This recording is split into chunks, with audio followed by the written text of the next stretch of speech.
Sup, my fellas. Don't forget to leave feedback, and enjoy the story. The last prince of the fallen kingdom of Brielle was looking for a way to end his miserable life. One day, someone appeared who would do it with a single swing of his sword. 10 years ago, Yuri, our protagonist, was mired in a quagmire of gambling. One evening, he was accused of cheating, which infuriated the proud aristocrat. Having hinted that the dogs had contacted the prince of the kingdom of Brielle, Yuri started a real fight with these people. That same night, he met Princess of the Empire. His excuses for the long separation angered her. Yekaterina severed the connection between them, leaving the prince shattered. Unbeknownst to both of them, a spy overheard their conversation. And the next day, he made his move, inciting a conflict between the empire and the kingdom. After the surprise invasion, the gate burned before Yuri's eyes. The war lasted for years, taking the lives of many. Due to the disappearance of the protagonist's father, the king, the knights of the empire began to gain the upper hand. Yuri could not accept that the Princess Yekaterina had leaked the kingdom's secrets. He wanted to believe he was mistaken, but after receiving a note of apology from her, he was completely defeated. The war continued, and he fought for his life, killing everyone in his path. Exhausted and cornered, the hero was surrounded by enemies from the empire. Yuri had already resigned himself to his death, but the brave knight Laurent shielded him with his body, so the prince could escape. The enemies retreated, and the last prince hid far away from everyone and hoped that one day he would avenge all those who had died. He knew that one day his life would be taken too. That same stranger declared that Yuri did not deserve an easier death. The knight removed his mask, revealing the face of Laurent, who had protected MC. The hour of retribution for all sins had come, and blood gushed from the protagonist's body. Before his death, only his father's words of honor flashed, and then his consciousness drowned in darkness. Yuri awoke in his youthful body, and nearby, only his father's cursing could be heard. Yuri can only stare, unable to understand how his dead father is sitting beside his bed. He is certain this should be impossible, and assumes he must be in the afterlife. Still dazed, he blurts out that his father must have ended up in hell too, leaving the king baffled. Yuri clings to his father's hand as if testing whether this reunion is real. His father scolds him for speaking like a spoiled child after all his talk of honor. When Yuri keeps rambling, the king smacks him back to his senses. Yuri protests through tears and pain, but the familiar blow only makes the moment feel more real. Then a leaf drifts in, and Yuri begins to notice details that do not fit hell at all. Sunlight pours through the open window onto a peaceful room where his father calmly remains at his side. Yuri realizes the dead are not gathered around him after all. Outside, the world is bright and alive instead of ruined. Ordinary maids go about their work in the courtyard, untouched by war. Yuri understands that if this were hell, it would be filled with fire, sinners, and torment, not this quiet normalcy. The memory of himself running toward the light now takes on a different meaning. As his father and attendants speak around him, Yuri begins to suspect he has not died at all, but returned to an earlier time. The others notice his strange silence and growing shock. They call his name as he stares into the impossible truth. The narration confirms it. Yuri Brielle is once again 13 years old. At first he wants to dismiss it as a dream, or a lingering illusion, but the image of the bloodstained hourglass tells him time itself has been overturned. He cannot wake from it, and the world does not collapse, proving this is no fantasy. Instead, forgotten days and old events begin repeating exactly as they once did. Faced with the impossible, Yuri accepts that he has truly returned to the past. Yuri Brielle realizes he has returned to the spring of his 13th year and been granted another chance to change everything. Morning light confirms that the past is real, not a dying illusion. A maid wakes the young prince for the sword training he once neglected. Still half asleep, Yuri hears that this is happening because he himself ordered it. The mention of sword practice jolts him fully awake as old memories rush back. He bolts upright, shaken by how precisely the day matches the past he remembers. Panicking, Yuri tries to rush the morning routine so he will not miss the training that once set his fate. Aina steadies him before his panic turns into chaos. With calm patience, Aina takes charge and starts helping him get ready. Seeing her alive triggers the memory of finding her murdered in his previous life.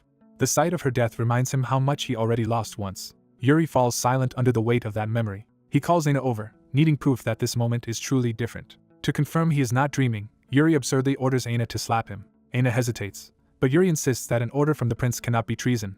He grandly swears he never takes back his word, trying to force the issue through sheer authority. The day outside remains bright and ordinary, making his desperation feel even stranger. Training grounds and palace life continue as if tragedy has not already happened once. A wooden practice dummy waits in the courtyard where his old habits were formed. Aina finally obliges, and Yuri is reminded the hard way that her strength is no joke. As others ignore his reddened cheek, Yuri notices how little attention anyone pays to his condition. Training begins with the familiar clash of wooden swords. His instructor Bernard treats the bruise as irrelevant and moves straight into sparring. Yuri notices Bernard no longer bothers correcting his form, and only makes him fight. That detail makes Yuri realize when his education first started going wrong. He remembers Bernard once reporting to the king that the prince had great talent but wasted it. Bernard had believed Yuri could become a blessing to the Brielle line if only he applied himself. Yuri now understands that this was the turning point. Because he resisted proper instruction, Bernard gave up on teaching and reduced everything to sparring. Instead of proving Bernard wrong, Yuri had responded by becoming even lazier. Determined not to repeat that mistake, Yuri calls Bernard's name mid-training. He stops the exchange and forces Bernard to listen. Yuri asks to be taught correctly from this day forward. He openly vows that this time he will truly give his all. Bernard is skeptical, but he recognizes the seriousness behind the prince's sudden change.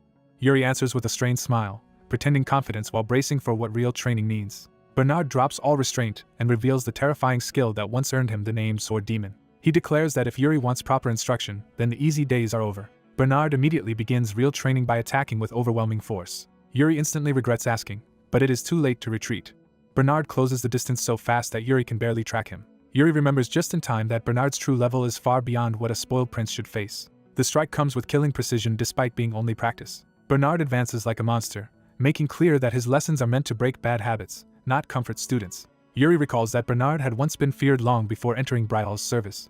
That fearsome reputation was the Sword Demon, and Yuri is now experiencing why. He realizes this is what genuine training under Bernard actually looks like. Even with the instincts he gained as a mercenary in his previous life, Yuri still gets knocked flat. Lying there exhausted, he measures the gap between his current body and his old experience. Even so, he judges the pain worthwhile because this kind of pressure will make him improve quickly.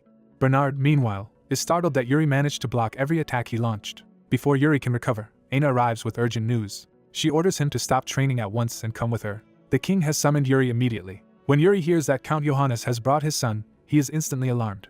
He remembers that Johannes' son was the traitor who later opened the kingdom's gates to the empire. The name comes back to him with hatred, Got Barkvar.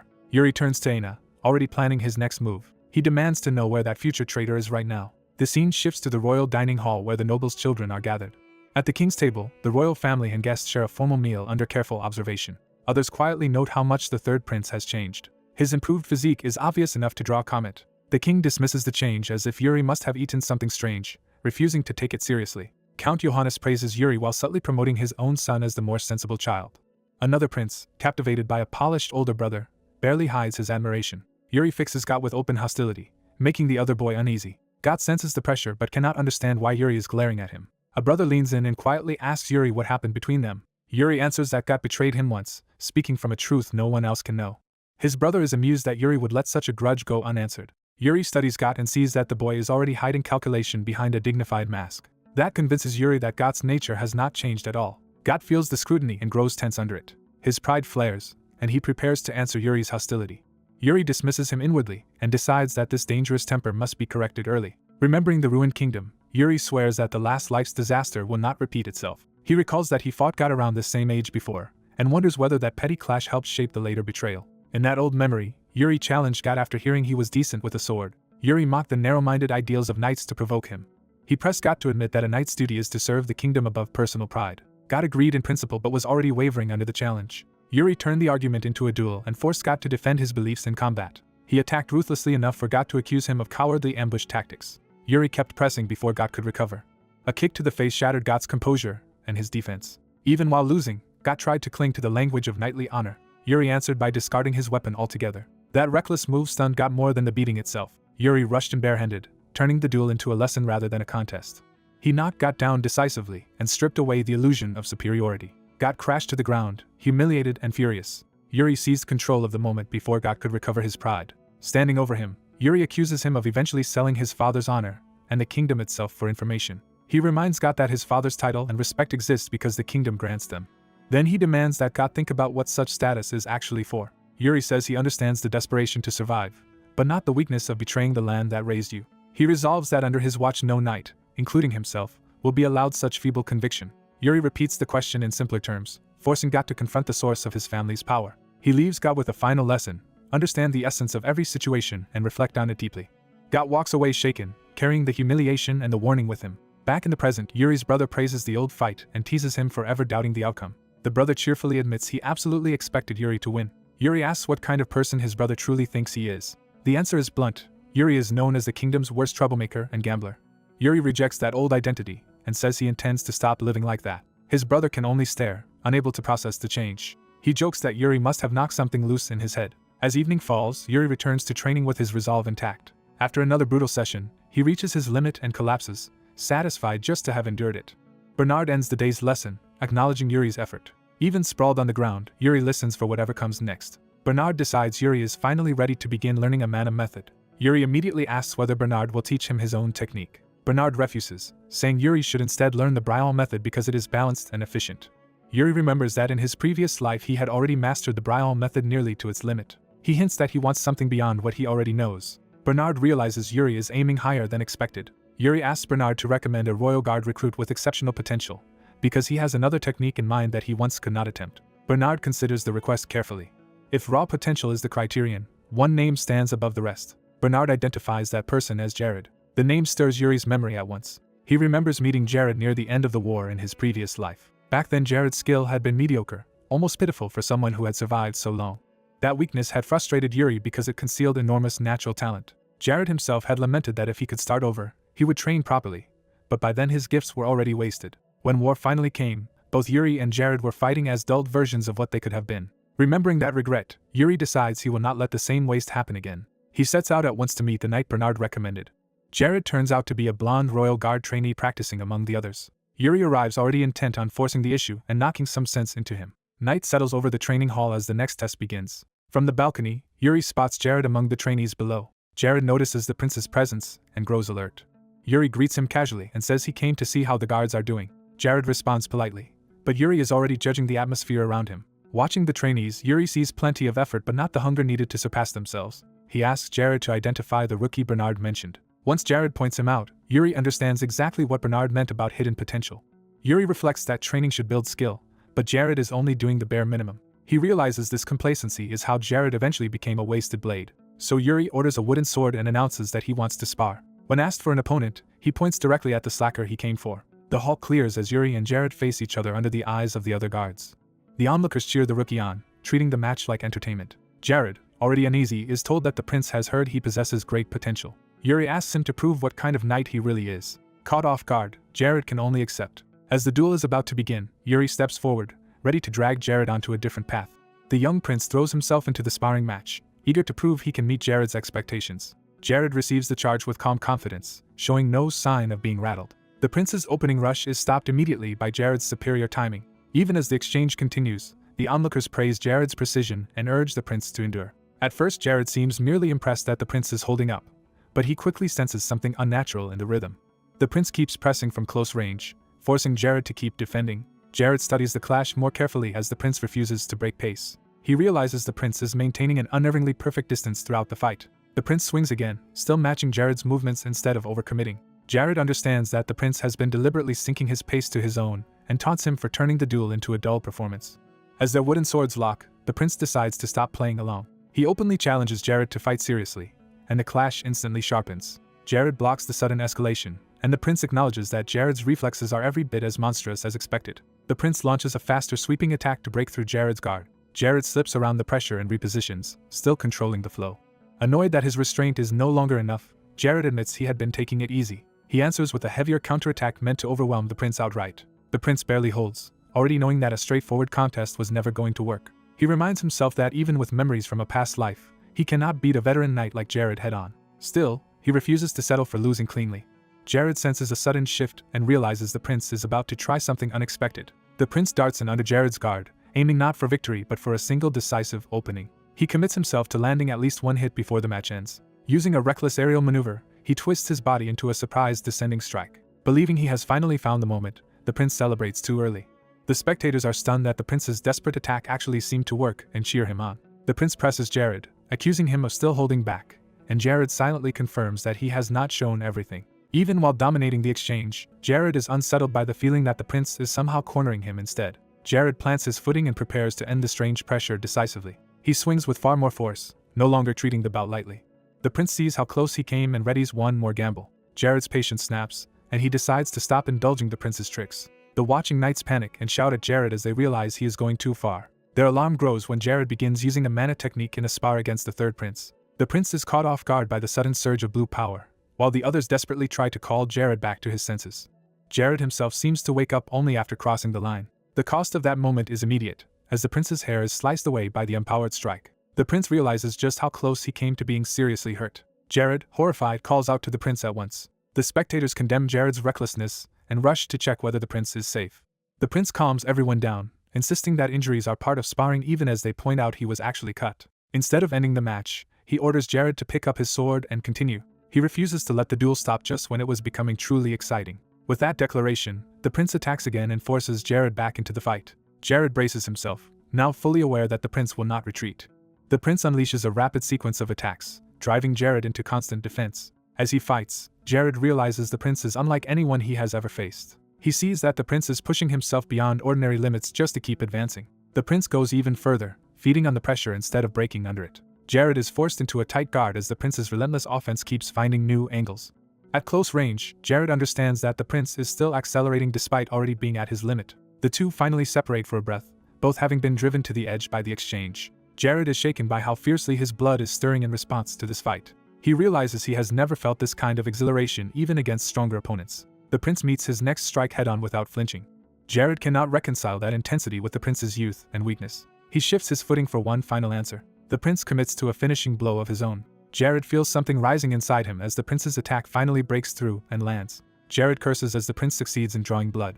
He tightens his grip and answers on instinct with a crushing counter. Jared's empowered downward strike smashes through the prince's defense. The prince's wooden sword splinters under the impact. The broken weapon flies apart, ending the duel by force. Jared's final swing carries through as the prince is left disarmed. The prince exhales in relief, recognizing that he survived the exchange he gambled everything on. Satisfied that he achieved his goal, he declares the match over. Jared stands in silence, still surrounded by fading mana and unable to process what just happened. The prince breaks the tension by telling Jared that he learned something important from him. Jared awkwardly accepts the praise and returns it, still flustered by the outcome. Privately, Jared admits the prince showed a fighting obsession unlike anything he has ever encountered. He stares at the prince in disbelief, unable to understand how someone so young could possess that kind of will. The prince snaps him out of it and asks why he is just standing there. He points out that Jared managed to make the prince bleed and should not be frozen in place over it. Jared hurriedly apologizes for his lapse and for injuring him. Once the tension breaks, Jared mentally checks out from sheer overload. The prince collapses onto the floor in exhaustion the moment the match truly ends.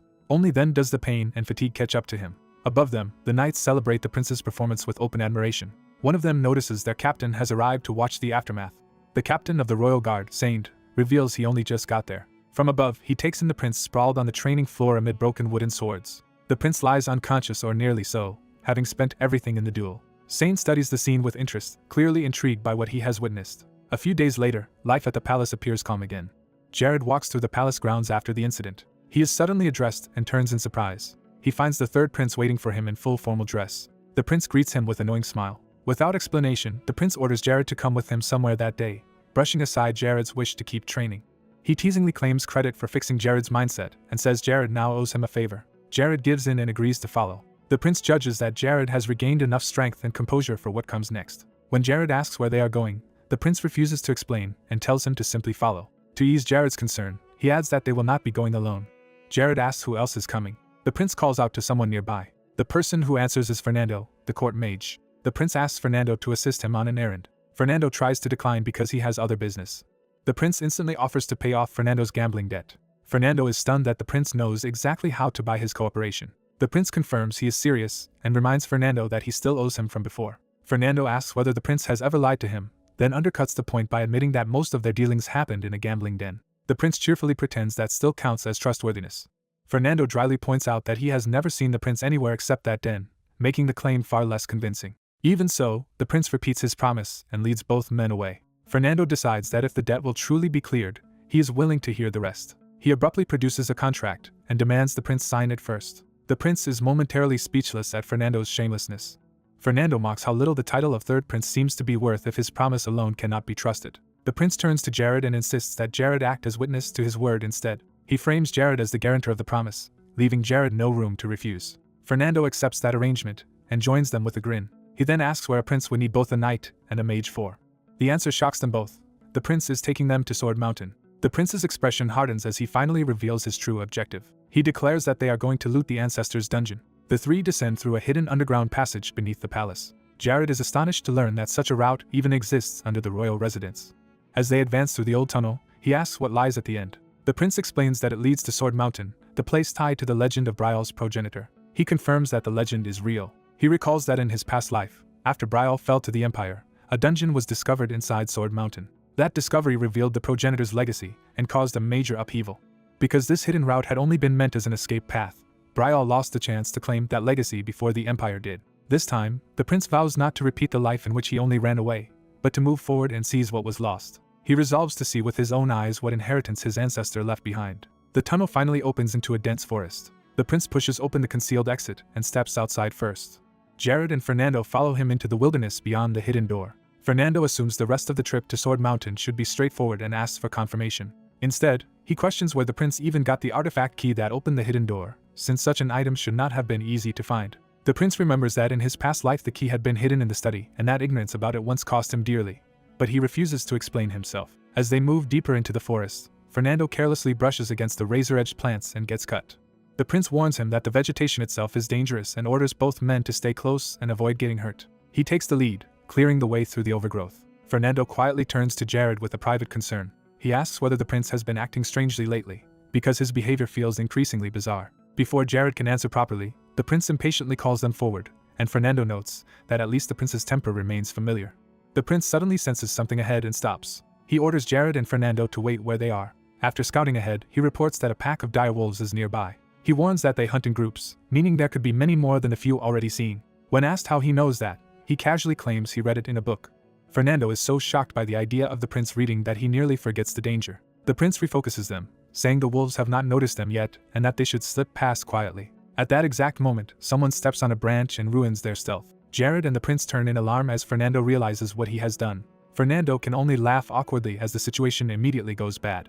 A white-haired mage casually apologizes as a dire wolf lunges, showing he can end the threat without fear. Jared panics and calls for Sir Hernando as the attack seems about to land. A sudden arc of power cuts through the charge before it reaches them. The dire wolf is struck down mid-leap and dies instantly. Hernando lowers his guard only after confirming the beast has been cleanly killed. The prince praises Jared for recognizing the direwolf's coarse fur and using the right mana technique, but warns that the real danger is still ahead. Their skirmish has drawn the attention of the pack's alpha. A howl summons the rest of the direwolves to surround them. Hernando steps forward alone as the wolves close in around the prince and Jared. He orders the other two to stay behind him while he holds the line. The pack bares its teeth and prepares to overwhelm him from multiple sides. Two direwolves leap at once, trying to crush him with numbers. Hernando steels himself and commits to meeting them head-on. He answers with a decisive blue flame slash that tears through the assault. The white-haired mage notes that Hernando fights exactly as expected of a royal guard of Brial. But even while acknowledging his skill, he judges that Hernando still falls short against what is coming. Hernando begins to strain under the pressure of the continuing fight. The prince calls Hernando's name, signaling that he has made a decision. The mage reminds Hernando that the king trusts his abilities and pushes him to prove worthy of that faith. He openly suggests that Hernando should use his full strength as a battle mage. Hernando is caught off guard by the sudden lecture even as he blocks another wolf at close range. At the same moment, a fire spell erupts beneath the battlefield and changes the flow of combat. Hernando uses the opening to drive his blade through a direwolf's head. He kicks away from the kill to escape the blast zone. The fire detonates through the pack, wiping out the immediate threat. Later, as they near Brial, Hernando reflects that he expected direwolves but not other monsters on the road. The prince agrees the journey was delayed by those attacks, but says they have finally reached their destination. He reveals that the place before them is the peak of Sword Mountain. Hernando doubts the location because there is no visible relic or sign of anything important. The prince insists this barren summit is exactly where they were meant to come. Even so, he admits something should have been visible by now. Then he spots a tiny red glint hidden in the ground and realizes he has found the clue. He rushes over and orders Hernando to help pull it free. The mage complains theatrically that injuring a mage's hands would be disgraceful, leaving the labor to Hernando. For a brief moment the mountain is quiet, as if holding its breath. The buried object proves to be the hilt of a sword set deep in the stone. The prince grips it and starts drawing it out. The blade emerges with surprising ease, as though it had been waiting for him. The mage immediately notices that the sword looks untouched by time, not like something long buried. That detail unsettles the prince as he studies the weapon. An inscription reading guilty makes him suspect the sword carries a judgment, or history of its own. Hernando asks if this could be the founder's relic, but no one can yet be certain. Before they can examine it further, all three sense a new presence closing in. The prince realizes they are about to learn what the relic truly guards. The ground beneath them suddenly gives way. All three plunge into the collapsing mountain together. A shaft of light opens below them as the hidden chamber is revealed. They crash into an ancient underground corridor lit by enormous blue crystals. The prince lands hard but remains conscious. Hernando ends up sprawled on the floor with the prince on top of him, both shaken by the fall. The mage is impressed that the prince instinctively protected himself with his mana method during the drop. He calmly surveys the ruins and remarks that the dungeon extends far deeper than expected. The prince accuses him of prioritizing his own safety over everyone else's, and the mage laughs it off as necessity. A sharp sound interrupts the argument, and warns them they are not alone. The mage turns toward the disturbance with sudden seriousness. He points down the corridor, but the prince refuses to let him dodge the accusation so easily. The mage cuts him off and identifies the approaching presence as a ghost. The prince is startled by the claim. A spectral armored knight with burning red eyes emerges from the darkness. The prince recognizes the undead warrior as a death knight. He orders Jared to get up at once as the threat closes in. When Jared is too slow, the prince physically forces him back to his feet. Jared wakes in confusion, not yet understanding where they are. He turns and finally sees the death knight approaching. Hernando places himself in front of the prince and vows to handle the monster alone. The death knight advances with calm, deliberate steps instead of attacking wildly. The prince studies it more carefully and repeats the name as if testing a memory. He recalls that a death knight is a fallen knight returned from death, stronger than in life. Even so, he tells Hernando the creature is not actually hostile toward him. Hernando demands to know how he can be so sure, and the prince says he can feel it. He explains that the knight is guarding the founder's dungeon and would not attack one who carries the founder's blood. The death knight confirms the prince's reasoning. It reaches for its weapon, testing the prince's resolve rather than striking immediately. The mage and Hernando both panic, convinced the prince is still in danger. A lethal red slash flashes toward the prince before either of them can intervene. The founder's sword suddenly drops into the path of the attack and blocks it for him. The mage is so shocked he blurts out a grotesque exaggeration about the prince being split in half. The prince coldly shuts him down, and the mage hurriedly revises his joke to a harmless comment about his hair. The death knight remarks that the prince's arrogant tone reminds him of someone from long ago. That reaction makes the prince ask whose resemblance the knight means. The answer comes with weight: Eric Brial. The name stuns the others because Eric Brial is the legendary founder known to every citizen of Brial. He is remembered as the unmatched swordsman who conquered the continent and became Brial's first king. The prince asks if that means he is the first true heir to reach this place, and the knight confirms it. The knight adds that only a descendant of Brial could have drawn the founder's sword. The prince realizes the blade in his hand truly is the founder's treasured weapon. The death knight then reveals that it was once his own sword in life. The prince reacts with awkward guilt for having taken what was effectively the knight's personal weapon. The knight addresses him formally as a descendant of Brial and demands to know why he has come. He orders the prince to state his purpose plainly. The prince tightens his grip on the sword, understanding this is a test. He declares himself Yuri Brial, third prince of Brial, and claims the right to inherit Eric Brial's legacy. The death knight studies him in silence, weighing that declaration. Then it turns and begins leading the three deeper into the dungeon. The knight decides the time has come to fulfill the duty it has guarded for ages. It promises to grant Yuri what he seeks. Yuri follows without hesitation. Hernando trails behind, still wary and unable to trust what he is seeing. He privately admits that none of this fits any logic he knows. For a royal guard, escorting a prince into the founder's dungeon and negotiating with a death knight is far beyond anything he imagined. As Yuri moves toward the crystal chamber, Hernando calls after him in alarm. He senses something strange happening to the prince. A distorted vision suddenly overtakes Yuri's awareness. In that vision, a battered knight addresses him as if he were a prince from another era and urges him to keep moving. Hernando dismisses the prince's strange behavior as more nonsense, unaware Yuri is seeing fragments of the past. Yuri answers as if he can hear that ancient voice and keeps going. The death knight reaches the heart of the crystal chamber. It takes its place before the crystals like a master preparing a lesson. Yuri faces it alone as the chamber becomes a stage for judgment. A surge of blue light engulfs all three men and drags them into a different space. The knight expresses a hope before the trial fully begins. It declares that all of them are worthy to witness what comes next. Yuri finds himself standing in a vast desert-like battlefield and demands to know where he is. A lone figure appears in the distance, walking toward him with a sword. Yuri first assumes he is seeing the founder himself. But as the figure draws closer, he realizes something is wrong with that assumption. The opponent bursts forward with inhuman speed. Yuri understands that the thing charging him is not human at all. He barely manages to meet the first strike with the founder's sword. At the moment of impact, he senses a concentrated blue force at the enemy's core. That energy triggers a realization in him. What stands before him is a living demonstration of a mana method, not an ordinary enemy. The faceless figure manipulates the mana at its chest directly, showing the principle instead of explaining it. Yuri watches closely, forcing himself to understand rather than panic. The figure presents the circulating mana openly, as if inviting him to read its structure. It channels that mana into the sword until the blade ignites with blue power. Yuri realizes the founder is showing him how mana itself is operated. The figure gestures for him to imitate it immediately. Yuri protests that being told to copy a mana method in the middle of combat is absurd. Even while complaining, he recognizes that his ancestors' training style is completely unhinged. The lesson becomes clear. Yuri is expected to learn a mana method for the first time by surviving real battle. He concludes that only someone living a second life could even attempt something this reckless. Accepting that truth, Yuri decides he is exactly the kind of person who can do it. He places his hand to the ground and begins drawing mana through his body by instinct. He tests the sensation and asks himself if this is the correct flow. The faceless teacher snaps his attention back before he can hesitate. Since Yuri still does not fully understand the process, he chooses to learn by action instead of theory. He commits to the fight and stops overthinking. Yuri resolves that he must become stronger no matter what it takes. He remembers the future he is trying to prevent. The Empire will soon invade Brial. He swears that this time he will destroy that threat before it can repeat the past. The memory of past failure hardens his determination not to make the same mistake again. With that resolve, he raises the founder's sword and prepares to absorb Eric Brial's swordsmanship. He launches his own empowered strike across the battlefield. Yuri follows through with the technique, forcing his body to keep pace with the mana. He declares that he will take in every lesson the founder is offering. Elsewhere, Hernando's awareness opens inside another vision. He finds himself in a grand hall lined with training weapons. Still dazed from the transition, he tries to make sense of the new surroundings. He realizes he has been placed in what appears to be a training ground of his own.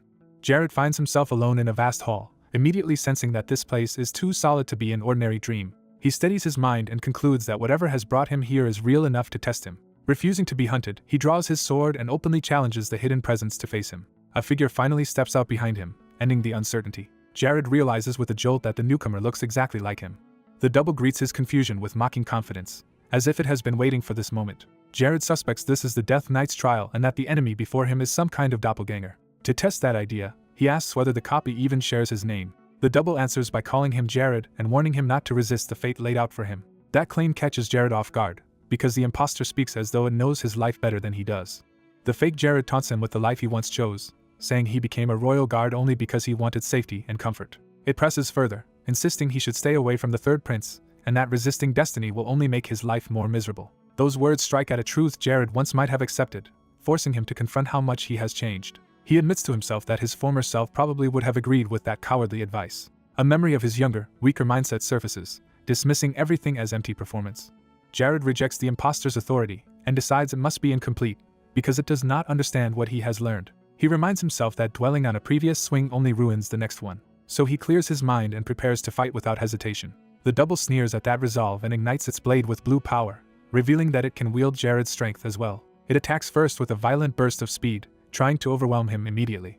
The empowered strike comes straight at Jared with ruthless force. Jared meets the blow head-on instead of retreating, forcing the clash into a contest of skill. As their blades lock, he realizes the copy's swordsmanship is simple and predictable despite its power. He sees the flaw clearly. The fake fights only to defend itself and avoid risk, just like the old Jared once did. That defensive style gives Jared the opening he needs. He commits fully to a decisive counterattack, choosing aggression over caution. In that instant, he recognizes how different he has become from the man he used to be. He drives through the exchange with conviction instead of second-guessing himself. His strike lands cleanly, and he dismisses the copy's entire way of fighting as nothing but empty caution. With the duel effectively decided, Jared exhales in relief while the fake falters.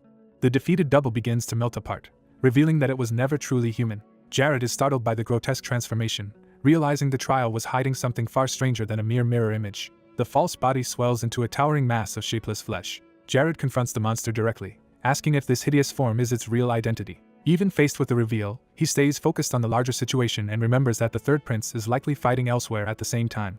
He gathers his power again, determined to end the creature quickly in return. At the same time, he silently hopes the prince can survive his own ordeal. The scene abruptly shifts, carrying the struggle into a barren rocky wasteland under a harsh sky. The new battlefield feels ancient and symbolic, as if Jared has been drawn deeper into the trial's true memory. There, a wounded young noble is trapped against shattered stone while a faceless white humanoid advances on him with a sword. The boy is battered but still conscious, cornered with no room left to flee. The faceless attacker raises its blade to finish him. A surge of blue power crashes down before the killing blow can land. A second faceless warrior intercepts the attack and shields the boy at the last moment. The boy seizes the chance and grabs the fallen sword beside him. He forces himself upright, terrified but determined to fight for his life. Using the opening created by his protector, he unleashes a desperate counterattack. Blue energy erupts across the battlefield as his strike connects. The enemy survives the blast and rushes him again, proving the danger is not over. The boy steadies himself and quickly checks how much time remains before this chance disappears. He realizes the fight nearly killed him, but all his prior sparring has finally become useful. In the middle of battle, he understands how to apply the strange mana technique he has been struggling to grasp. More importantly, he finally understands how to swing his sword properly instead of merely imitating form. That realization sharpens his focus and strips away his panic. He studies the faceless opponent and notices cracks spreading through its weapon and body. The enemy begins to break apart under the force of his new technique. Watching it unravel, the boy understands that the trial's allotted time is ending. The faceless figure dissolves into drifting fragments of light and ash. Accepting that the vision is closing, the boy calmly concludes that his time here is up. Before leaving, he offers sincere thanks for what he has been allowed to learn. The wasteland fades into silence beneath the night sky. Back in himself, the boy pauses and tests whether he has truly returned to reality. He finds himself standing in a crystalline cavern, sword in hand, still breathing hard from the ordeal. Nearby voices confirm that Jared has awakened, and he realizes the vision has ended. A Death Knight seated before glowing crystals remarks that Jared seems to have had a meaningful dream. When Jared demands an explanation, the Death Knight reveals that the vision was part of Eric's plan, left behind for a future heir of Brial who would one day reach this place. Jared immediately understands the significance, because in his previous life Sword Mountain was destroyed before any Brial heir could ever claim this inheritance. He asks whether the founder himself used the same mana method he just learned. The Death Knight says no and explains that this technique was Eric's final legacy, created from the enlightenment he gained after traveling the East in his later years, and Jared is the first person to inherit it. Jared wonders why such a power was hidden this way instead of being passed directly through the royal line. The Death Knight answers that the dungeon only opens when the proper heir arrives, meaning the time to use this power has finally come. When Jared asks what that destined time actually is, the Guardian refuses to answer for him. Instead, he orders Jared to discover that truth on his own. Jared then asks for the name of the technique he has inherited. The answer, Soul Severance, leaves him repeating the name as he weighs its meaning. The Death Knight then commands him to kneel so the legacy of his ancestor can be formally bestowed. Jared obeys and lowers himself before the ancient guardian. The Death Knight places a hand on Jared's head to seal the inheritance. With that touch comes the first command of Brial's creed, never fear your enemies. Jared accepts the lesson without hesitation. The guardian continues, telling him to act according to his convictions, and Jared again swears obedience. Finally, he is ordered to fulfill Brial's duty to the very end, and he accepts that burden as well. The force of the transmission overwhelms him for a moment, but he endures it. As the Death Knight begins to fade, he makes Jared remember one final truth. Brial never abandons its honor, even at the cost of death. That unwavering honor, the Guardian declares, is Brial's oath. Morning arrives over the palace, ending the night of revelations. Jared is awakened by his maid, who cheerfully announces that it is already morning. He wakes in bed exhausted, still carrying the weight of what he saw. His maid notices how drained he looks and worries that he came back too late the previous night. Jared casually admits that he spent the night in the royal archive. When she asks why he suddenly went there, he says he was searching for a specific record. He explains that among the palace records he found a note saying the founder, Eric Brial, once had a brother. That forgotten brother was a man who abandoned his honor and vanished from history without even leaving a name. Jared concludes that this nameless brother is the Death Knight. He also realizes the sword he brought back likely belonged to that man originally. Before he can dwell on it, the maid tells him to dress at once because the king has summoned him. She adds that the summons came immediately after the king met with Hernando, making the situation feel urgent. Jared instantly suspects Hernando has already reported everything. That suspicion is confirmed in his mind as he recalls Hernando addressing him the night before. Hernando had openly stated that he intended to report the entire incident to the king. Jared had questioned whether that was really necessary. Hernando answered with a smile that yes, it absolutely was. Now Jared understands that nothing from the dungeon was kept secret. He enters the throne room under the full weight of that realization. Standing before the king, he formally asks why he was called. The king says he already knows Jared left the palace without permission and even found the founder's dungeon at Sword Mountain. Jared avoids a direct explanation and claims it somehow just happened that way. The king then notices the sword at Jared's side and asks if that too came from the dungeon. After Jared confirms it, the king rises and shifts from suspicion to deeper scrutiny. He says he has heard that Jared has changed greatly. The king lists the people who have noticed it, from Jared's maid to Bernard, Saint, and now even Hernando. Then, placing a hand on Jared's head like a father testing a son, he demands to know what caused this transformation. Jared hesitates, knowing the truth is dangerous to reveal. His hand tightens around the sword as he searches for an answer that is honest without exposing too much.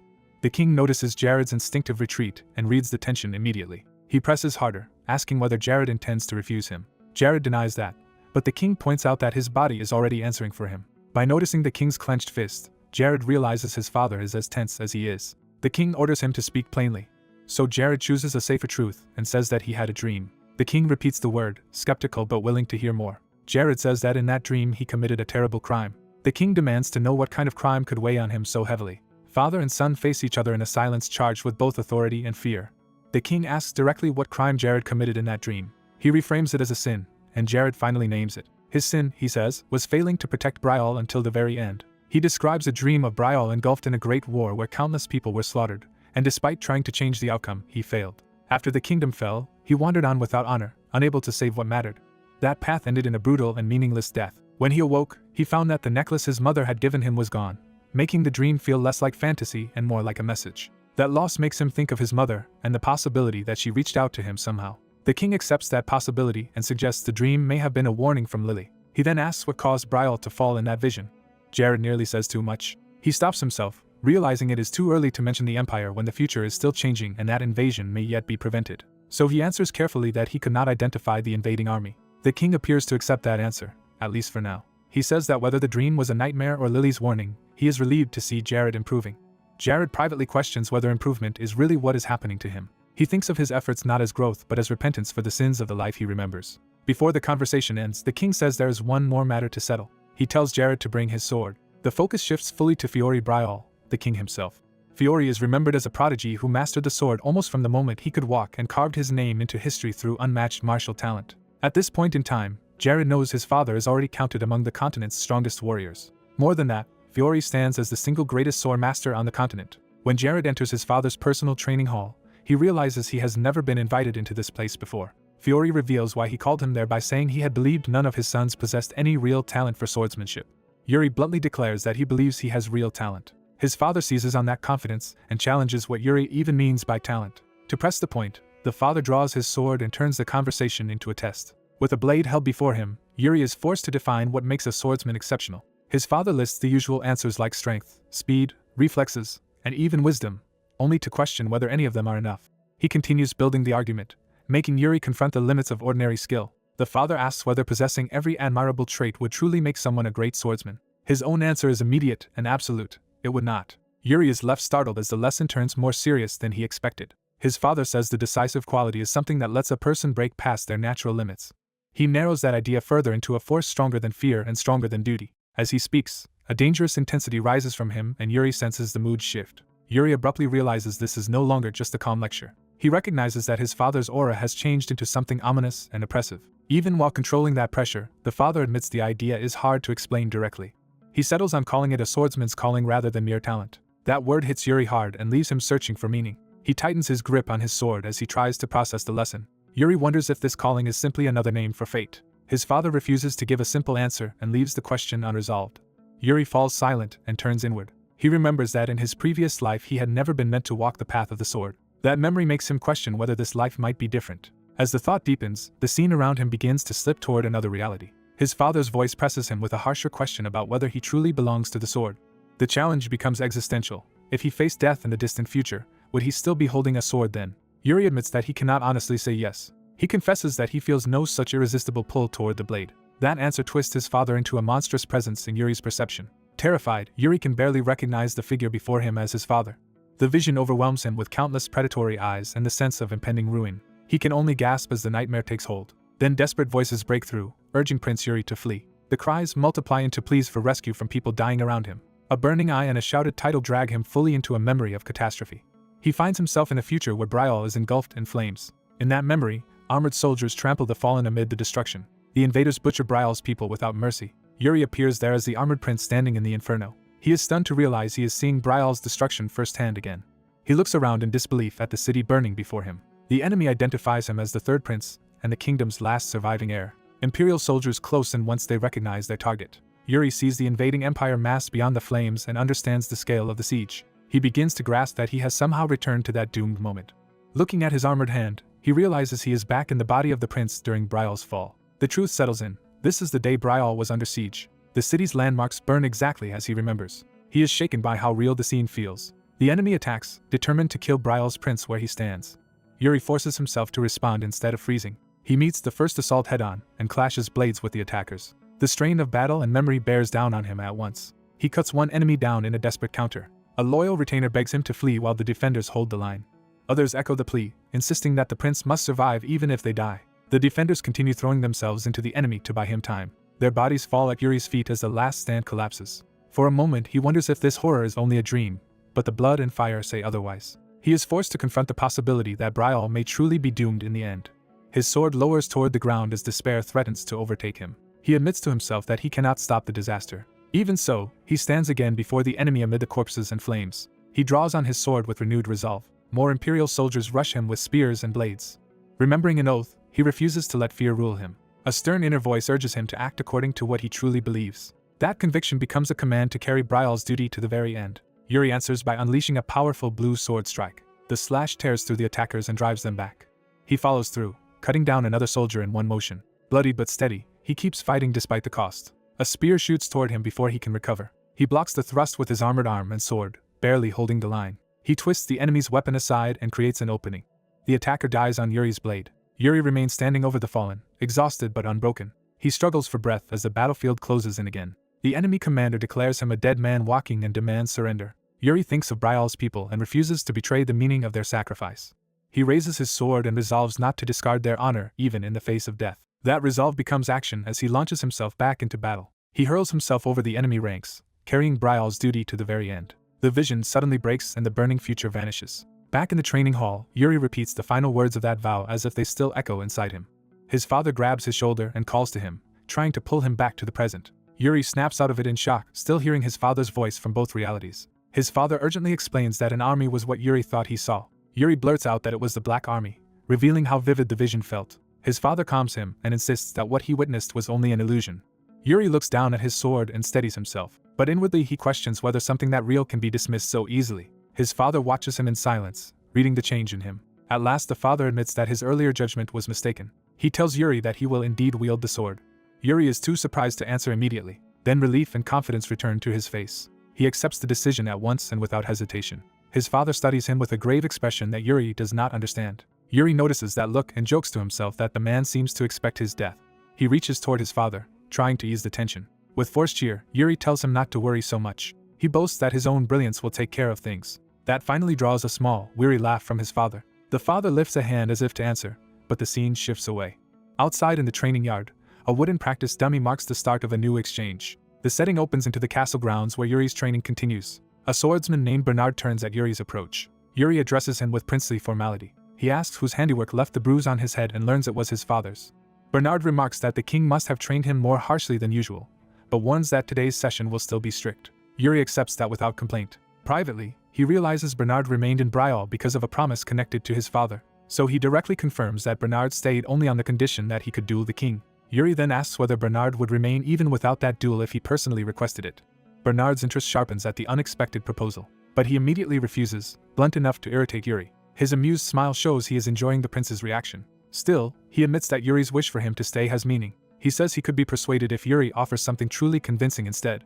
The price he names is the swordsmanship of Yuri's ancestor Eric Brial. More specifically, Bernard wants the founding king's sword technique. Yuri admits that the request genuinely interests him as well, but he refuses to promise it lightly, noting to himself that such a demand suits someone called the Sword Demon. Bernard dismisses Yuri's hesitation and says mastery is unnecessary for the bargain.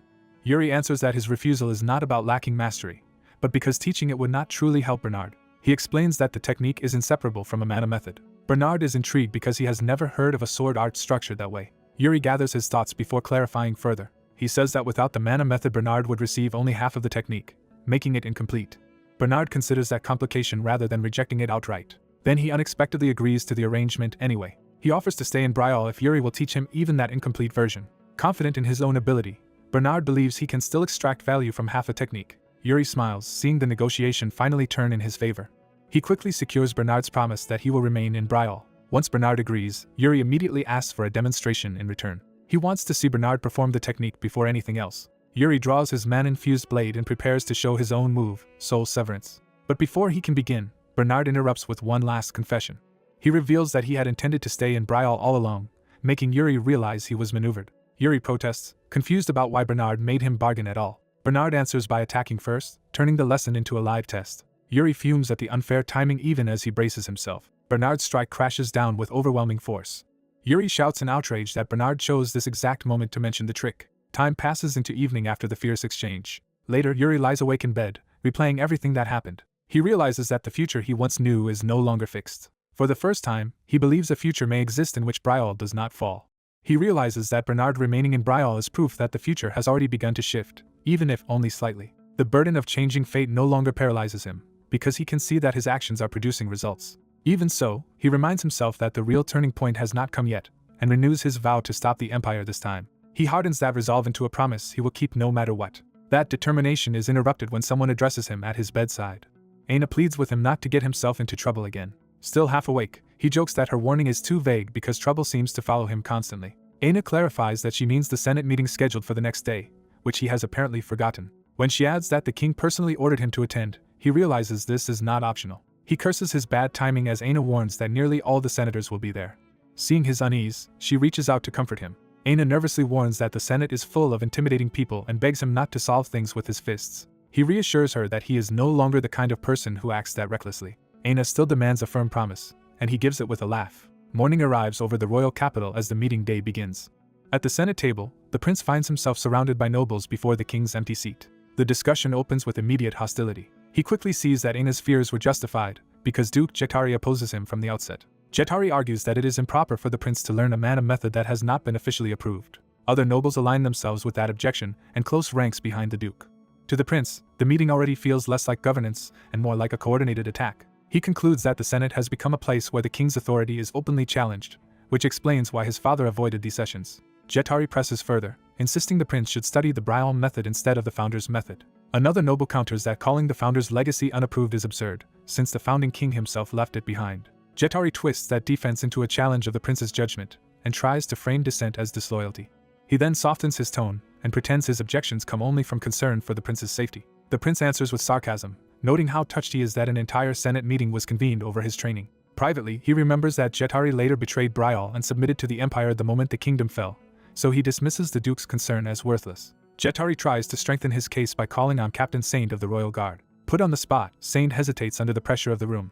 He admits he cannot reach a firm conclusion yet. Saint explains that every mana method has advantages and drawbacks, and that their effects differ from person to person. Jetari immediately seizes on that uncertainty and recasts it as proof that the founder's method is too dangerous. He pushes for the method to be discarded altogether. Another noble tries to correct that distortion and point out what Saint actually meant.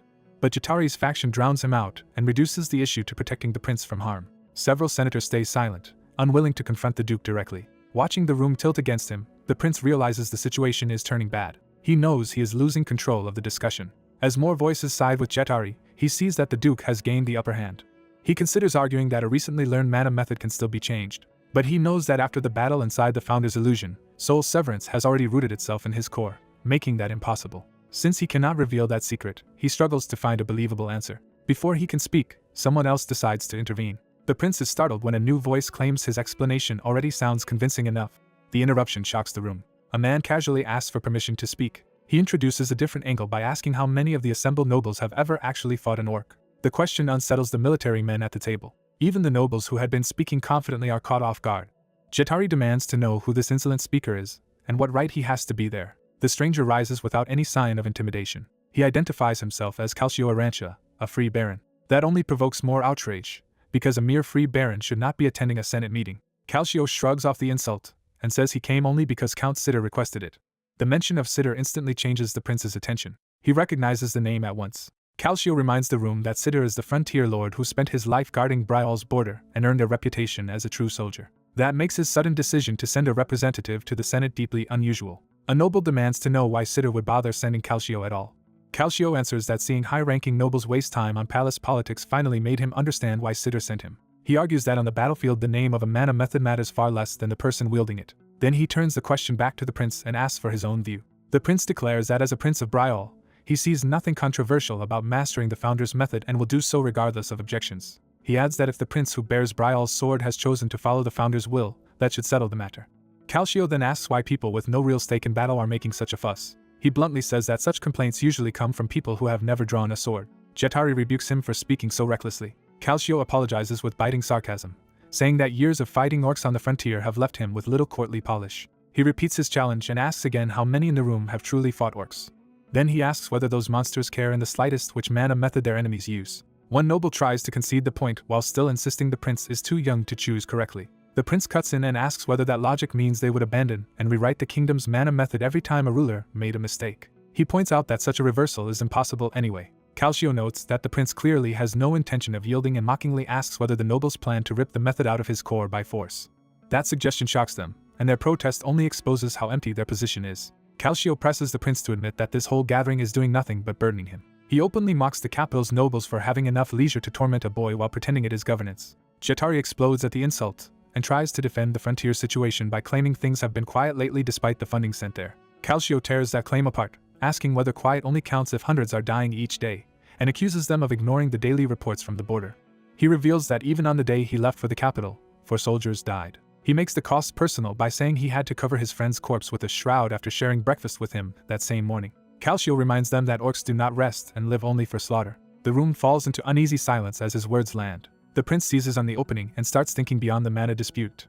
He recalls that there is also a border crisis involving the Klein Duchy. He connects the reports and remembers that while Brial and Klein were clashing, orcs exploited the chaos to cross the border and devastate the region. When he asks whether the orcs' movements have changed, Calcio confirms they have become far more ominous than usual. The prince immediately asks what Klein has been doing. He points out that Klein's army should also be stationed along that border. Calcio admits that Klein's border forces suddenly withdrew. As a result, the border towns were destroyed and many civilians were either killed or dragged away as slaves. The prince realizes the timing is too exact to be coincidence, and starts suspecting a deeper scheme. His thoughts jump to the duke's troublesome third son as a likely source of the chaos. That possibility visibly unsettles the nobles who had been pushing the meeting.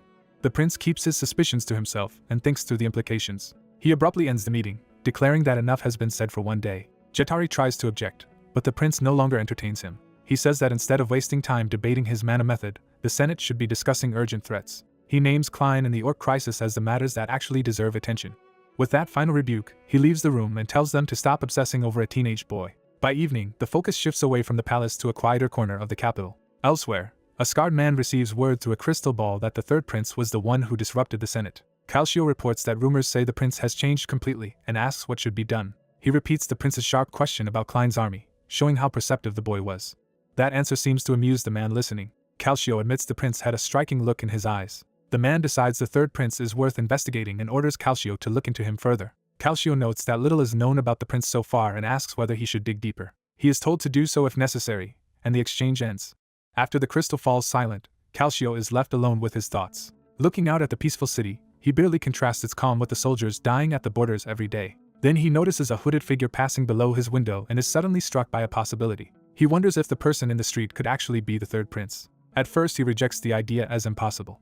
That same night, the prince and his silver-haired companion slip out of the palace in disguise, and the companion jokes about how often he used to run away from home. When the companion worries they have been noticed, the prince dismisses it and points out that leaving the palace is normal for him. The companion explains that going out with the prince would look like open rebellion, then asks whether the prince plans to do something dangerous. The prince denies it, and the companion is only half relieved. As they move through the city, the companion asks where they are headed.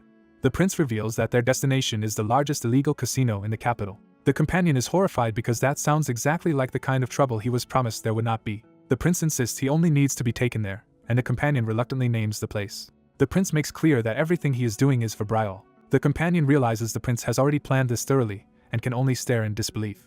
Even so, he gives in, and the two head off together to shake the casino to its core. The prince reflects that in his previous life, a few people in Brial caused enormous upheaval. One was a notorious moneylender who also ruled the underworld. Another was a merchant titan who built the continent's most successful guild. And the last was a legendary assassin who seized control of the underworld by killing its former leader and spread fear through Brial.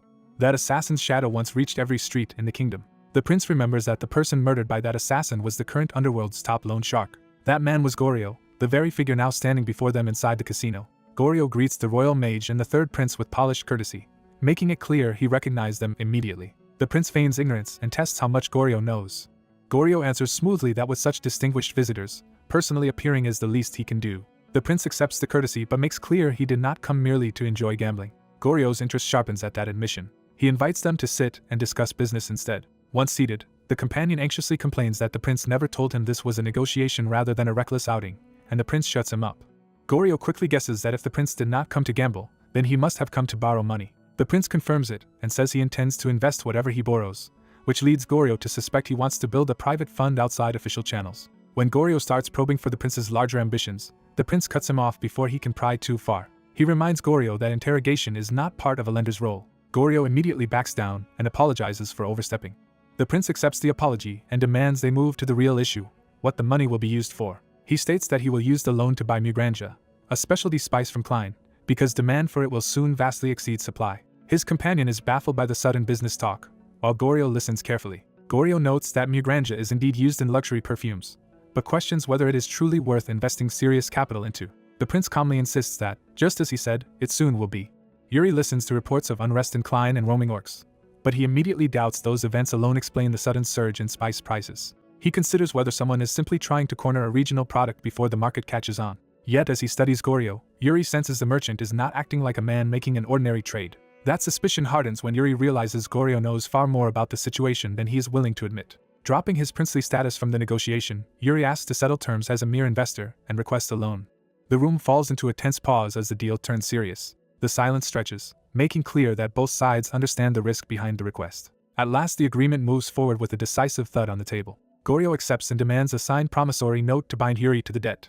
Yuri agrees without hesitation, confident enough to commit himself.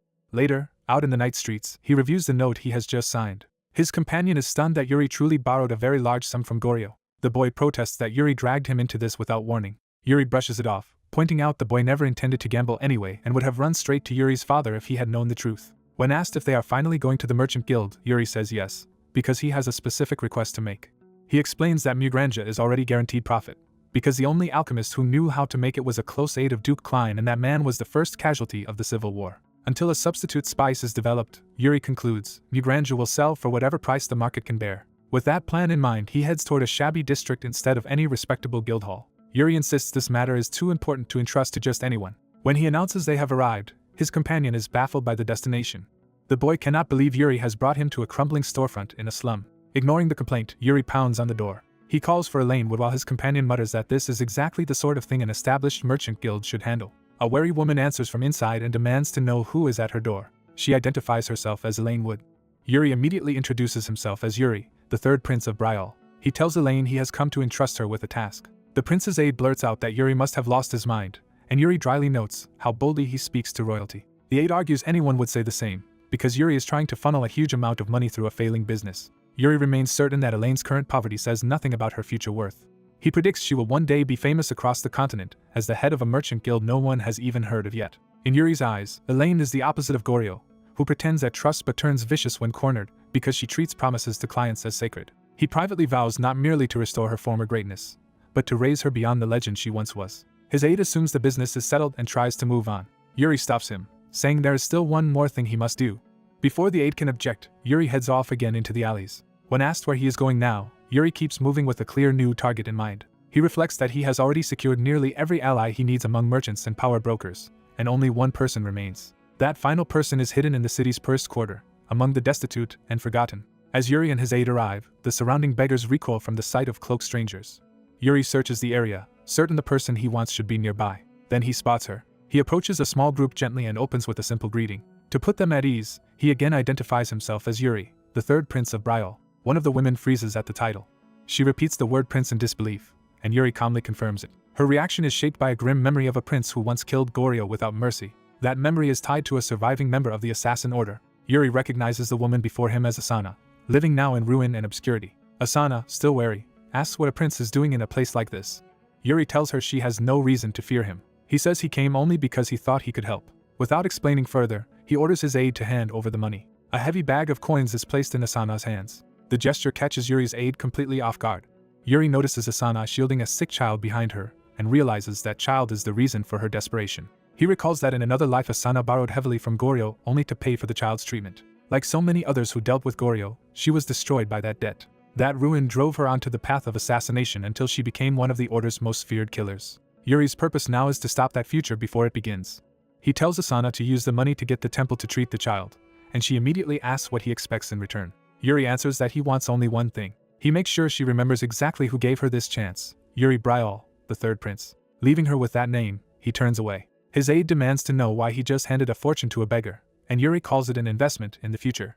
He thinks of the network he is building through people like Goryo and Elaine. To Yuri, Asana and the child are not charity cases but future allies he intends to save before they are lost. That conviction leaves him quietly satisfied. With that errand done, Yuri decides only one unresolved matter remains. He turns to his aide, Hernando, and asks a question he has been holding back.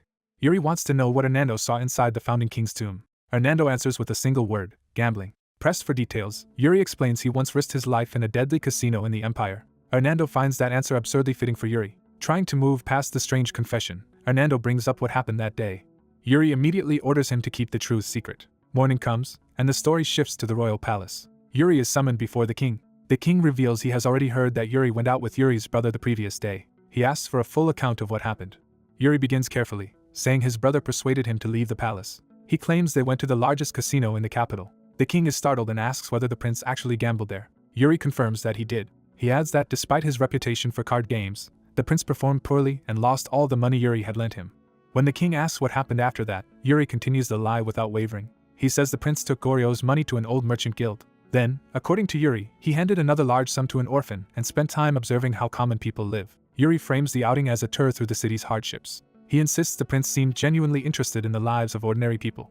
The king asks whether the prince returned afterward. Yuri pauses, choosing his final words with care. He simply says yes and offers nothing more. The king accepts the report for the moment, though he is clearly still thinking it over. His silence suggests he is weighing what Yuri has said against what he already suspects. Then he abruptly changes the subject and asks Hernando whether he will attend the upcoming ball. Hernando answers that he will. The king notes that Hernando never seemed interested before, and Hernando replies that minds can change. He even claims he feels like dancing again after so long. That answer leads into a memory from the training yard. In the past, Hernando had been sparring under Bernard's instruction. The younger Hernando was left confused by Bernard's methods. Bernard teased him about the attention he drew from the maids, and hinted that the ball would be full of people waiting for him. He treated Hernando's popularity as another reason he ought to appear in society. Bernard dismissed the idea, saying he had no interest in such things. Instead, he returned to swordsmanship and admitted Yuri had been right that his technique lacked a decisive finishing form. Hernando advised him to stop forcing the style and move with its natural flow. Bernard still struggled to grasp a method that was both mana control and swordsmanship, and said he needed to see it used in real combat. Even so, he praised Hernando's rapid growth and unusual talent with mana. Bernard confessed he felt guilty, because in trying to erase traces of the Brial method he had learned in a past life, he may have pushed Hernando in the wrong direction. He warned Hernando not to rush and admitted he was worried about him.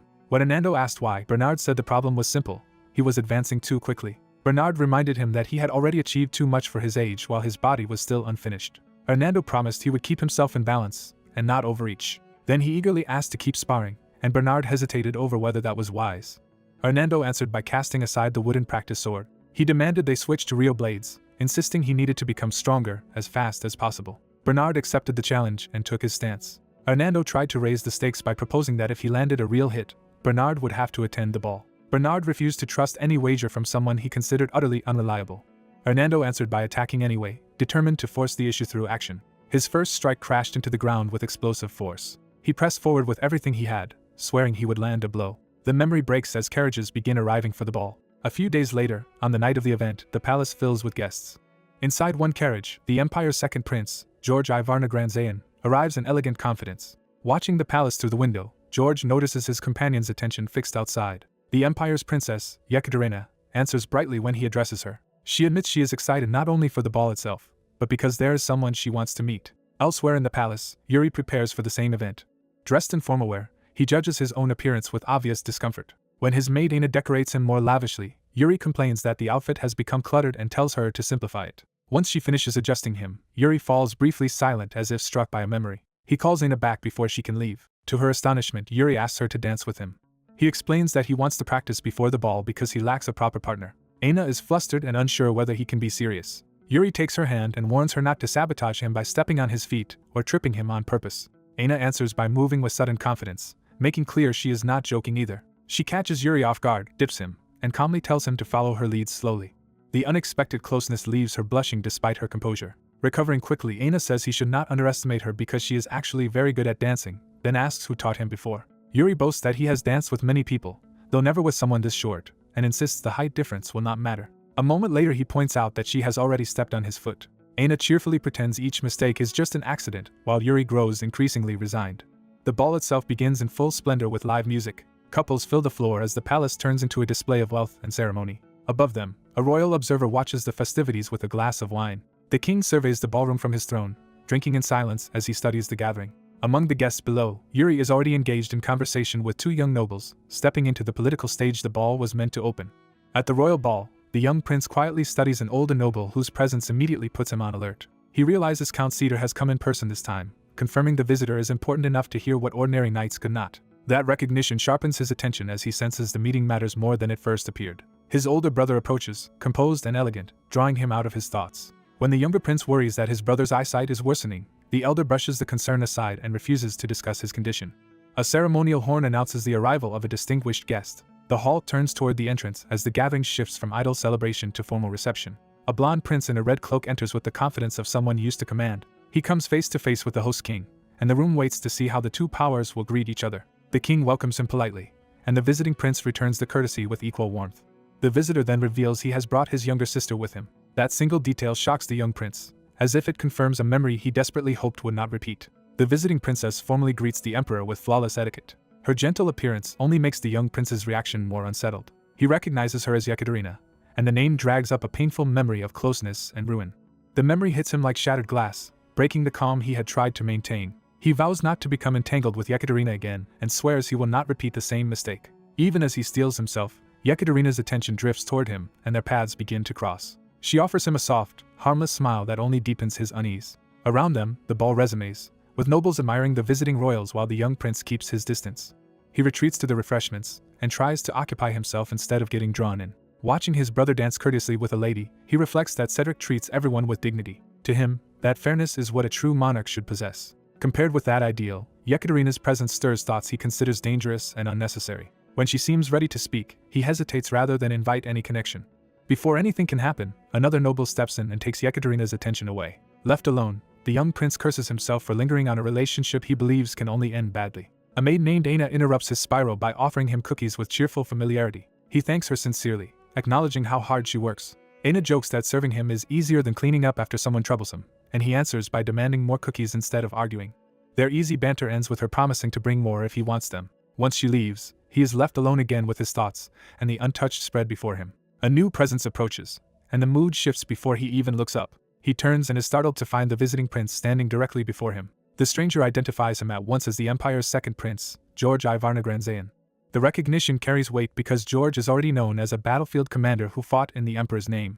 The visitor introduces himself as Yuri Bryal, third prince of Bryal, and George instantly remembers him as the man tied to Bryal's destruction. George forces himself to stay calm, knowing he cannot reveal hostility yet. Yuri studies him with unsettling interest, as if confirming something for himself. A faint smile from Yuri makes the encounter feel less like courtesy and more like a test. For a moment, George senses an unnatural scrutiny in Yuri's gaze, as though he is being read rather than merely observed. That pressure leaves George frozen, aware that something dangerous has just brushed past him. He realizes Yuri's probing was not ordinary curiosity, and that the man is far more threatening than his manner suggests. Yuri remarks on George's age with a smile that sounds like praise but feels like appraisal. He goes further, saying George truly is Fiori's son and possesses remarkable talent. George understands that move was far too sharp to be a harmless compliment, and begins to reassess Yuri completely. Privately, he condemns Yuri as a deeply unpleasant man and decides the Bryal siblings are both dangerous in their own ways. That judgment is interrupted when Aina accidentally spills wine and drops a tray at Yuri's feet. Seeing the imperial emblem stained, Aina panics and begs forgiveness for the disrespect. Yuri answers her terror with a smile that makes the threat worse, not better. He looks at George as if measuring how the boy will respond to what comes next. George immediately senses the situation is about to turn vicious. Yuri's hand closes around his sword hilt, making his intent unmistakable. He declares that the maid has committed a grave offense. Then he coldly states that the proper punishment is execution, and George realizes Yuri provoked this on purpose. The festive hall falls into a suffocating silence, as everyone waits to see whether anyone will intervene. Yuri repeats that the girl has erred, framing the matter as a formal issue rather than an accident. Aina trembles as he invokes imperial law to justify what he is about to do. Before Yuri can carry it out, the king steps in and demands to know whether he has come to disrupt the ball. The king warns him that if he wants bloodshed, he can do it in his own country, not here.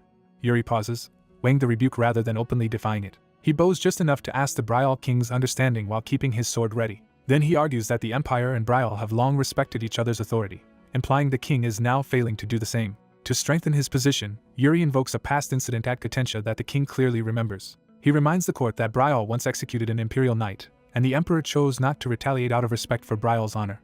Yuri insists this case is no different and claims he is acting to preserve the peace and dignity of both nations. George recalls that his father truly did behead an imperial knight in the past, which makes Yuri's argument dangerously effective. The king realizes that by invoking precedent and honor, Yuri has turned the matter into a challenge to the imperial family itself. Yuri makes it plain that anyone who blocks him now is effectively insulting the empire. George sees the trap clearly. Duty, ideals, and force are being twisted together until violence can be called justice.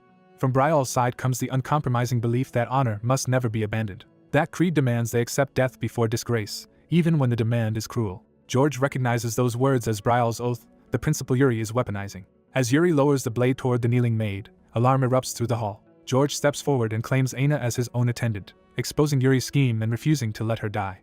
The king immediately backs him, declaring that if the maid is George's person, then her fault is his responsibility as well. George adds his own plea, reminding the court that he is still of royal blood and asking that this be taken into account. Though he feels trapped by sins and consequences he cannot escape, he still chooses to act. Instead of allowing a summary execution, George demands a trial by combat. The hall goes still again as everyone absorbs the audacity of the request. George stands firm, offering his own life in place of the maid's. Yuri laughs, amused rather than offended by the challenge. He repeats George's name and title as if savoring a new toy. When George asks to address him more casually, Yuri permits it with easy confidence. That small concession only heightens the sense that Yuri is enjoying the game. The king decides the objection is legitimate and asks whether accepting the duel will satisfy Yuri. Pressed by law and appearances, the king agrees, though the decision clearly costs him. Yuri accepts and says that, for the dignity of the imperial family, he will appoint a champion instead of fighting personally. He adds another insult by promising to send the youngest squire in the guard, pretending it is mercy suited to George's age. With the duel arranged, Yuri withdraws for the moment, promising they will meet again at the trial. Aina is left shaking in relief and guilt after nearly being killed for a staged offense. George kneels beside her and gently tells her to stand, shifting the moment from politics back to simple human concern. He orders her to go rest instead of blaming herself. When Aina breaks down over the trouble she caused, George refuses to let her carry that burden. Other maids hurry her away while George remains behind, already thinking ahead to the duel. He leaves the hall alone, carrying the weight of what he has just set in motion. As he walks, Yekaterina notices him, and their eyes meet again. She watches him in silence, her expression unreadable but attentive. George cuts off any thoughts about her, deciding they are a distraction he cannot afford. He heads out with renewed focus, leaving the ball behind. Elsewhere, a silver-haired observer calmly drinks and watches events unfold with unusual interest. Night gives way to a quieter corridor where George is intercepted by his older brother. Cedric approaches after him, clearly intending to question what just happened. The brothers stop together in the empty hall, away from the crowd. Cedric demands to know what George was thinking when he challenged Yuri. George turns, caught between guilt and resolve. He answers simply that he could not stand by and watch Aina die. Cedric softens, though only slightly, because he understands the impulse even if he disapproves of the risk. He admits he had no better option himself, and reassures George with a hand on his head. That gesture steadies George more than any formal praise could have. The touch reminds George of another time he faced something like this, linking the present to a painful past. Cedric addresses Yuri by name in George's thoughts, as if already measuring the man as an enemy. He offers to become George's opponent in the trial, presenting it as help. George immediately understands the hidden meaning. Yuri's chosen champion is meant to kill him under the cover of fairness. Cedric warns that if the fighters are close in skill, an accidental death during the duel would be easy to arrange. George refuses the offer, insisting that because he caused this crisis, he must resolve it himself. Cedric smiles at that answer, recognizing George's stubborn sense of responsibility. He finally yields and says he trusts Yuri Brial to handle the ball's aftermath, while trusting George to face the duel. Cedric promises to manage the political mess himself, and orders George to rest. George accepts, thinking that if Brial had not been destroyed by the Empire, Cedric would have made an excellent ruler there. He wonders what kind of country Brial might have become under such leadership, and resolves to live long enough to find out. For that future, he swears he will win the coming fight no matter who stands against him. The next day, the trial by combat begins in a bright courtyard before the assembled court. Yuri and Yekaterina take their seats to watch, both calm in very different ways. The spectators murmur over the third prince's sudden demand for a duel, and what it might mean. As the imperial squire demonstrates his swordsmanship, onlookers note that his stance is exceptionally stable for someone so young. His skill confirms that Yuri's so-called mercy was another calculated insult, because this is no harmless opponent. One observer worries for George, while the silver-haired man beside him smiles instead of sharing the concern. That smile reveals he expects something far more interesting than a simple execution. George enters the arena in light armor, stretching as if he has no reason to fear the match. He takes up his weapon with easy confidence, and tells everyone there is nothing to worry about. At the same time, another thread of the story reveals a hidden watcher from the Magic Tower, a grand wizard who has reached a realm beyond ordinary mages. This wizard belongs to the rare few who achieve Manhwa, a level no one else can easily approach. Among those powers is a formula that allows him to glimpse the fate of the world itself. That miracle, Heaven's Mandate Observation Formula, is a power Hernan alone had reached. Now, while pretending to be an ordinary gambler, Hernan recalls how George once ruined him at cards in a way that should have been impossible. Even after gaining his prophetic power, Hernan had never lost money in a serious game until he faced that boy. He concluded it was not coincidence. His vision could read an opponent's hand and even their luck at a glance, yet George reflected nothing back to him at all. What he did see instead was a future image of the third prince of Brial, bloodied and defiant amid flames. In that vision, Yuri kept fighting through terrible wounds and only collapsed at the very end. Hernan now suspects everything began from that moment of resistance. A warning he once dismissed as misunderstanding has become real suspicion in his mind. Because of George's strange behavior during their last encounter, Hernan used his precious formula again to confirm the truth. He became certain of something impossible. Prince Yuri has no fate that can be read. Back in the arena, George's calm smile suggests he already knows the duel will not go the way anyone expects. He tells the imperial squire he is ready and mocks him for wasting effort striking at empty air. Yuri, watching from his seat, asks whether George truly needs no more preparation. George answers that he is ready to begin immediately, and the squire agrees. With both sides prepared, the king gives the order and the trial by combat officially begins. In the cathedral arena, a black-haired young swordsman faces a red-haired armored opponent in a formal duel. The black-haired fighter opens aggressively, rushing in before the other side can settle the pace. The red-haired knight catches the attack and realizes the challenger is faster than expected. That realization turns to alarm as the exchange immediately slips out of his control. The black-haired swordsman seizes the bind and forces the red-haired knight off balance. He follows with a relentless flurry, driving his opponent backward through a chain of precise strikes. A heavy slash lands cleanly, showing the black-haired fighter has the upper hand. He settles with quiet confidence, already reading the duel as his to command. The red-haired knight braces himself and prepares a stronger counterattack. Watching from the seats, the king calls on Ernan to give his judgment. Ernan answers the king with formal respect. The king asks how this duel is likely to end. Ernan studies the match carefully before answering. On the field, the red-haired knight unleashes a more dangerous technique to reverse the flow. The black-haired swordsman cuts through the assault instead of retreating, refusing to yield momentum. Ernan smiles faintly, amused by what he is seeing. He admits he cannot predict the outcome with certainty. When the king reminds him that he came to Brial claiming to follow heaven's will, Ernan confirms it. Asked whether that means his time in Brial is over, Ernan says not yet. He politely downplays himself, while making clear he is staying because something still matters here. The king warns that false modesty is pointless and presses him for a real answer. Ernan turns the question back and asks whom the king believes is stronger. As the duel intensifies, the red-haired knight pours everything into a decisive attack. His eyes sharpen with killing intent as he commits fully to ending it. The king judges that the red-haired knight should be stronger. Ernan notes that the king sees the same imbalance he does. He explains that he first came to Brial because heaven led him there. He believed the continent's greatest power, the one able to shape the world's fate, was in this place. But because that power had not yet revealed itself, he had thought there was no reason to remain. He admits he had been ready to leave. At that same moment, the red-haired knight launches downward with everything he has. The black-haired swordsman endures the pressure and prepares his answer. Ernan concludes that the moment of departure has still not come. The black-haired fighter finally stops testing his opponent and decides to finish the duel. He releases a surge of blue mana through his sword and accelerates into a killing line. The red-haired knight is stunned as the black-haired swordsman suddenly becomes much faster. The black-haired fighter reads the opening in an instant. He slips past the red-haired knight's guard before the attack can be corrected. His grip and mana control tighten perfectly around the finishing strike. The red-haired knight realizes too late that he is about to lose. He lashes out desperately with murderous intent, but the chance is already gone. The spectators gasp as the duel turns in a single instant. Even the king is forced to take the results seriously. Brial's nobles are shaken by the level of skill on display. Ernan is delighted, recognizing the exact move that changed everything. The black-haired swordsman's blade stops at his opponent's throat, while the other sword falls away. The victor realizes he has won. The red-haired knight openly concedes defeat. Ernan declares that by following heaven's will to Brial, he has found someone who defies it. He says the third prince's sword altered the fate assigned to that boy, turning death into life and life into death. To Ernan, the prince's every action now runs against the destiny heaven had decreed. He names the black-haired victor Yuri Brial, the one who transcends fate. Ernan praises the prince with near religious excitement, eager to see how he will reshape the world. Yuri only smiles, unaware of the full weight Ernan has placed on him. Ernan marvels that in the very place he followed fate, he found someone who opposes it. He repeats that the third prince's sword changed both Yuri's fate and that of the attendant tied to him. To him, Yuri stands outside the world's ordained destiny. He gives Yuri a title that marks him as a transcender of fate. Ernan is thrilled by the thought of what Yuri will do to the future from now on. 5 years pass. Inside the palace, a nervous maid panics after wandering into the wrong patrol zone and fears punishment. She tries to steady herself before anyone notices. Someone calls out to her, and she freezes.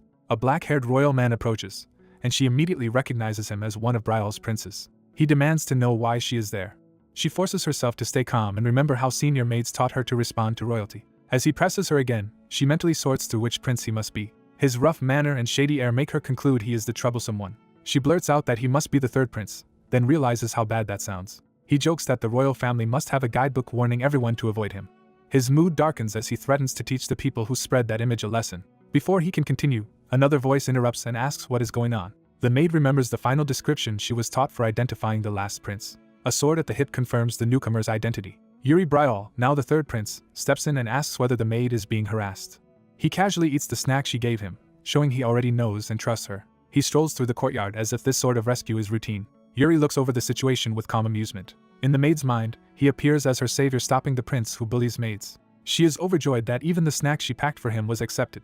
Yuri notes that the maid prepared something tasty for him. As he chews, he idly manipulates mana with his fingers. He reflects that he has finally reached the bare hand realm, where mana can offset the strain on the hands even while wielding a sword. He recognizes this as a meaningful step in his growth. Satisfied, he judges that he has at least attained that level. A memory of being fatally pierced by Lauren's sword in his previous life resurfaces. He reminds himself that 5 years have passed since his return. Yuri senses that the calm period is ending. He figures the nobles are already making a racket about the coming crisis. At the meeting hall, he pounds on the door and complains that he is being ignored.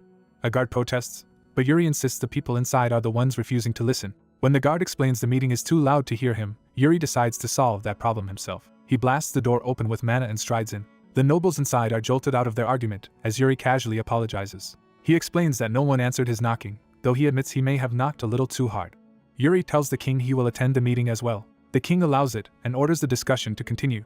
A noble argues that his territory cannot spare troops for the empire's proposed alliance army. Another denounces that refusal as irresponsible and demands more support. Yuri sees that the room is full of men calculating only their own gains and losses.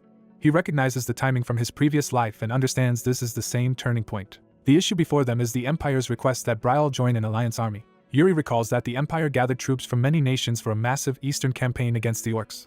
But the alliance collapsed, and the enraged orcs later ravaged the borders of every nation that joined. Only the empire escaped the worst of the retaliation. That is when Yuri realized the whole alliance had been the empire's scheme from the start. He remembers that many great knights died because of it, including Lien Flandre. Determined not to repeat that history, Yuri resolves to stop at this time. As one noble insists Brial cannot spare even a single soldier, the king cuts off the shouting. Yuri stands and declares that he will go himself. He announces that he will personally join the alliance army and tells the nobles to show some sincerity as well.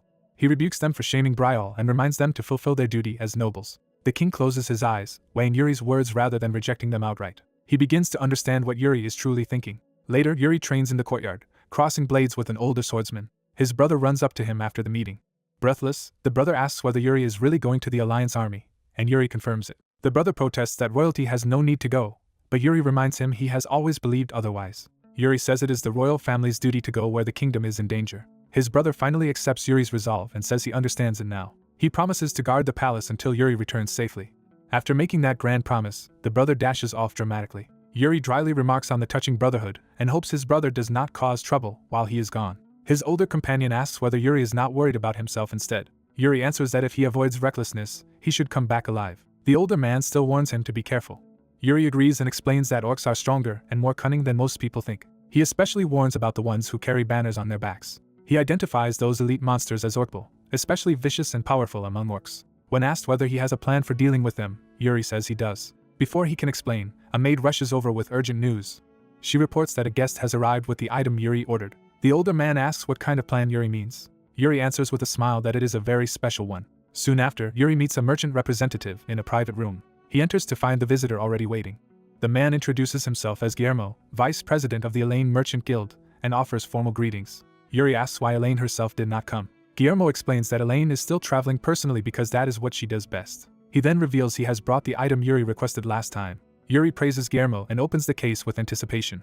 Inside are the Elementarian, a set of ornate daggers. When Guillermo wonders whether such decorative blades are truly valuable, Yuri says they are extremely valuable. He explains that they are ancient magical artifacts and demonstrates by making one float with mana. Guillermo panics as the dagger moves on its own and seems ready to strike him. Yuri reassures him that he will not die and confirms he is controlling it with mana. Guillermo admits he had no idea Yuri was that strong, and Yuri jokes that he is not merely wasting his days. As Yuri studies the dagger, something about it catches his attention. He brushes off Guillermo's concern and hides whatever he noticed. Yuri asks Guillermo to pass along his greetings to Elaine and to report next time on how the Empire's branch is preparing. After Guillermo leaves, Yuri relaxes and tells the hidden person in the room that they can come out now. A shadowy subordinate slips into the prince's chamber to report in secret. Yuri summons Asana while lounging with complete confidence. He immediately asks what became of Goryo. Asana explains that she delivered the warning Yuri had ordered. Her warning was brutal enough to terrify Goryo in his own bed, and Yuri approves because the man keeps targeting Elaine's money. Asana hesitantly brings up the rumor that Yuri truly intends to join the Union Army, and he confirms it without hesitation. She urges caution, but Yuri makes clear he has no intention of going into danger alone. When she asks what he means, Yuri decides on the spot that she will accompany him. He tests her resolve by asking whether she can keep up with him. Asana accepts at once, saying any destination with him is better than the life she came from, and then slips away to await further orders. A few days later, the day of departure for battle arrives. In the square, Yuri stands in armor while a bespectacled companion calls out to him. The friend offers a quiet farewell and tells Yuri to stay safe. Yuri answers with swagger, promising he will return victorious and elevate the Brial name. Their parting carries the warmth of old familiarity, with Yuri teasingly accepting one last bit of concern. The friend smiles, clearly trying to hide how worried he really is. Unable to leave it at words, he embraces Yuri and promises they will meet again. Yuri returns the promise and assures him he will come back. A ceremonial horn sounds over the Brial banner, calling the gathering to order. A senior commander announces that the departure ceremony will begin. Yuri steps forward to receive the formal charge. He presents himself with calm determination before the assembled army. His father asks whether he is nervous, and Yuri denies it completely. Instead of accepting that answer, his father tells him to look at the soldiers behind him. Yuri sees the ranks of men he is about to lead, and his father reminds him that every one of those lives will rest on his shoulders. Yuri silently vows that even if some must die, he will not let them suffer the miserable death he once knew in another life. His father presses him one last time to prove he can bear that burden, and Yuri starts to answer with confidence. Before he can finish, his father suddenly unleashes killing intent directly at him as a final test. The murderous pressure crashes down so hard that it feels like death itself is charging at Yuri. For a moment, Yuri realizes his body is locking up under the threat. He cannot move, and panic begins to creep in. Even so, his instincts tell him that what is coming is genuine death if he fails to respond. He understands that trying to simply avoid it will get him killed, so he searches for a way to reject the killing intent head-on instead of fleeing from it. Yuri finds his answer and commits to it. Blue power erupts around him as he draws his sword with sudden force. His eyes sharpen, and he cuts through the pressure with a decisive counter-stroke. The clash rings out as Yuri's blade meets his father's attack instead of yielding to it. His father breaks into a proud grin, satisfied that Yuri answered properly. Yuri realizes the attack was not an execution but a replacement for the usual letter of departure. His father tells him not to drag things out and to return alive, and Yuri accepts the command. Yuri steadies himself, now fully aware of what leadership will demand. He raises his sword toward the sky to address the army. He formally declares himself Bryal's third prince, Yuri Bryal, before the assembled soldiers. Then he asks them to place their trust in him. With that, Yuri gives the order for the soldiers to march. The story shifts from ceremony to a darker place hidden behind the front lines. A heavy lock is turned open somewhere deep inside a prison-like corridor. Behind the bars, a monstrous captive snarls and rattles its cage. An older scarred knight greets Yuri after 5 years and addresses him as the third prince. As evening falls, Yuri's march continues toward the war zone. The army makes camp in the forest, and Yuri watches his men rest while he remains thoughtful. Even at rest, he stays alert and withdrawn, still carrying the weight of command. He asks Sir Raymond how far they have traveled, and learns they are already near Sidr. Raymond confirms they should reach Sidr soon. He explains that after passing through Sidr, the route will continue through Gid and into Balshad. Yuri checks whether their pace is acceptable, and Raymond assures him it is. Their discussion is interrupted when someone addresses Yuri directly. That voice triggers a grim memory, and Yuri is reminded that everything began because of Laurent Flandre. He recognizes Laurent as the man who killed him in his previous life. In the present, Laurent approaches politely and introduces himself. He gives his full name with awkward sincerity, leaving Yuri momentarily caught off guard. Laurent admits he has wanted to tell Yuri something for a long time. Yuri cautiously asks what Laurent means. Laurent blurts out that he admires Yuri, stunning him.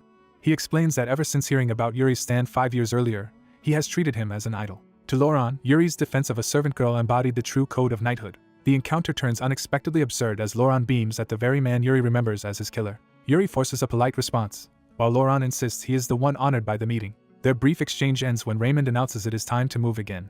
As they depart, Raymond warns Yuri that Count Sidr is not known for warmth and may greet them coldly. By night, the army reaches Sidr's fortress. Instead of hostility, a huge banner publicly welcomes the third prince. The prepared reception makes it clear that Sidr has staged an impressive display for Yuri's arrival. Yuri dryly notes that this is far warmer than expected. The Margrave of Sidr, Haim Sidr, personally comes out to welcome him. Yuri returns the courtesy and praises Haim for entering the front lines at such an advanced age. Haim immediately asks whether Yuri has ever fought orcs before. Yuri begins with confidence, trying not to appear inexperienced. He admits that he has not fought them directly, but says he has studied them. He explains that because most of his troops also lack experience, he prepared by learning as much as possible. Haim praises that answer, sounding impressed. Then he asks Yuri for a moment of his time. Haim offers Yuri a gift, framing it as something useful before the coming war. Yuri is led to a sealed underground chamber. The heavy mechanism is unlocked to reveal what lies inside. Haim enters with Yuri, Raymond, Laurent, and several guards. Haim invites Yuri deeper into the prison corridor. Yuri advances with his entourage, wary of the oppressive atmosphere. A door opens ahead, exposing the chamber beyond. One of Yuri's men reacts in alarm at what he sees. Yuri demands an explanation from Haim. Haim tells him not to fear and presents the scene as something educational. The corridor is lined with cages and braziers, making the place feel more like a torture hall than a prison. Yuri falls silent as he takes in the cruelty around him.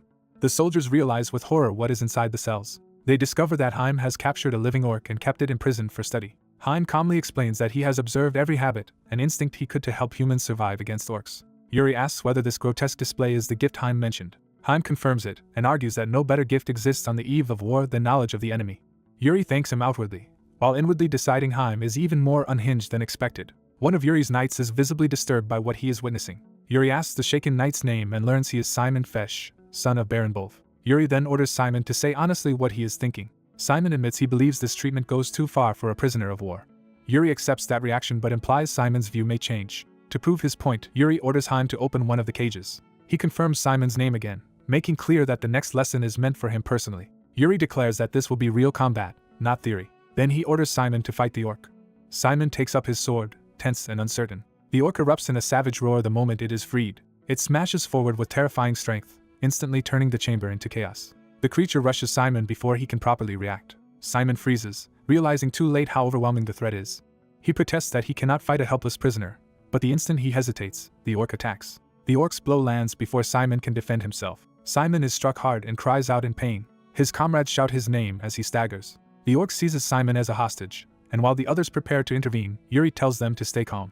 Haim reveals that the orc has already been crippled by severed tendons and should not be able to kill quickly. Yuri remains silent, watching Simon's fear rather than rushing to rescue him. Haim reminds Yuri of the lesson: this is an orc. When someone begs Yuri to save Simon, he coldly points out that the orc has been weakened enough that Simon is unlikely to die immediately. The orc bellows while tightening its hold, turning Simon's terror into a live demonstration. Yuri asks whether the creature is taking Simon hostage, and then calls for an interpreter. A hooded figure appears from the shadows to translate the orc's speech. The interpreter introduces himself only as Cory. Yuri is briefly puzzled by the unfamiliar name but moves on. Cory translates the orc's threat: if the humans do not lower their weapons, Simon's bones will be broken one by one. The threat is punctuated by Simon's scream as the orc begins to crush him. Yuri orders Laurent to take his turn, and Laurent steps forward with green magic gathering in his hand. Laurent prepares a restraining spell instead of a direct attack. His magic coils around the orc and Simon together, pinning the monster in place without killing the hostage. Yuri uses the opening to move, praising Laurent's timing as he charges in.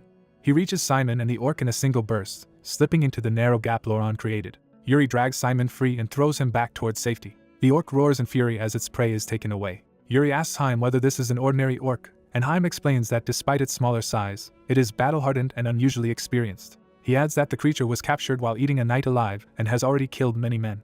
Simon, enraged by that revelation and his own humiliation, wants to kill the orc immediately regardless of the hostage risk. Yuri stops him and orders him to calm down. He makes clear he is not rebuking Simon, only forcing him to see the battlefield clearly. Yuri tells him to look beyond the single opening in front of him, because in real war countless enemies will be searching for chances to kill him. He drives the lesson home: this is training, and Simon must learn how to kill orcs.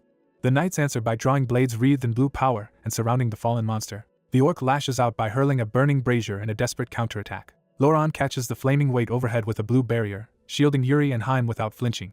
At the same moment, Raymond lunges in from the side with a decisive strike. Raymond's blade cuts cleanly through the orc, ending the lesson with a single lethal blow. A veteran knight walks past the corpses of monsters after a brutal training exercise meant to harden men for war. Even so, the sight leaves him unsettled, and he cannot fully hide his discomfort. His unease is cut short when one of the supposedly dead creatures suddenly rises to attack. He reacts on instinct and meets the charge with his blade before it can reach him. The creature is struck down and spits blood, ending the ambush.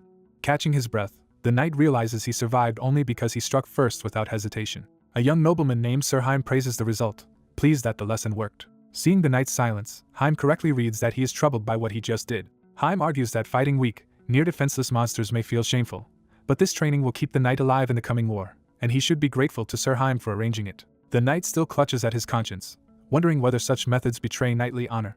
An older commander dismisses that concern, insisting these creatures deserve no chivalry, and leads the group onward to show something worse. As they leave the blood-soaked hall behind, he explains that the monsters here are only crude imitations of the true horror. He warns that in real orc villages, far more terrible things are happening. He opens the next chamber, and tells them they are about to see the aftermath of what orcs have done. One knight immediately senses the nature of the atrocity before he can even name it.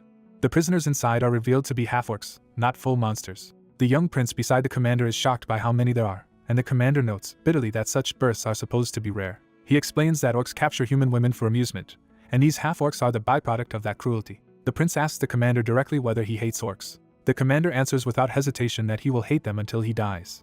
The prince absorbs that answer in silence, studying the man's conviction. He reflects that the commander seems numb to atrocity because everyone has an archenemy, and for him it is the Empire. By contrast, he realizes Sir Haim's defining hatred is reserved for orcs. He recalls hearing that Haim once recovered his son's body from an orc village and never forgot what he saw there. That memory stirs the prince's own grief, because he too cannot forget the fall of his kingdom. The story shifts to the prince at dawn as his retinue addresses him formally. Before the army departs, the old commander orders that the hooded half-orc interpreter be taken along. The prince recognizes the hooded figure from the cellar, and the half-orc introduces himself as Cory. The prince immediately values him as a rare asset because he can speak the orc language. Cory tries to warn him about something important, but the prince cuts him off before he can speak. When Cory is confused, the prince calmly says he already knows what Cory is worried about. He dismisses the concern and offers Cory a gift as a token of goodwill for their future cooperation. Cory is overwhelmed by the generosity, but the prince is already turning to military matters. He asks Sir Raymond whether the road ahead is already the borderland, and Raymond says it is, though bandits should not pose much danger. The prince rejects that complacency and insists bandits, like orcs, are still a threat to the border. He declares that such threats should be wiped out completely. Soon after, a merchant caravan moves through the forest unaware that danger is closing in. The horses continue forward as the travelers remain exposed on the road. A mounted bandit leader and his riders descend on the caravan with practiced confidence. The merchants realize too late that armed raiders are upon them. The bandit leader's expression hardens as he prepares to butcher defenseless prey. He raises his sword from horseback, ready to cut down the merchants in a single sweep. At that same time, the prince's force advances under Brial's banner through the same forest. The prince notices something ahead and turns his attention toward it. He thinks ahead about the trouble Corey's identity could cause in the platoon, but trusts Hernando to manage it because Corey now serves him directly. He treats the problem lightly, confident his subordinate can handle the unrest. Studying a marked map, he begins assessing the region and possible targets. He calls for Jared to join him and assist. Jared rides up beside him while the prince continues reading the map in motion. The prince assigns Jared to reconnaissance and orders him to scout a marked location and report back.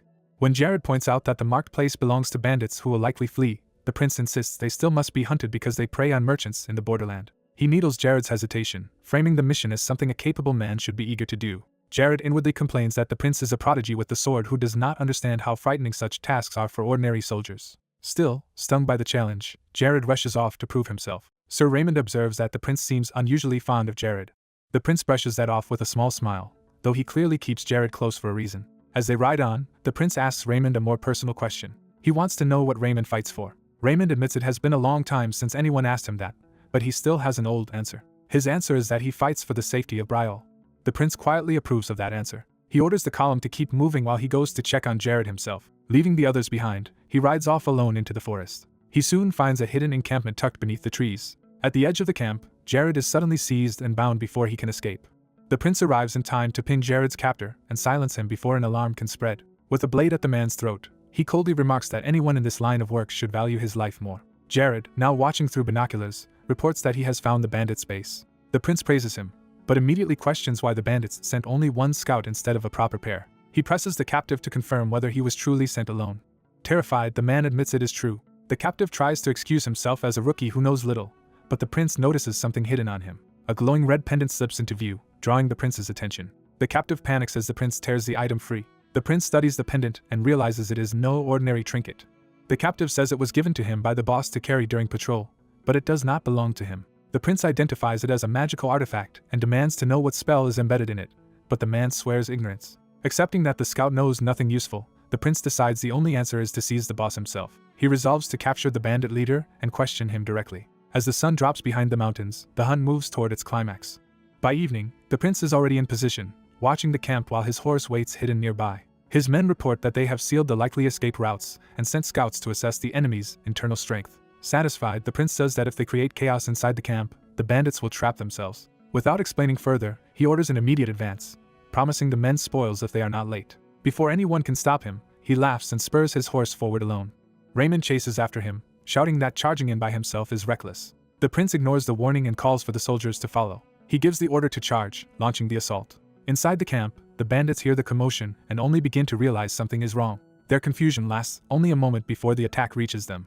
The prince crashes straight through the camp on horseback, cutting men down and scattering the rest in terror. As the survivors reel, he mockingly introduces the attackers as if arriving at a formal meeting. Then he names them for what they are and turns the raid into a massacre of bandits. By nightfall, Raymond and the others race in after him, still trying to catch up. They arrive tense and breathless, expecting a desperate battle. Instead, they find the prince sitting calmly among the dead, telling them they are too late. Raymond scolds him for taking such needless risks, but the prince only complains that his men are late and overly fussy. Raymond confirms that no bandits escaped and that Brial suffered no losses. Pleased, the prince immediately turns practical and orders the captured provisions turned into supper. He cheerfully announces that the night's meal will be field-style skewered meat. When Raymond remarks that it will smell unpleasant, the prince says that is exactly what makes it good. They decide to camp there for the night and resume marching in the morning, while the wounded bandit leader is left alive nearby. As the camp settles, Raymond reports on the next leg of the journey. Before reaching Balshad, the allied rally point, they will first pass through Gid, where another kingdom's army will also converge. The prince asks which kingdom that is while casually finishing off the surviving bandit leader. Raymond answers that it is the Holy Kingdom. The prince is pleased to hear they are a nation that uses holy magic. Raymond hopes that means the Holy Kingdom might heal Brial's wounded once relations are established, though he is not fully convinced. A rumor reaches them that the commander of the allied forces is the princess of the Holy Kingdom. The rumor adds that she is politically vulnerable and desperate to produce results that will secure her standing. It is even said that, because of that pressure, she will do anything within the allied forces to get what she wants. The prince turns that over in his mind with interest. When Raymond asks whether they should investigate further, the prince declines. He decides he will simply meet the princess in person and judge her himself. At Gid, the Allied armies are warned that the city is an independent midpoint supply hub, and any disorder there will be punished under military law. The prince orders his troops to camp outside the city and keep strict discipline, then goes in alone to meet the local lord.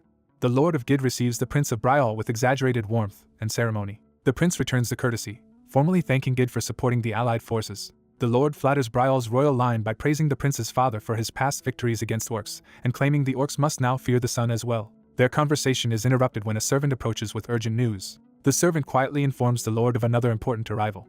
The Lord announces that the princess of the Holy Kingdom has also reached Gid and asks whether the prince wishes to meet her immediately. The prince agrees at once, eager for the encounter. Moments later, the room prepares for a second royal guest. The second princess of the Holy Kingdom, Sibylla our saint, enters in full armor with an escort, carrying herself like a commander rather than a court lady. She introduces herself formally and with clear authority. The prince greets her with polished courtesy, though he remains lounging instead of rising. Sibylla immediately notices his posture and asks whether he is merely one of the Lord's retainers. The prince looks up at her, amused by the mistake. Before the Lord can explain, Sibylla asks that the supposed retainer leave so she can speak privately with the prince. One of her guards erupts in outrage at what he sees as disrespect toward the princess. The prince answers the insult with a calm, dangerous smile. He reveals that he is Yuri, the third prince of Brial, instantly freezing the room. The Holy Kingdom's side is left stunned by the blunder, while the Lord can only watch the embarrassment unfold. The offending guard tries to recover by claiming he commands the troops and therefore failed to recognize royalty. Yuri turns the moment into a joke at his own expense, saying he should have dressed more like a prince and less like a street rogue. Sibylla and her men quickly apologize for the discourtesy, and she is visibly mortified by her guard's outburst. Trying to ease the tension, Yuri lightly asks whether he really looks that shabby in his outfit. Sibylla apologizes again for the misunderstanding, and Yuri teasingly suggests he might keep bringing it up. He then offers a proper introduction, naming himself as Yuri, third prince of Brial. Sibylla accepts the introduction and shakes his hand. Yuri immediately turns playful, asking her age and then cheerfully noting that their 2-year difference makes them practically the same age. He pushes the familiarity further by declaring them basically friends already and dropping formal distance. The Lord of Gid is delighted by how quickly the two royals seem to get along and praises the budding friendship before the war. Pressed in public, Sibylla reluctantly agrees to play along with the friendly tone. Yuri then asks why he saw no Holy Kingdom troops on the way in, and Sibylla explains that her army is still arriving and will reach Gid by the next day. Yuri's expression sharpens as he quietly remarks that he hopes nothing unfortunate happens before then. Sibylla answers with confidence that the Holy Kingdom's discipline is not in question and asks whether he is implying internal trouble. Yuri smoothly denies that and says he means an external threat, reminding her that orcs can slip across borders and even stage ambushes despite their size. The Lord agrees with Yuri's warning, but Yuri adds that even a holy army should not assume safety just because of its reputation. He finishes by advising Sibylla to take that warning seriously, leaving her unsettled by the implication behind his smile. In the city, two men discuss the Holy Kingdom's paladins and conclude that their rigid nature will make life difficult for the princess. When asked whether he liked that princess anyway, the dark-haired man admits he did, but quickly turns back to the matter at hand. He produces a red crystal necklace and begins tracing where it came from. His companion confirms that only this talisman market sells items like it, making the shop their best lead. They recall the bandit captain's claim that the necklace was used to draw orcs in. More specifically, they understand it as a crude war stimulant that drives orcs berserk and sends them after whoever carries it. The shopkeeper dismisses the necklace as too crude to be called a true artifact and insists it would not work especially well. After being thrown out for asking too much, the pair conclude the suspicious items are already gone, likely bought up by the bandits. The dark-haired man accepts that setback with unsettling ease. His companion tries to get his attention, but the prince has already found a new target for his curiosity. He points out soldiers of Brial entering a bar and notes that gambling seems to be going on inside. Seeing allied soldiers gambling, he decides this is the perfect excuse to impose discipline. He heads for the bar with a predatory smile, declaring that the army clearly needs stricter order. Elsewhere in the city, Holy Kingdom officers gather near their quarters. A subordinate confirms that he has already spoken with the local lord. Vice Commander Fennec of the Holy Kingdom mocks the rumors that Brial's prince has fallen to the bottom of public esteem. He goes further, sneering that Brial's age as the Kingdom of Knights is over, until a female superior tells him to stop slandering their allies. Even so, he keeps belittling Brial's prince as a lowly mercenary in both dress and conduct. Fennec crosses the line by implying Brial may lose its prince during the coming orc raid, forcing another warning. He backs down outwardly, then asks whether there is any problem with the main force. The female commander answers that everything is under control and tells him not to worry. With that settled, she orders a city patrol while Fennec departs wearing a smug expression. Left alone, she senses unease despite her calm front. Inside the bar, Brial's soldiers are indeed drinking and gambling. Fennec arrives and glares at the scene in disgust. He demands to know who these men are. When told they are Brial's soldiers, he seizes on their behavior as proof of Brial's lack of discipline. Watching them openly gamble, he grows even more contemptuous. He blames their commander for their conduct and declares that, as a paladin of the Holy Kingdom, he cannot ignore it. Fennec storms up and begins berating the soldiers for gambling. The Brial men stare back without much fear, still holding their cards. Fennec lectures them about disgracing the allied forces, only to be interrupted by a cold challenge. Someone grabs him by the shoulder from behind, instantly breaking his momentum. The dark-haired man asks for Fennec's name with a smile that feels more like a threat. When Fennec identifies his opponent as Brial's third prince, he is visibly thrown off. Even so, he tries to recover by preaching that such behavior harms both a commander and his soldiers. He smugly says a soldier should hold a sword, not a card, and implies the prince knows nothing of proper swordsmanship. The prince only laughs at the attempted insult. He presses Fennec for his name again and pointedly asks whether the Holy Kingdom has forgotten rank and order. Fennec falters, suddenly aware he may have challenged someone above his station. Before he can recover, both men are interrupted by a new arrival. A female Holy Kingdom commander enters and coolly reminds Fennec that he was supposed to be on patrol. Fennec immediately bows and apologizes. She curtly orders him to wait outside. Humiliated, Fennec obeys while she remains in control of the room. She turns a sharp, assessing gaze on the Brial prince. She offers to apologize for Fennec's conduct, but the prince waves it off. Instead, he remarks that controlling every subordinate is difficult, a line that quietly lands on her. Recognizing the point, she says she will repay the favor another time and withdraws. The prince watches her leave in silence. He recalls hearing that she is politically weakened and now understands why she is so sensitive about results. Deciding it is not his problem, he lets the matter go. Outside, his men continue their card game as if nothing serious happened. Fennec fumes in frustration while the female commander stands nearby. He accuses her of already siding with Brial's prince, but she refuses to indulge that complaint. Fennec tries to revive his earlier criticism, only to be cut off by urgent shouting. Both Holy Kingdom officers turn toward the disturbance. A rider rushes in at full speed from the direction of the gate. The exhausted messenger nearly falls from his horse in his haste. He apologizes for the intrusion and announces an urgent message from the main force. The female commander demands to know what happened. The messenger reports that the main force has been attacked by orcs. At once, the commander grips her weapon and prepares to move. Later that night, as she mounts up to depart, the local lord hesitantly raises another option. He suggests requesting support from Brial. She pauses, but says nothing. The lord argues that allied losses could be minimized if Brial were asked to help. Fennec rejects the idea outright, insisting the Holy Kingdom will handle its own affairs and scoffing at the thought of losing to mere orcs. The lord backs off and lets the matter drop rather than provoke him further. The commander politely thanks the lord for his concern and assures him the situation will be resolved. She gives the order to ride out immediately. She and Fennec lead the Holy Kingdom force into the night. After they leave, the lord watches the road with growing concern. He remarks that the Holy Kingdom is stubborn, especially its vice commander. Realizing time is short, he orders a subordinate to find Brial's third prince at the army camp. He urges the man to hurry because there is almost no time left. At Brial's camp, Yuri reads the urgent message while his officers wait for his decision. The letter confirms that the Holy Kingdom's main force has been attacked by orcs. It also relays the local lord's request that Brial, as part of the allied force, help exterminate the nearby orcs. One officer notes the request came from the local lord of Gid rather than from the Holy Kingdom itself. Yuri immediately understands that someone in the Holy Kingdom was too stubborn to ask for aid. He orders Sir Raymond to prepare the troops to move out. Before that, Yuri asks the messenger's name.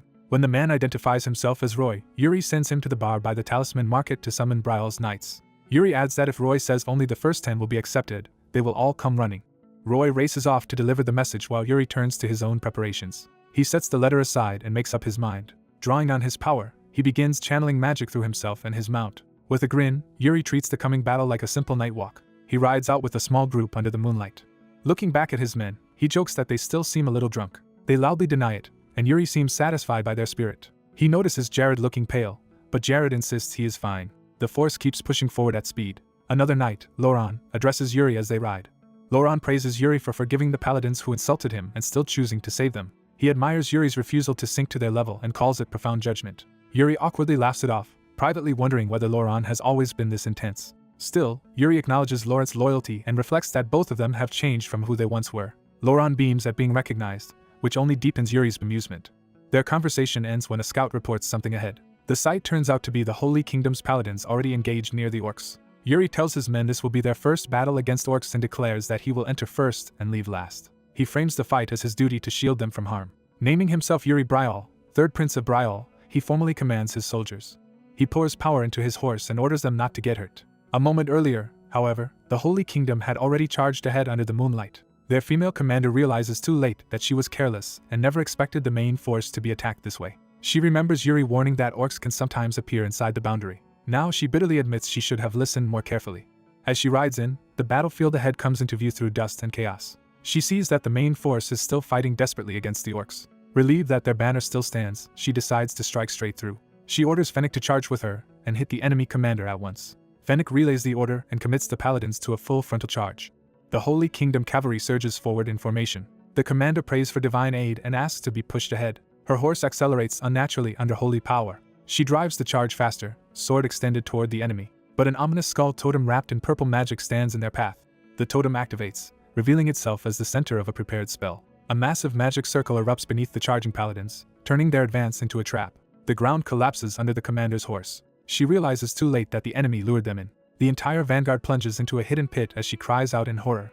Falling into darkness, she wonders if she has once again chosen the wrong path. Battered at the bottom, she lies stunned and half-conscious. Her mind drifts back to childhood, when awakening holy magic made everyone praise her. She remembers how warm that praise felt, and how it pushed her towards swordsmanship to meet those expectations. But the first time she surpassed her brother, she realized that success had only made her a threat. From then on, victory stopped being a blessing and became a mistake. A priest's revelation named her as the chosen head of the allied forces, and her brother began forcing her toward the battlefield. He dressed that cruelty in holy words, promising salvation if she fought in God's name. Now, broken in the pit, she sees through that lie completely. She understands that she was sent here to die. Around her, surviving paladins cough and struggle to rise among the wreckage. Despite her injuries, she forces herself up and orders everyone to regroup. As she grips her sword, she notices a slick substance coating it. She realizes the trap was prepared with oil. Looking up, she sees orcs lining the rim of the pit with torches in hand. The reflected fire in her eye tells her exactly what comes next. An orc raises a torch, ready to ignite the oil-soaked trap. She understands the enemy plan at last. Ambush the main force, then burn the trapped reinforcements alive. Facing death from every side, she despairs over how she can possibly survive. Her resolve starts to break as she questions what all her effort was ever for. Then something strikes before the fire can fall. A calm voice tells her to open her eyes. The same voice chides her for refusing to ask for help. She looks up to find Yuri standing above the pit, holding a torch harmlessly in one hand and wrapped in blue power. As he reaches down with a rope, the balance of power shifts completely in her favor. A battered knight is pulled up from danger by an armored hand. Once safe, the wounded woman gratefully acknowledges the rescue and promises to repay the favor. She realizes her rescuer is Prince Yuri and addresses him with sudden formality. Fennec, Vice Commander of the Holy Kingdom, formally introduces himself to the third Prince of Brial and apologizes for his earlier disrespect at the tavern. He goes further, swearing lifelong gratitude, leaving both Yuri and the woman stunned that such a proud man would humble himself.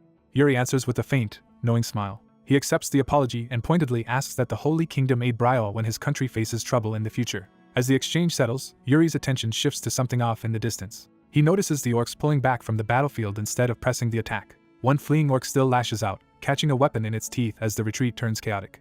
Yuri calmly draws his sword, reading the enemy's movement without panic. He concludes the orcs are withdrawing because they failed to wipe out the paladins. Rather than let them escape, Yuri immediately orders a pursuit. Among the retreating enemy, a tattered purple banner reveals the presence of a higher-ranking orc force. Yuri recognizes the insignia and understands a more important target is nearby. The enemy commander makes his presence known with a heavy, ominous step charged with dark power. The orc commander Orkville appears and roars in fury, clearly enraged by Yuri. The woman behind Yuri calls his name in alarm as the confrontation sharpens. Orkville draws a bow wrapped in sinister purple energy and aims directly at Yuri. The commander releases a cursed shot meant to crush him from afar. A massive purple blast descends toward Yuri and the woman like a taunt and a challenge. Yuri's eyes sharpen as he reads the attack in an instant. He intercepts the incoming strike with a precise blue-tinged slash before it can hit them. Even while deflecting it, Yuri dryly notes that the orc commander's anger is focused on him. He decides he cannot ignore that provocation and prepares to answer it. Yuri openly states that the commander's hostility is because of him. With growing confidence, he declares that he will respond in kind. Blue energy gathers around him as the retreating orcs continue to flee uphill. The woman watches in disbelief as Yuri becomes enveloped in power and steps forward alone. He tells her he will return shortly, treating the coming clash as a brief errand. She immediately realizes he intends to go by himself and worries at the recklessness. Ignoring the warning, Yuri launches straight into the enemy line at overwhelming speed. The first orc barely has time to react before Yuri is already upon him. Yuri's blade flashes with lethal precision. At the same time, another hostile projectile streaks toward him from deeper in the field. Yuri notices the incoming threat mid-charge and adjusts without breaking rhythm. That instant triggers a memory of Burner explaining the technique called Soul Severance 5 years earlier. Burner had taught that battle is full of endless variables, and mastery begins with training the body to answer them. But Yuri's gift, Burner said, was different. He could grasp the whole situation at once and turn the best response into swordsmanship. When Yuri asked for a simpler explanation, Burner told him understanding would come naturally in the decisive moment. The essence, Burner said, was that Yuri's body would move first toward the most efficient kill. Back in the present, Yuri follows that instinct as another attack closes in. He catches the exact trajectory and timing in a single glance. The projectile tears past where he had been, missing because he already chose the better path. Yuri drops low and plants himself for the next motion. He drives his sword down in a crushing strike that detonates an enemy at close range. Without pause, he spins through the opening his own attack created. He surveys the surrounding orcs and instantly maps the next sequence of cuts. The nearby enemies finally realize they are the ones being hunted. Yuri carves through them in a blur, blood spraying as he passes. Even with enemies shouting around him, Yuri remains unnervingly composed. 3 more orcs rush him together, hoping numbers will stop him. Yuri judges the 3-on-1 clash too dangerous to meet head-on in a normal exchange. But after so long away from a true battlefield, he refuses to waste the chance to test himself. Excited by the challenge, he commits fully to the fight.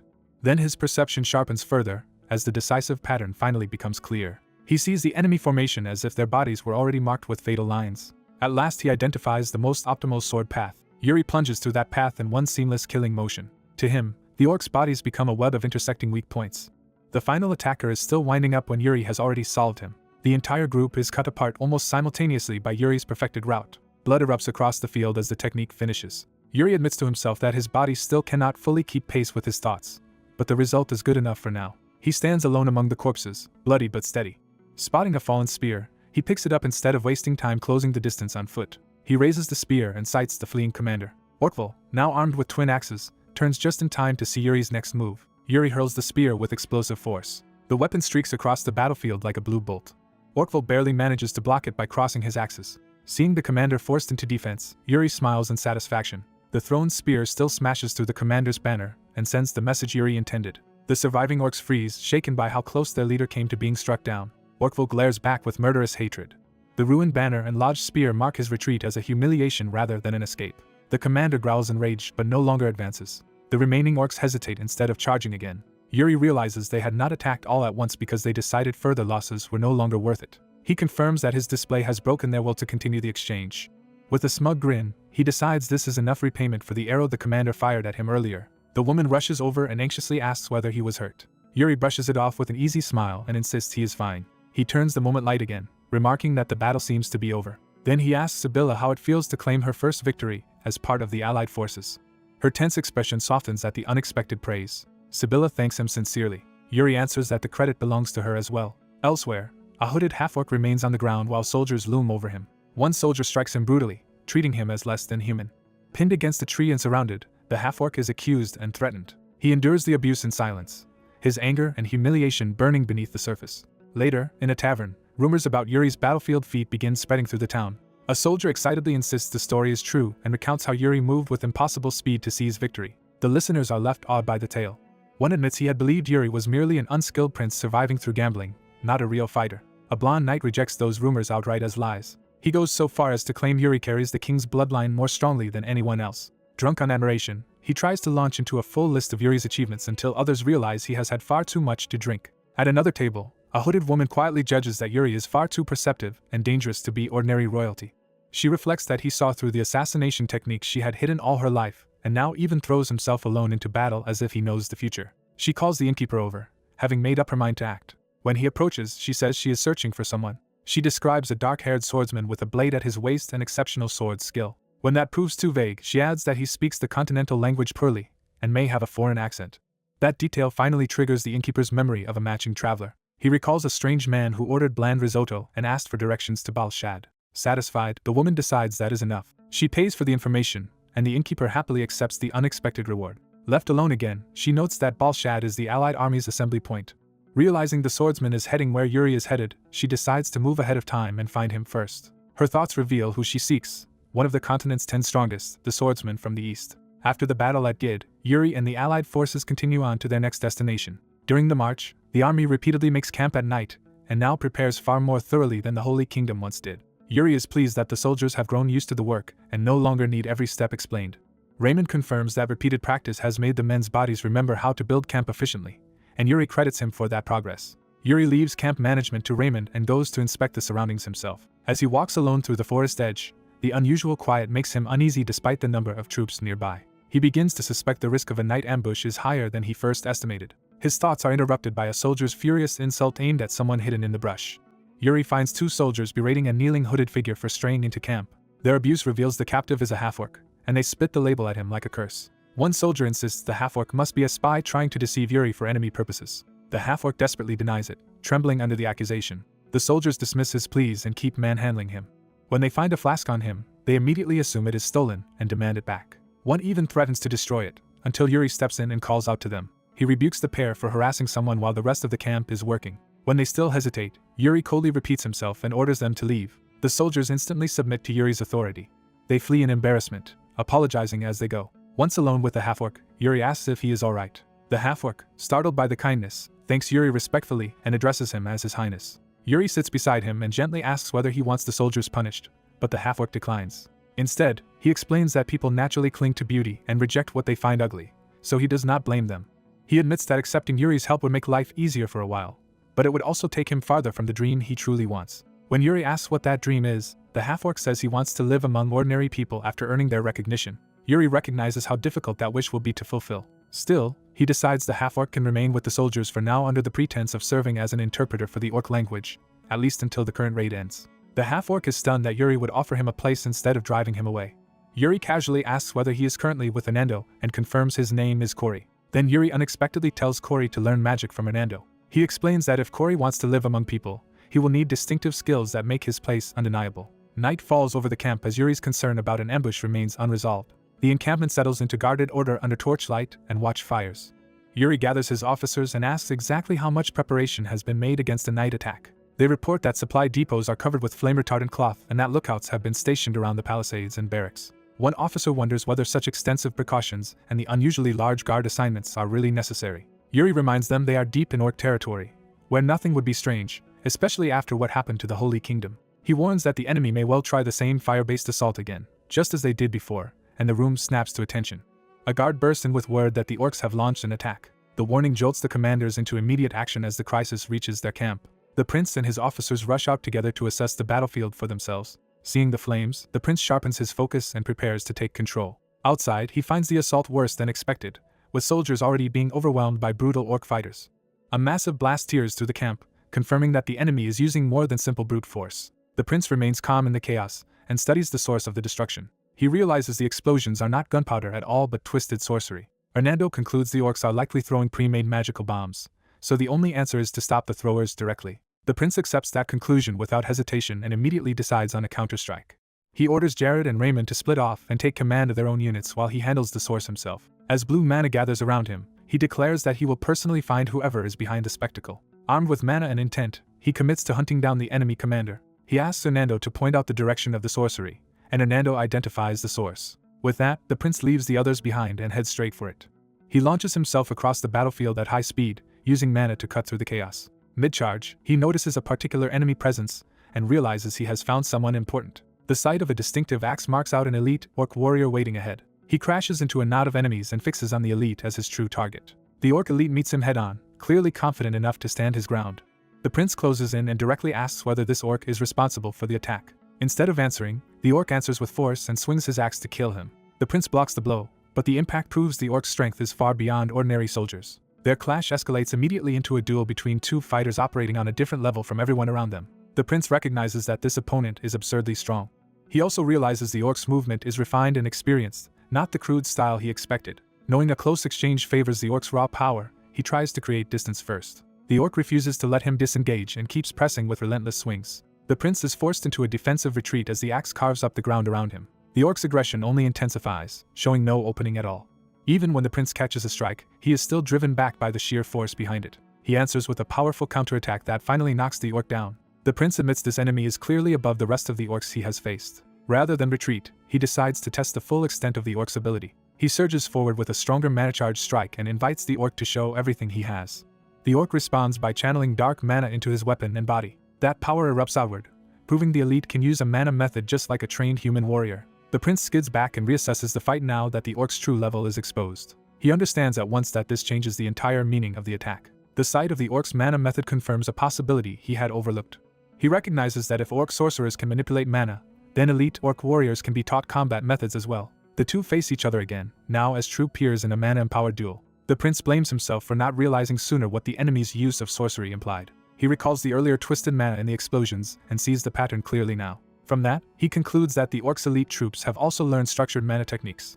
He identifies his opponent as one of those elite units, and says so openly. Then he unleashes Soul Severance, aiming to end the fight decisively. The technique lands, but the orc hardens himself with mana and survives the strike. Instead of falling, the orc counters with a savage slash of his own. The prince reacts instantly, refusing to be caught by the reversal. He redirects his blade in a razor-fast line to exploit the opening. This time he cuts into the orc's throat and draws blood. But even that lethal-looking hit is partially contained by the orc's defensive mana. The orc remains standing, his body reinforced enough to keep fighting despite the wound. The prince realizes the orc concentrated mana at his throat to reduce the damage. The orc snarls through the injury, proving he is still dangerous. The prince tries to follow through before the orc can recover. The orc catches the blade with his hand and sacrifices flesh to stop the attack. Blood sprays as he tears free of the sword rather than yield control of the fight. He immediately retaliates with a purple mana slash that cuts across the prince's shoulder. The counter lands hard enough to break through armor and draw blood. The prince grimaces as he takes his first serious wound of the duel. Even injured, he smiles and admits that ordinary attacks will not be enough against this opponent. He accepts the challenge fully and decides to fight the orc on equal terms. Gathering blue mana around his sword, he prepares a stronger finishing move. The orc answers by hurling himself forward with his own dark power. Their ultimate attacks collide in midair, blue and purple mana crashing together. The impact explodes across the battlefield in a blinding burst. When the light clears, the ground is shattered from the force of their clash. The orc's axe lies broken in the crater, showing which side lost the exchange. The prince calmly looks on, already knowing the duel is over. The wounded orc struggles to face him one last time. The prince raises his sword for the final blow. He declares the fight finished and commits to execution. His blade drives straight down through the orc's skull. The elite collapses, finally defeated after pushing the prince to his limit. Blood spreads beneath the corpse as the prince stands over the body to confirm the kill. Then he notices the orc is somehow still alive despite the fatal strike. Because this was an elite, he decides the survivor may know more than the others and should be kept for questioning. He concludes it would be wasteful to kill such a valuable source of information immediately. At that moment, his knights arrive and call out to him in alarm. They ask if he is unharmed, but the prince is already focused on the prisoner and identifies him as an orcval. He confirms he is fine and asks for a report on the rest of the camp. After hearing that most enemies have been cleared, he orders all surviving orcs gathered together, and this elite brought along as well. He announces that from now on they will begin properly examining the orcs. The scene shifts from battle to a grim post-battle camp lit by braziers and fire. As the healer tends his shoulder, the prince is told the injury is manageable if treated carefully. Hernando heals him while teasing that even orcs manage to rough him up. The treatment finishes quickly and restores his shoulder enough for him to continue. The prince brushes it off, relieved that the wound is not serious. Ready to proceed, he moves on to the next matter, but Hernando stops him for one more surprise. Hernando proudly presents an absurdly ornate red chair for the prince to use during the interrogation. The prince stares at the ridiculous furniture in disbelief. Hernando insists that interrogating from a Grand Commander's chair is only fitting. Though baffled, the prince is told that majesty is part of command. After a moment of embarrassed consideration, he decides he may as well accept it since it was already made. He settles into the chair and tries to act as though this was a reasonable idea. Hernando beams with satisfaction as the prince reluctantly admits it is not entirely bad. The prince composes himself and prepares to begin in earnest. He formally announces the start of the prisoner's interrogation. Seated like a judge, he orders the captives brought before him one at a time. To make the stakes clear, a brazier is dragged forward as a tool of intimidation. One bound orc is shoved into the fire and screams as the threat becomes real. The other prisoners watch in terror as the punishment is carried out without hesitation. The prince warns them that each of them will get only one chance to answer properly. His first question is simple and direct. Who ordered the night ambush? The first orc spits back an insult instead of cooperating. When the translator hesitates over the abuse, the prince dismisses it and says he can tell it was just an insult. Jared steps in to enforce discipline on the prisoner. He grabs the orc and drags him toward the brazier. Without emotion, Jared slams the prisoner into the fire. The remaining orcs visibly lose their nerve as they watch what happens to those who refuse. Even the translator flinches, realizing the prince's camp is far harsher than expected. Another prisoner is burned, turning the interrogation into a demonstration of consequences. The prince reinforces the rule that he will ask each prisoner only once. He adds that a truthful answer may earn a painless death, while defiance will not. To underline that promise, he drives his mana sword into the brazier with overwhelming force. Jared is told to set one prisoner aside, suggesting the prince has found someone worth hearing out. That orc hurriedly tries to speak before he is chosen for the flames. Through the translator, the prince learns the common soldiers know little, but one of them is ready to betray his superior to survive. The prisoner claims the ambush order came from the orcval and begs to be spared if that leader is punished instead. The prince laughs at the desperation but notes that the orc is at least trying to be useful. He narrows the issue to a more specific question. He asks whether the ambush order ultimately came from someone named Okwa. The unfamiliar name unsettles the nearby knights, who have never heard it before. For the prince, however, the name is a major revelation, because he recognizes Okwa as the king of orcs and the true architect behind the war. He remembers Okwa as the enemy who must be eliminated at any cost. When another prisoner asks to be spared in exchange for honesty, the prince agrees to hear him out. The translator relays the offer, and the prisoners scramble to take it. One of them then says the Orkville wants the prince's oath before speaking further. The demand catches the prince off guard. The Orkville argues that if the prince breaks his word after demanding surrender, his honor would be disgraced. Rather than taking offense, the prince is intrigued that an orc would care about such a thing and concludes this one has fought many humans before. He decides to give the oath anyway, despite Jared's immediate objection. When Jared protests the danger of releasing a prisoner, the prince calmly tells him not to panic. The questioning resumes, and the Orkville confirms that the ambush order did come from Okwa through a tribal leader. The prince presses further and asks how the orcs learned the allied army's route. The answer is frustratingly incomplete. Okwa has some way of obtaining that information, but the Orkville does not know how. Jared points out the implication that Okwa somehow discovered their route in advance and arranged the ambush accordingly. The prince agrees and connects it to another suspicious incident involving the Holy Kingdom, seeing a larger pattern in Okwa's methods. He asks one final question: just how strong is Okwa? The Orkville's expression shifts into grim certainty before he answers.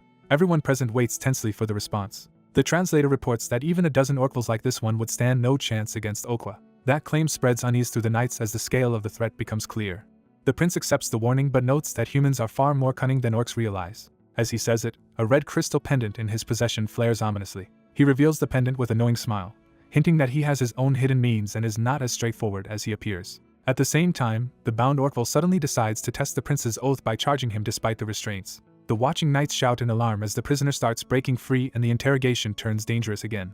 A brutal clash begins with a crushing blow that shakes the battlefield. A monstrous orc surges forward with dark power, trying to overwhelm the Brial forces. Someone urgently orders the prince's attacker to be stopped, while another voice reacts with cold amusement. The third prince of Brial judges the enemy's talk of honor as hypocrisy and contemptuously rejects it. As his men surround the orc, he declares the creature unworthy of honor and takes control of the fight. Without hesitation, the prince gives the order to execute the orc. The command is carried out at once, and the prince walks away as the enemy is cut down behind him. That night, the war camp settles into a tense quiet under the moon.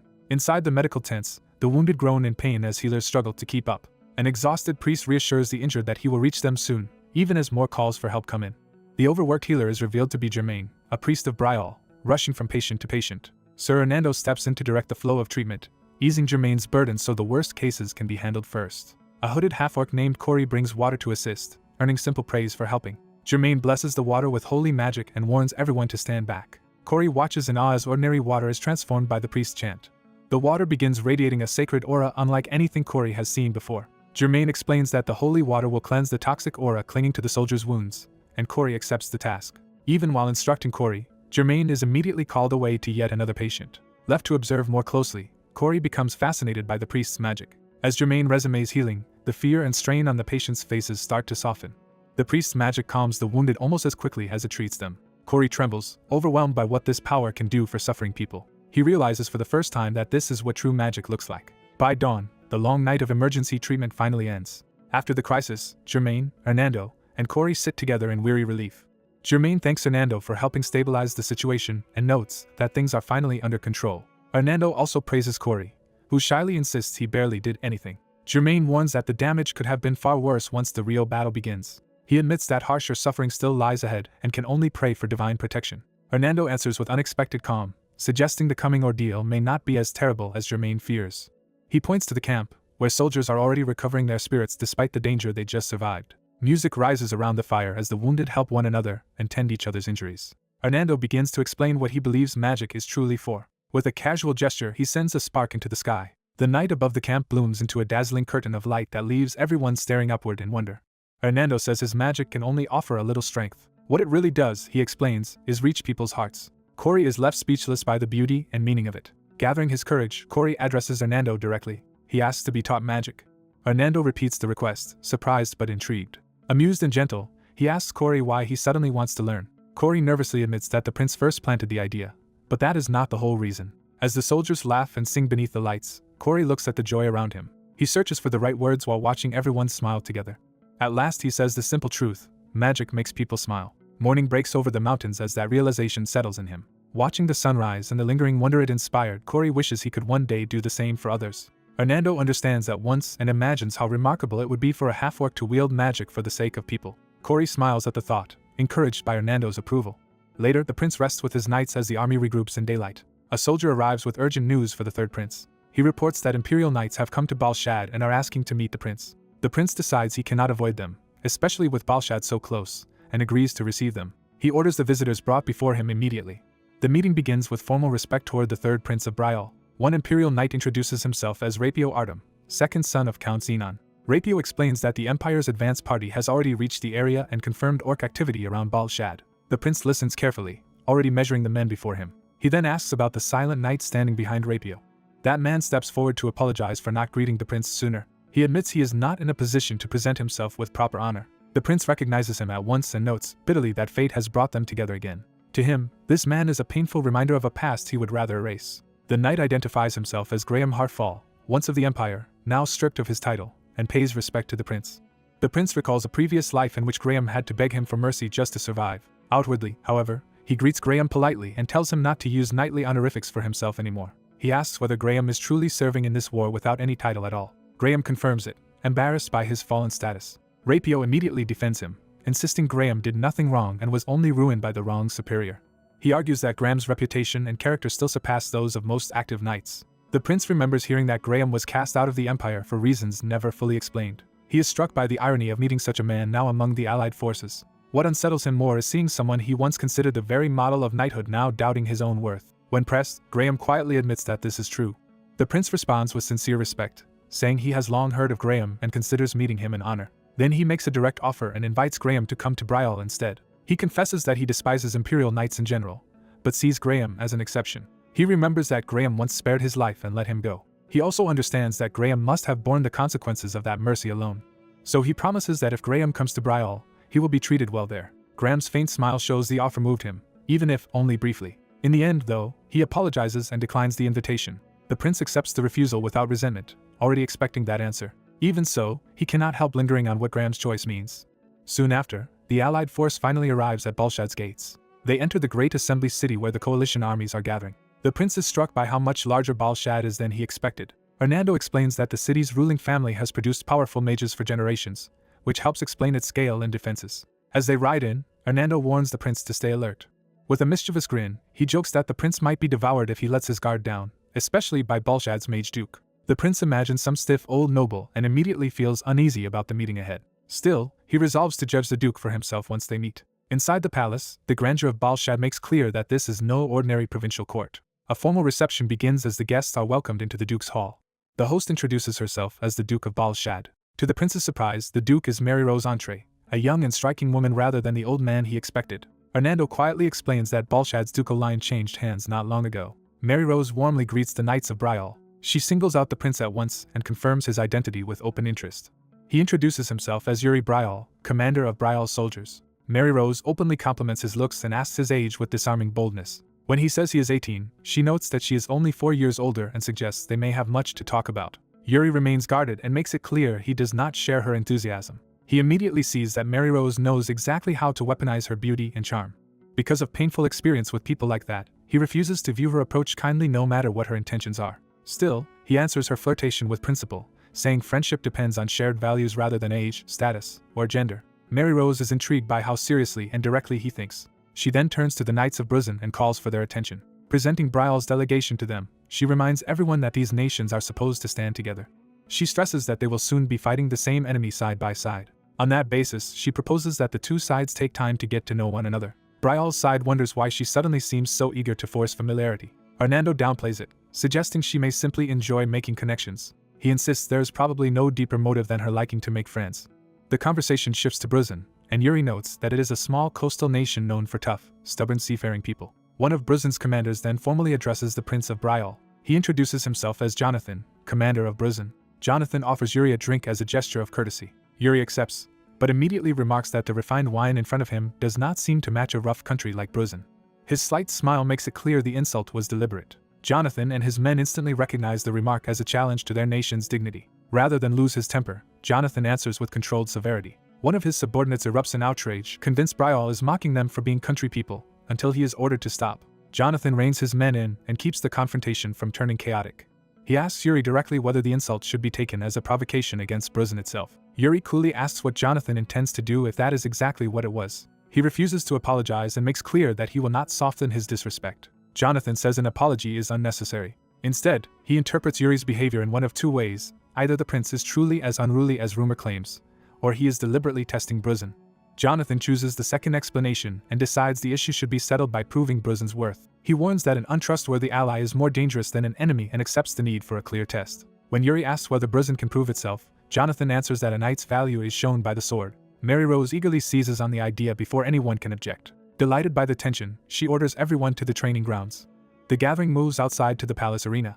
A Brial knight and a Brzen knight take their places to duel as representatives of their nations. From above, Mary Rose, Jonathan, and Yuri watch together, each for very different reasons. Mary Rose asks Yuri whether he deliberately started this conflict, admitting she does not mind because it gives her something entertaining to watch. Yuri accuses her of pretending innocence when she was the one who created the opportunity, and she counters that he exploited it gladly.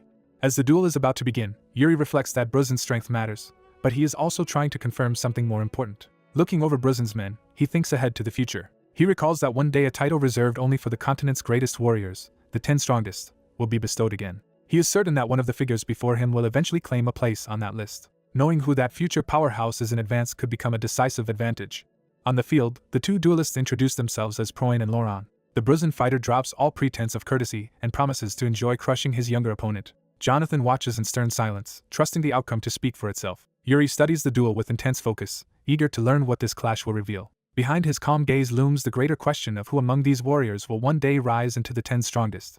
The story opens by explaining that the greatest warriors are marked by the names they carry, a recognition reserved for those nearest to true supremacy. Those names are introduced as titles that stand above ordinary rank and define the balance of power across nations. In an age of national conflict, these elite figures are treated like pieces that can decide entire wars. As wars spread across the continent, the strongest serve as overwhelming deterrents whose presence alone restrains enemies. The prince decides that forging ties with talented future powerhouses will become a valuable investment, and he turns his attention to the knights before him. He invokes the old idea that men become friends through combat, and calls forward Laurent Flandre. A veteran knight from Brzen recognizes Laurent's reputation and assumes he must be a celebrated tournament prodigy. Laurent immediately dismisses that kind of fame as shallow ceremonial glory and begins the duel with contempt. He attacks while belittling his opponent's style as the predictable swordsmanship of a nobleman. In that instant, Laurent reads the opening his taunt has created. He slips through the attack and turns the exchange around before the veteran can capitalize on his momentum. The prince notes that the Brzen knight's technique is textbook correct, but that very correctness makes him easy to read. Because the man's intentions are too obvious, Laurent sees through him completely. The Brzen knight tries to seize the first point with a decisive strike. Laurent remains calm, already prepared for the line of attack. The clash sends force through the arena as the momentum shifts in Laurent's favor. Watching from above, the Brzen side realizes the exchange has turned more sharply than expected. The prince quietly confirms that events are unfolding exactly as he predicted. Laurent settles into a perfect countering posture, controlling distance and timing. The Brzen knight suddenly understands he has been led into danger too late to escape it. Laurent ends the bout with his blade at the man's throat, winning cleanly. The prince is pleased, seeing his judgment proven right. He explains that Laurent deliberately exposed his shoulder to lure the attack where he wanted it. The moment the strike came, Laurent twisted his wrist to rob the opponent of power. Then he shifted his weight inward with perfect timing to take control of the center line. By deflecting and transitioning in one motion, he turned defense directly into offense. The prince still gives credit to the Brzen knight, noting that an ordinary fighter would have broken down before reacting to Laurent's speed. Even so, Laurent's ability to read the attack and build an efficient counterline places him a level higher. The defeated knight accepts the result with good humor and admits Laurent got him. He formally concedes, praises Laurent's skill, and the two men seal the duel with a handshake. Brzen's knights applaud, acknowledging the quality of the match despite the loss. Their commander praises Brial's prince for fielding such a skilled knight, while the prince returns the compliment to Brzen's fighter. With Brial now leading 1-0, the prince makes it clear he expects Brzen to keep playing along. Brzen's commander immediately calls for the next fighter, summoning Jose. He orders Jose to take the field for Brzen's next bout. Jose answers by stepping forward with a massive sword, signaling a very different kind of fight. The prince notices Jose's imposing build, while the red-haired mage beside him is distracted by how physically impressive the man is. Jose introduces himself as Jose Erter and accepts the order without hesitation. Brzen's commander reveals that Jose is the strongest knight in their unit and that he intends to challenge Brial's strongest in return. The prince takes interest at once when he hears Jose is Brzen's best. Instead of sending his top knight, he unexpectedly calls on Jared. Jared is startled that he has been chosen, but the prince brusquely orders him into the arena anyway. Jared goes out reluctantly while his comrades cheer him on with far more confidence than he feels. Jose greets Jared politely and says he is looking forward to the match, while Jared nervously introduces himself in return. The moment Jared sees Jose's expression, he realizes this opponent is dangerous in a way he cannot ignore. He recognizes Jose as a fighter driven by a fierce hunger to win. Jose reads Jared just as quickly and concludes that Jared is the cautious type who tries to measure an opponent first. So Jose refuses to wait and launches the opening attack himself. Jared is caught off guard by the speed and pressure of the first move. Jose bears down with monstrous force, making himself feel like an overwhelming wall of violence. Jared's thoughts scramble as he tries to decide how to block, realizing too late that none of his options are good. He concludes he cannot withstand the blow head-on. Jose's heavy slash tears across the arena with enough power to threaten Jared even at a distance. Jared barely avoids disaster, and is left shaken by how close he came to being crushed. Jose coldly points out that Jared can still afford to be distracted, which means he has not yet been pushed hard enough. He follows with another sweeping assault, forcing Jared to defend against relentless pressure. Jared manages to catch the attack, but the impact drives through his guard and body. He strains desperately just to hold the blade back. Watching from above, the prince judges Jose to be both monstrously strong and technically refined. He notes that Jose combines brute force with excellent technique and can shift freely through many kinds of movement.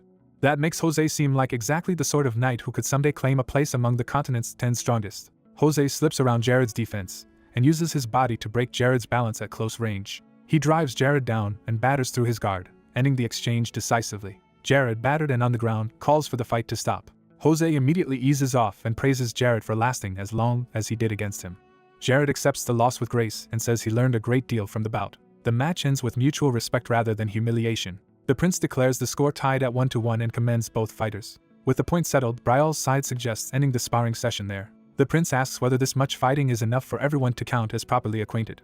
He answers himself that it is close enough, because trust among allies matters more than empty ceremony. He then tells the Mage Duke that he is disappointed by something. The Mage Duke takes the remark personally at first, expecting a more intimate kind of attention. Instead, the prince reminds her that if getting to know one another is important, she should not keep avoiding him. She teasingly accuses him of postponing the chance to get to know her.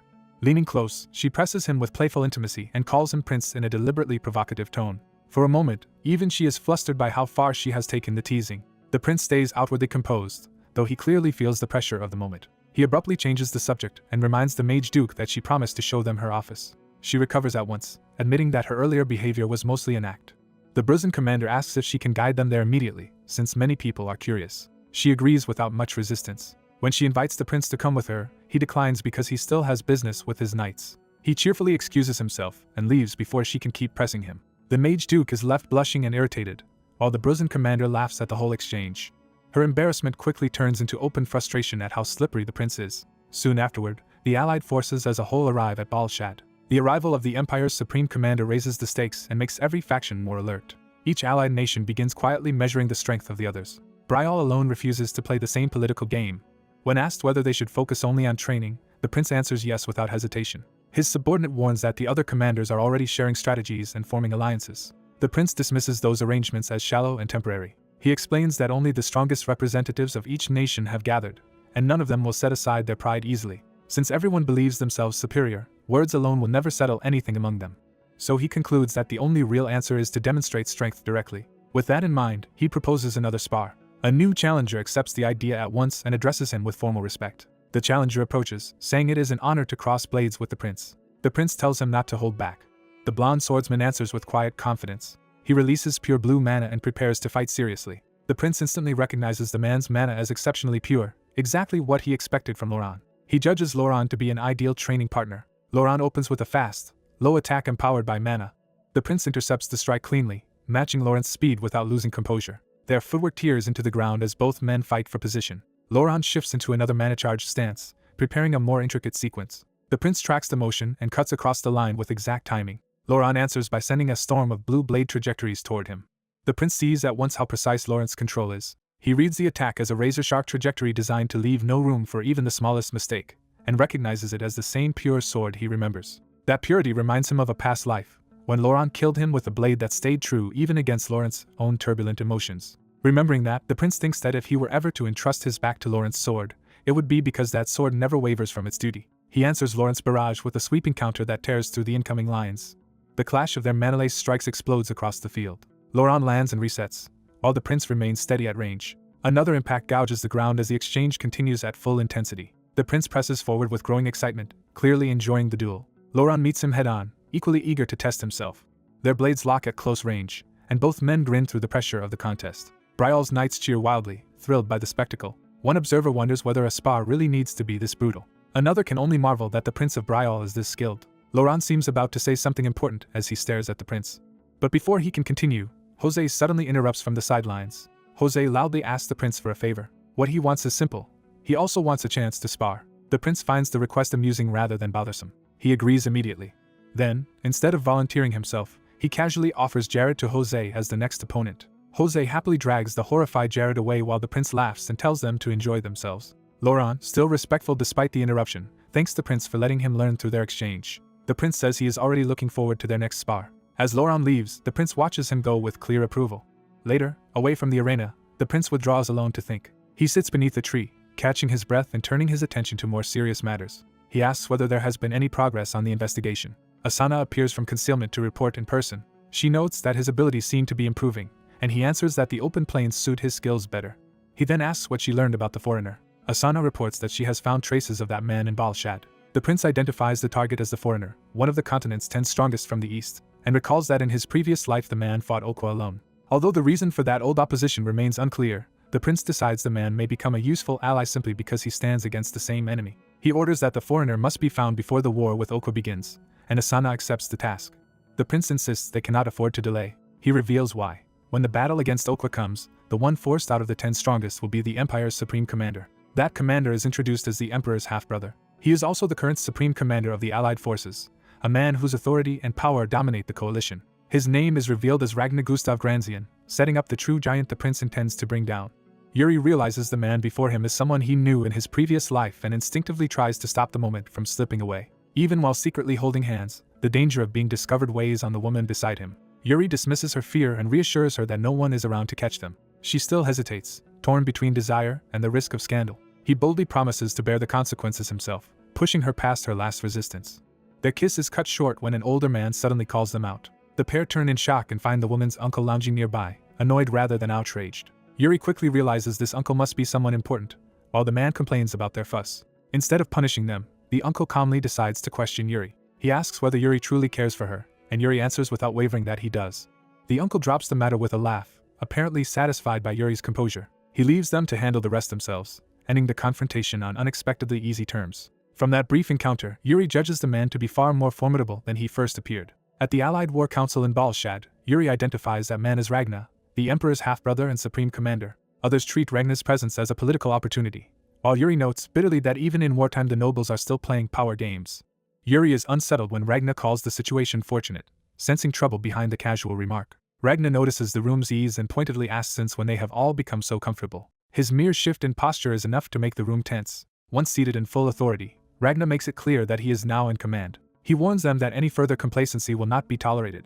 Then he crushes the room with killing intent and declares his hatred for cowards before anyone can object. The commanders are shaken as they recognize the terrifying Lionheart Prince of the Empire. Yuri, however, greets the display with dry amusement instead of fear. Ragnar lays down the rules: anyone who flees will die by his hand, but those who fight well will be treated and rewarded as true knights. The others are left speechless, while Yuri reflects that he understands exactly how Ragnar operates. Taking advantage of the opening, Yuri asks to speak directly. Even as he recalls that Ragnar favors confidence and composure, Yuri uses that poise to ask for the Empire's assessment of the orc's strength. Ragnar demands his name first, forcing Yuri to identify himself as Yuri Bryal, commander of Bryal. Ragnar immediately recognizes him as the young man George had mentioned and takes a sharper interest. Pleased by the question, Ragnar reveals that an orc named Okwa has united the 3 great tribes. He stresses that Okwa's rise has already become a serious threat. Ragnar adds that the enemy vanguard is already establishing a camp around Balshad. He announces that battle will begin the day after tomorrow and that this will be the Allied forces' first true test. Then, without warning, he offers Yuri the vanguard position. The room stiffens as everyone realizes Yuri has just been singled out for the deadliest role. Yuri takes a breath, understanding the weight of what he has been handed. He accepts at once and declares that he will gladly stand at the front. Night falls over the camp as the decision settles into reality. Alone by the fire, Yuri quietly wrestles with the burden of leading men into battle. Mary Rose, the Mage Duke of Balshad, approaches him and asks what is troubling him so deeply. Yuri greets her politely and asks why she has come to the military camp. She praises him for winning the coveted vanguard post, but her interest clearly goes beyond simple congratulations. Noticing his unease, she presses him to explain what is really on his mind. Yuri accuses her of taking an unusual interest in him, and she answers that he never gave her a chance to know him before. Her tone turns serious as she admits she cannot trust lightly when the lives of Balshad's citizens are at stake. Yuri asks her to drop the worried expression and give him a direct answer as a prince. Mary Rose offers to support him on the battlefield if he will answer her honestly. When Yuri asks how, she reminds him that she is the Mage Duke. To prove it, she gathers blazing fire in her hand with effortless control. She boasts that on the plains she would be more useful than Hernando, making clear she wants a place in the coming fight. Yuri studies her in silence, weighing both her power and her intentions. At last he admits that there will be casualties the day after tomorrow. Mary Rose listens closely, sensing he is finally speaking from conviction rather than caution. Yuri explains that the vanguard is the most visible position and also the place where the most soldiers die. He looks at the ordinary men around the camp and thinks of the lives about to be spent. He states plainly that the men laughing and eating tonight will soon become corpses. Yuri accepts that this outcome follows from the decision he himself made. Though he claims not to be sentimental, he cannot ignore the responsibility pressing on him. He says he wants to carry that burden properly instead of pretending it belongs to someone else. Mary Rose is visibly moved by the sincerity behind his resolve. She says his answer has genuinely touched her. Then she teases him for still being too much of a man, more interested in the soldiers than in her. Before Yuri can respond, she reaches toward him with sudden intimacy. Mary Rose formally promises that she, the Mage Duke of Baal Shad, will help him in his first battle. Yuri accepts her offer with gratitude, and the two seal their cooperation with a handshake. A few days later, the first battle of the Allied forces arrives. The enemy advances with monstrous beasts at the front, their ferocity made plain before the clash even begins. The Orc army surges forward, and the Allied side recognizes that its first real battle has begun. Ragna and Mary Rose watch from above as the armies prepare to collide. Bryal's banner rises in the wind, marking Yuri's force at the forefront. Yuri addresses every soldier under his command. Standing before the vanguard, he orders them to prepare for battle. Ragna watches in silence, judging the young commander he chose. As the moment to deploy arrives, Ragna questions why Mary Rose is still present. Mary Rose answers that she is there because someone asked something of her. When pressed, she confirms that she was indeed asked. A battle horn sounds, signaling the final approach. Mary Rose reveals that the one who asked for her help was the Prince of Bryal himself. Across the line, the Allied commanders and champions ready themselves for Yuri's lead. Yuri asks his soldiers if they are ready. They answer with a unified shout, and the charge begins. The vanguard gallops straight toward the oncoming orcs without hesitation. Observers note in disbelief that the Prince of Bryal has placed himself at the very front. Ragna judges the move reckless and wonders whether it is mere bravado or something more. At that critical instant, Mary Rose asks the commander's leave to act.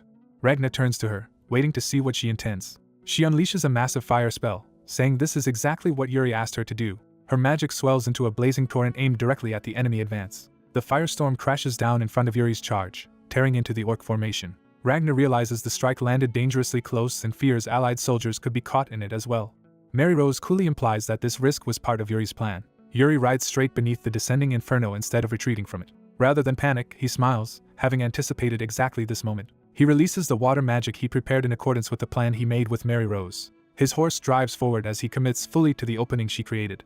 The fire detonates around him, but he keeps advancing through the chaos. Yuri draws his sword to turn defense into attack. Water surges from his blade and spreads outward in a protective current. He sends the water barrier forward and clears a safe path for his troops. Watching this, Ragna's expression hardens into focused interest.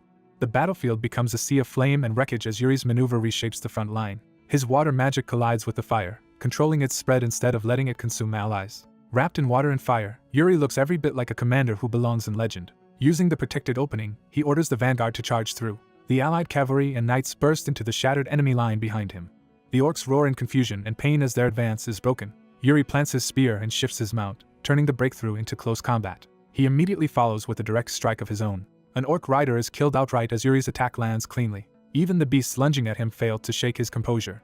Bryal's knights press in around him, cutting down enemies while Yuri keeps the momentum alive. One allied knight admires their skill and decides it is time for the rest of them to match it. Inspired by Yuri's example, the other commanders urge their men to accelerate the assault. A holy knight calls on her kingdom's soldiers to protect Bryal's line and join the push. With the enemy formation collapsing, the allied forces are ordered to finish the rout.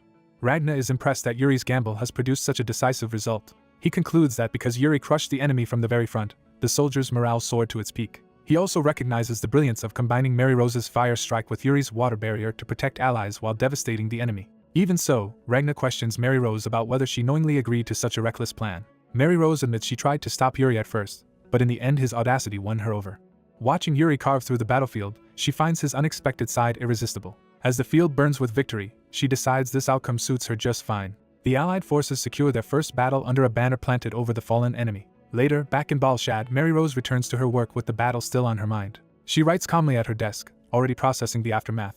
Her pen pauses as an uninvited visitor arrives. She acknowledges that Yuri survived the battle victoriously, but her attention is on the intruder instead. Annoyed, she demands to know who entered her room without permission. The visitor reveals himself as Hernando, and he tries to soften her irritation with familiarity. He reminds her that he was once her teacher, but she bitterly answers that a teacher who abandoned his student has no right to warmth.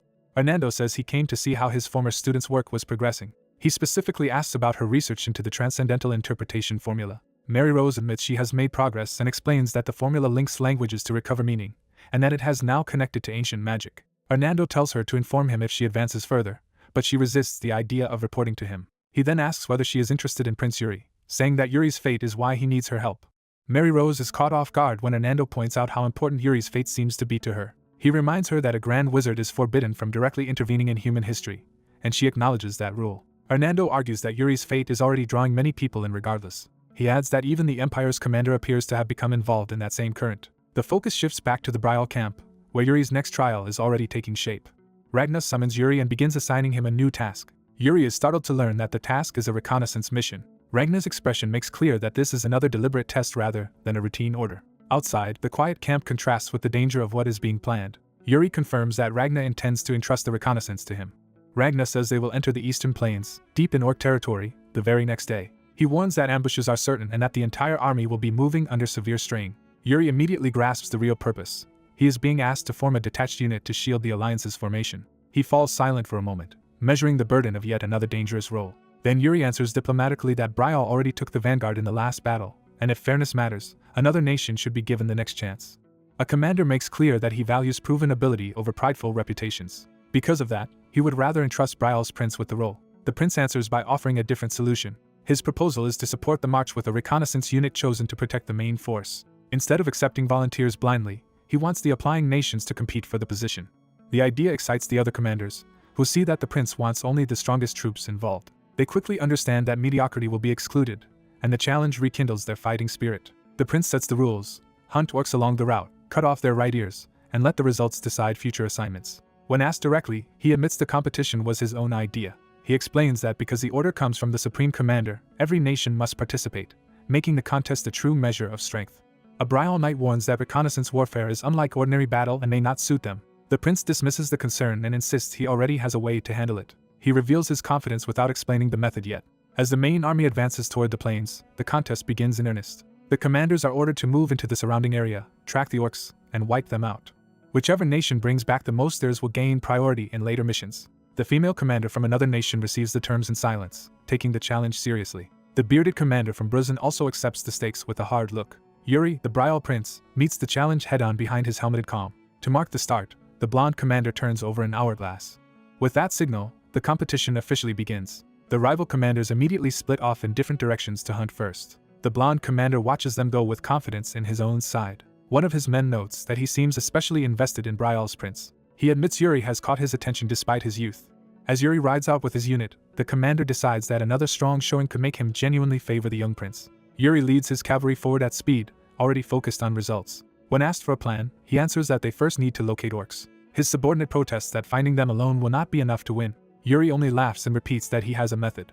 Before he can explain, a scout suddenly reports movement to the northeast. Yuri turns at once toward the disturbance. The enemy reveals itself as an orc cavalry force. Rather than avoid them, Yuri decides to draw the orcs toward his side. He activates a red crystal necklace, putting his hidden plan into motion. The charging orcs immediately react to the crystal's pull and rush after it. Their aggression sharpens as they lock onto the lure. The orc riders close in, convinced they have prey in front of them. Yuri reminds his men that the goal is not slaughter for its own sake but collecting intact right ears. His soldiers ready their blades with that instruction in mind. He warns them not to overdo the killing and ruin the proof they need. Then Yuri gives the order to charge. His cavalry surges forward to meet the orcs head-on. A Brial knight collides with an orc rider in the first clash. The Brial troops begin cutting down the enemy with precise mounted strikes. One knight finishes an orc cleanly and keeps moving. The melee spreads as more orcs are cut down in rapid succession. Even the enemy mounts are brought down, breaking the orc charge. Another enraged orc rider tries to force his way through the chaos. Yuri rides straight into the thick of it, still controlling the crystal lure. An orc swings at him from close range, trying to catch him off guard. Yuri counters with overwhelming speed and cuts the attacker down before the blow can land. He remains composed, already thinking beyond the immediate skirmish. After the clash, Yuri reveals that he prepared 2 tools for this mission. One is the crystal necklace he took from bandits, and the other is still about to be shown. A subordinate reports they have already secured 10 ears and believes that should be enough to beat the other nations. Yuri rejects that complacency and says the result is still insufficient. His men are left confused by his refusal to settle for an early lead. To demonstrate his real method, Yuri drives his sword into the ground. A pillar of golden force erupts from the earth around him. The display shocks the soldiers watching nearby. Yuri stands within the surging power as if he expected it all along. He declares that they will not return until every orc in the area has been hunted down. He identifies the technique as soul severance, a strange mana art that can take any form according to the user's will. By combining it with an earth-imbued sword that senses vibrations, he spreads that perception through the ground. Through that expanded sense, hidden orcs begin to reveal themselves to his awareness. Yuri realizes he can identify everything moving across the land even without seeing it directly. That is why 10 years are nowhere near enough for him. His true aim is total extermination of every orc nearby before withdrawing. He steels himself to carry that plan through. Back at camp, the blonde commander decides the time has come to judge the contest. He orders each nation to submit the pouches containing the orcs' ears. As the bags are placed before him, he begins the count. He demands to know which nation each pouch belongs to and mocks those who failed to earn a reconnaissance place. When one result proves worthless, he dismisses it with open contempt. He keeps checking bag after bag, unimpressed by the poor totals. Seeing how many nations failed to kill even one orc leaves him disgusted. Then one pouch finally catches his attention. It belongs to Brzin. Brzin has 6 ears, the best showing so far, and their commander credits luck and a chance encounter with an orc scout unit. The blonde commander replies that luck itself is part of battlefield skill. He also reveals that his own imperial army secretly sent out a scouting party because he refused to be left out. That extra effort gives the imperial side 12 ears, a respectable total that impresses the onlookers. Even Brzin's commander, who already respected the imperial army, is unsettled that they doubled his result despite leaving later. The female commander bitterly realizes the other nations have effectively been reduced to decoys. The blonde commander smooths over the resentment by telling everyone that what matters now is what they achieve from this point on. Just as he thinks the counting is over, one final pouch remains. He is told the last bag belongs to Brial. The rival commanders fall silent as the final result is opened. The blonde commander is visibly thrown when he sees what is inside. He turns to Yuri and demands to know the secret behind this outcome. Yuri brushes it off and claims they simply worked hard. That night the camp settles, but the tension from the contest lingers. A Brial subordinate carefully oversees the unloading of their spoils. Something suddenly catches his attention. He notices Yuri quietly leaving and watches him with suspicion. Unable to read Yuri's behavior, he wonders what is wrong with him. He follows Yuri to a firelit corner of camp where Yuri is meeting with others. Yuri learns that knights from other nations have recently been provoking Brial. He treats the hostility lightly, saying they are probably jealous because Brial won the reconnaissance role and drew attention. Still, he says the real issue is something else entirely. That issue is the captured orc sorcerer, whose value may exceed the contest itself. Yuri asks the captive, through a translator named Cory, whether he has learned anything useful. The sorcerer erupts in alarmed speech. Yuri asks what the outburst means. Cory explains that rumors have spread among the orcs. According to those rumors, there is a knight who can smell out orcs like a dog. Cory adds that the orcs consider earning such a feared nickname from their enemies a kind of honor, though Yuri is annoyed it was dog rather than wolf. A nearby subordinate asks if Yuri is actually enjoying this. Yuri starts to take pride in the idea that his fearsome reputation has spread among the orcs. But Cory clarifies that the title being used is the Emperor's Black Dog, and that the orcs believe this hunter is targeting Okwa. That wording immediately changes Yuri's mood. He bristles at the implication that he is merely the Empire's hound. His subordinate hurriedly offers to handle the interrogation before Yuri kills the prisoner in anger. Yuri forces himself to calm down and lets the questioning continue. The sorcerer reveals that Kurui, chief of the Garung tribe and Okwa's direct subordinate, has already prepared to receive the allied forces and is said to be monstrously strong. Worse, Kurui intends to devour the allied army before they can even reach Okwa. Satisfied with the intelligence, Yuri praises Cory for his work. He leaves the rest to Jared and says he will report the matter to the Supreme Commander. Instead, Yuri is abruptly summoned again by the blonde commander. The commander catches him off guard by asking whether he has a lover or girlfriend, and Yuri admits he has no one. When pressed for his age, Yuri answers that he is 18. Yuri cannot understand why any of this matters in the middle of war. The commander finally explains that he has a very pretty niece. Before Yuri can react, the commander ends the conversation and says they can discuss it next time. Left alone, Yuri suddenly realizes who that niece might be. His mind jumps to the woman he once saved, and the possibility horrifies him. He rejects the idea outright and panics. Determined to avoid meeting her again, he decides he needs a fake lover immediately. A voice interrupts his spiraling thoughts. The woman herself approaches, concerned that Yuri looks unwell. The moment he sees her, Yuri realizes she is exactly the person he had hoped to avoid. To him, she appears like the very savior he cannot escape. The night around them stays quiet while Yuri scrambles for a solution. He decides the only way to avoid the commander's matchmaking is to pretend he is already dating someone. He narrows the choice to someone indebted to him and unable to refuse. He chooses Sibylla on the spot. Yuri steps close, calls her by name, and gets her full attention. He reminds her that he once saved her life. Then he says he will soon need her help, and that no one else will do. Before she can understand, he flees after promising they will speak again, leaving her demanding an explanation. A silver-haired officer named Fennec appears beside Sibylla and notices Yuri's strange behavior. When asked what he means, Fennec smiles as if he has already figured it out. He bluntly tells Sibylla that she and Yuri look good together. Fennec cheerfully declares that he will sincerely support the two of them. Sibylla can only stare in exhausted disbelief. Somewhere else under the night sky, Yuri wishes everyone would simply leave him alone. By morning, the Allied army resumes its march through the mountains. One of Yuri's men reveals that he overheard the commander's private words. When Yuri pretends not to know what he means, the soldier makes it clear he is asking why the prince keeps summoning him. While riding with his men, Yuri Bryal dismisses a rumor that he is considering marriage as empty gossip. He brushes off the teasing and makes it clear he has no interest in such talk. A sudden swarm of crows cuts across the army's path and draws his attention away from the banter. The unnatural number of crows makes Yuri suspect something is wrong ahead. As the column slows in confusion, the disturbance forces them to stop and assess the road. Yuri decides to ride ahead to investigate, and another knight insists on accompanying him. They hurry into a narrow ravine and are called forward towards something urgent. The moment Yuri sees the scene inside, he realizes they have found a massacre. Bodies hang impaled throughout the gorge, turning the passage into a display of slaughter. One of the knights is horrified as the scale of the atrocity sinks in. The prince accompanying them coldly remarks that the orcs have staged an almost theatrical welcome. Yuri explains that orcs use human corpses as ornaments to intimidate their enemies. He reads the message clearly. The victims were skewered and left half-eaten to declare how little humans are worth. Fearing the sight will crush the soldiers' morale, Yuri asks permission to clear the bodies away at once. The prince grants the request without hesitation.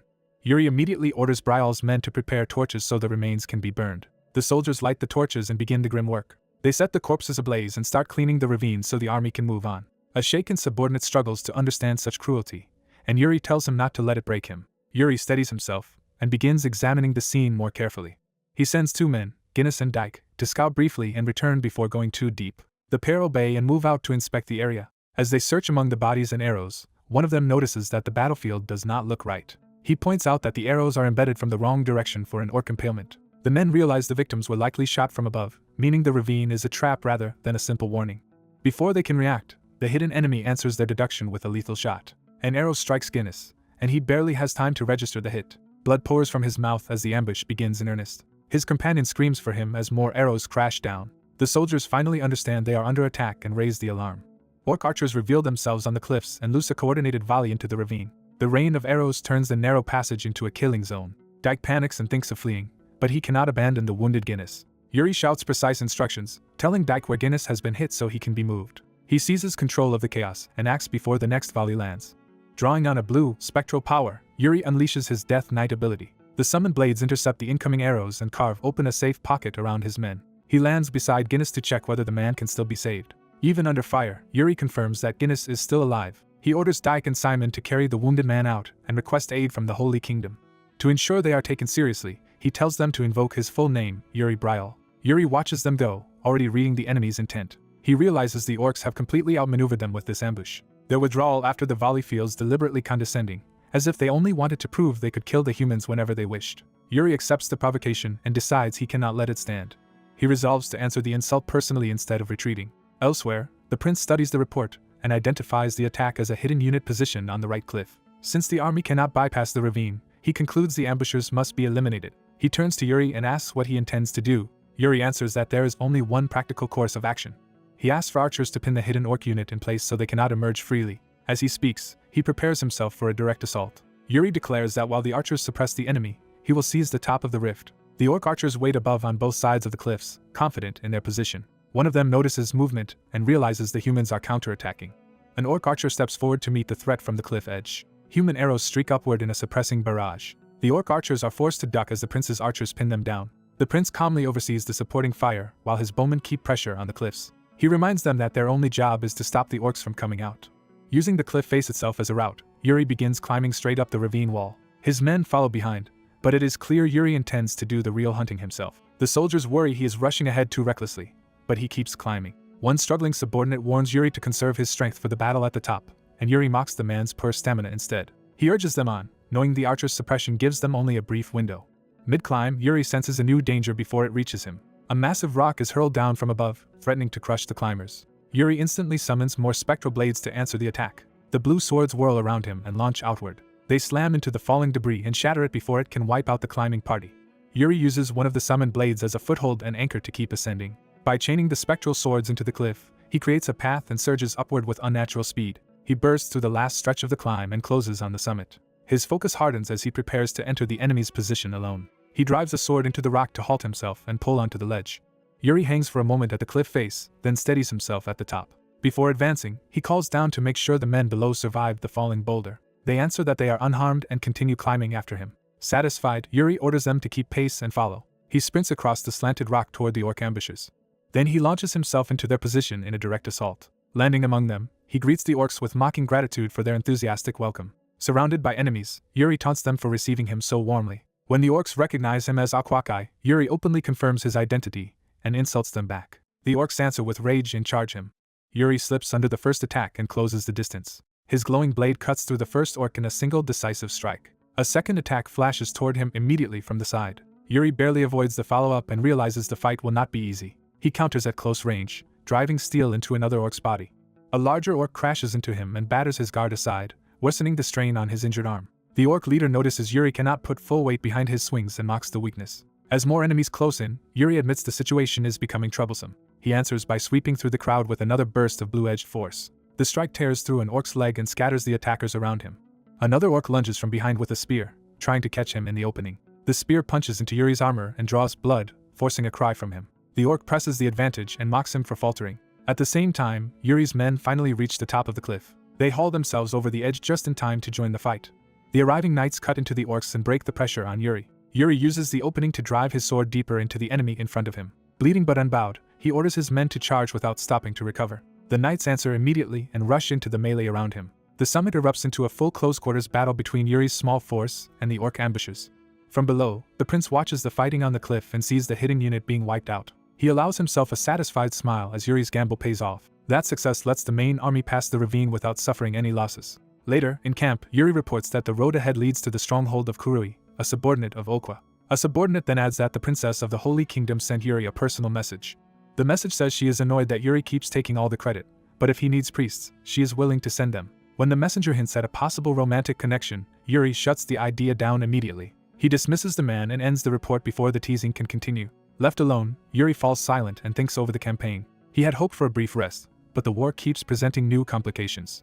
At that moment he notices Asana, his masked agent, standing behind him. She reports that she has found the foreigner Yuri has been searching for. Yuri brightens at once and asks where the man is now. Asana points to a location deep inside orc territory. Yuri is startled to learn the foreigner is currently within the enemy's domain. He wonders if that means the man has allied himself with the orcs. Asana denies that and explains the foreigner has actually been captured as a prisoner. She warns Yuri to be careful, because the capture appears deliberate and may be bait. If the allied forces interfere, the prisoner may turn against them instead of accepting rescue. The chained foreigner is shown as a dangerous wild card who might oppose anyone who approaches. Yuri repeats the key fact to himself. The foreigner is now an orc prisoner. When Asana offers to return and investigate further, Yuri refuses. He decides the situation suits him better this way, because he can approach the foreigner directly and persuade him as long as they share the goal of killing Okwa. Yuri orders Asana to infiltrate the orc barracks once tomorrow's battle begins and monitor the prisoner until he arrives. Asana hesitates, and Yuri notices her concern.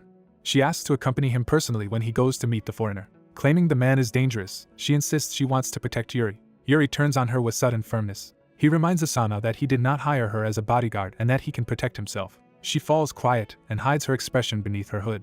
Yuri accepts her obedience and ends the matter. Then, with his mood shifting again, he casually offers her some late-night snacks he recently received. He presents the treats with unexpected enthusiasm. Asana vanishes before he can continue, leaving Yuri to note her abrupt disappearance. Later, around a campfire, one knight retells how the Death Knight appeared behind Yuri during the ambush.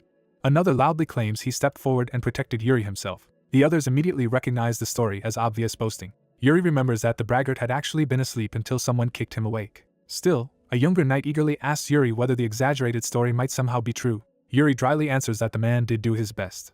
The conversation turns into admiration for anyone brave enough to face a Death Knight, and one knight says such a foe can at least be fought with a sword. He adds that the truly terrifying enemy is something insubstantial. To him, ghosts are worse than monsters because you cannot cut them down. Yuri listens to the campfire chatter in silence, his attention sharpening at that remark. The joke turns ominous when a hooded, ghost-like figure materializes behind the speaker and asks who is dressed in rags. A hooded orc scout watches from the darkness with a sinister, unnatural presence. Prince Yuri senses the threat before anyone else and freezes in alarm. He abruptly orders the camp to arm themselves, startling the knights around him. Yuri insists an orc is hiding nearby in the forest. One knight hesitates, unable to understand what Yuri is reacting to. Trying to explain it away, the knight wonders if the prince is simply exhausted. Yuri's aide Jared confirms that the others truly cannot see anything there. Yuri grows frustrated that the invisible enemy is obvious to him, but invisible to everyone else. The hidden scout finally reveals itself as a cloaked orc steeped in dark energy. As the creature slips away in shadow, Yuri realizes it is escaping before the others can even perceive it.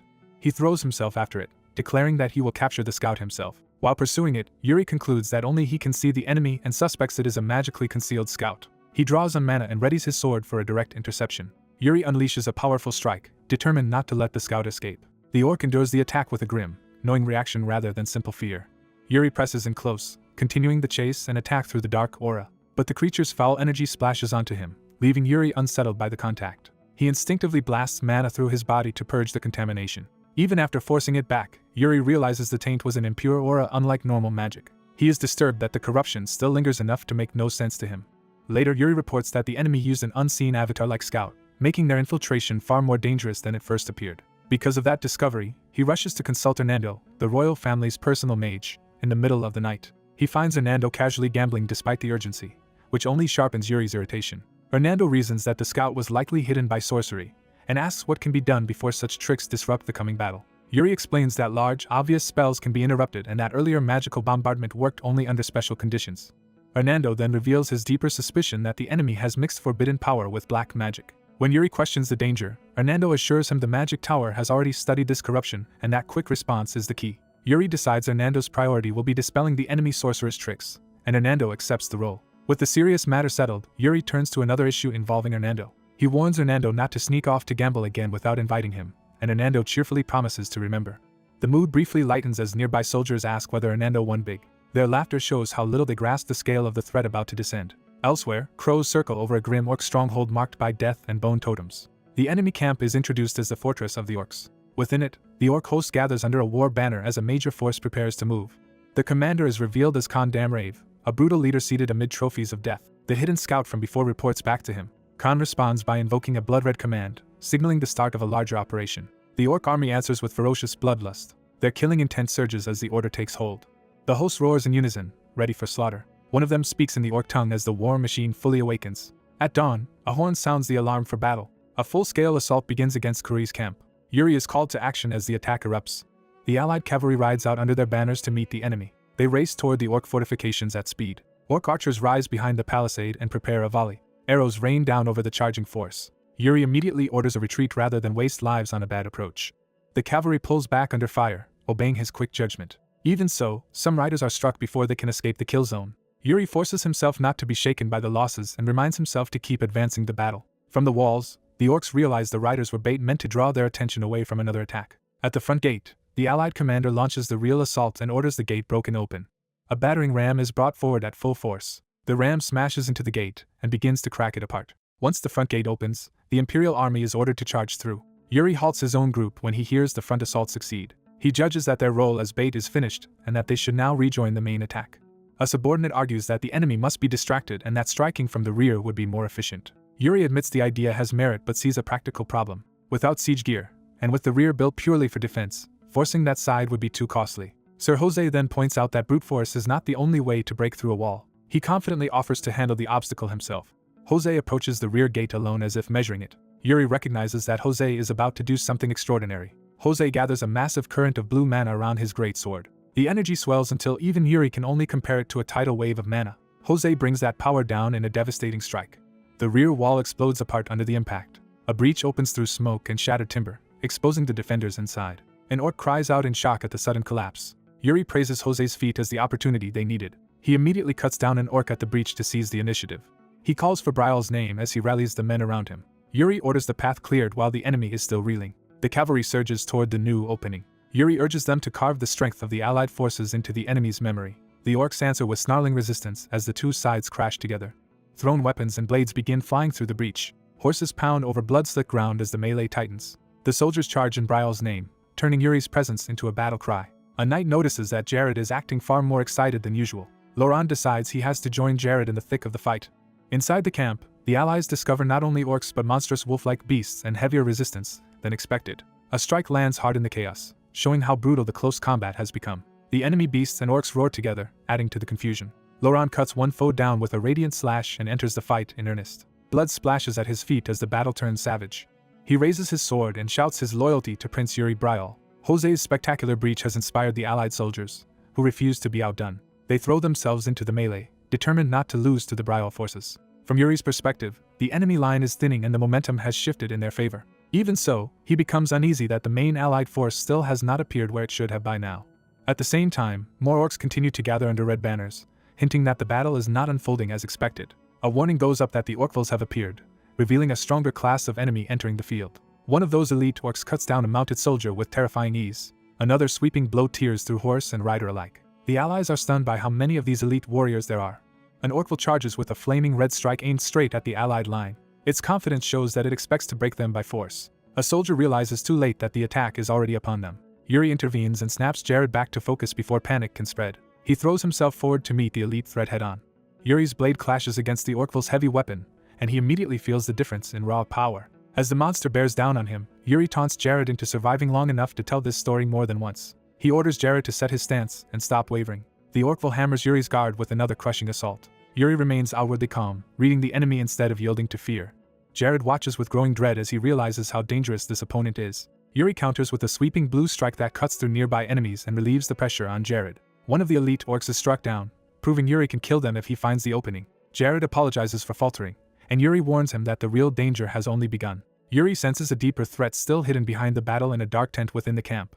His suspicion sharpens as he feels that ominous presence more clearly. Inside, the main allied force is revealed to have been slaughtered, their bodies strewn across the floor. The true mastermind emerges as a monstrous skeletal armored orc champion holding a severed human head. Outside, the fighting intensifies as the allied soldiers exploit the broken enemy formation and push harder. Yuri turns to Jared, already deciding their next move.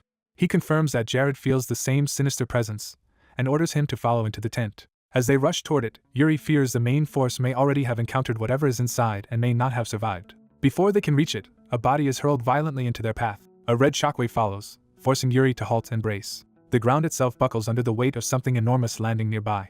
A second impact confirms that the enemy has arrived in person. Jared can barely process what just happened. Yuri immediately understands that the worst possibility has come true. The skeletal armored champion steps out, dragging its axe and confronting them directly. It leaps into the allied ranks with overwhelming force.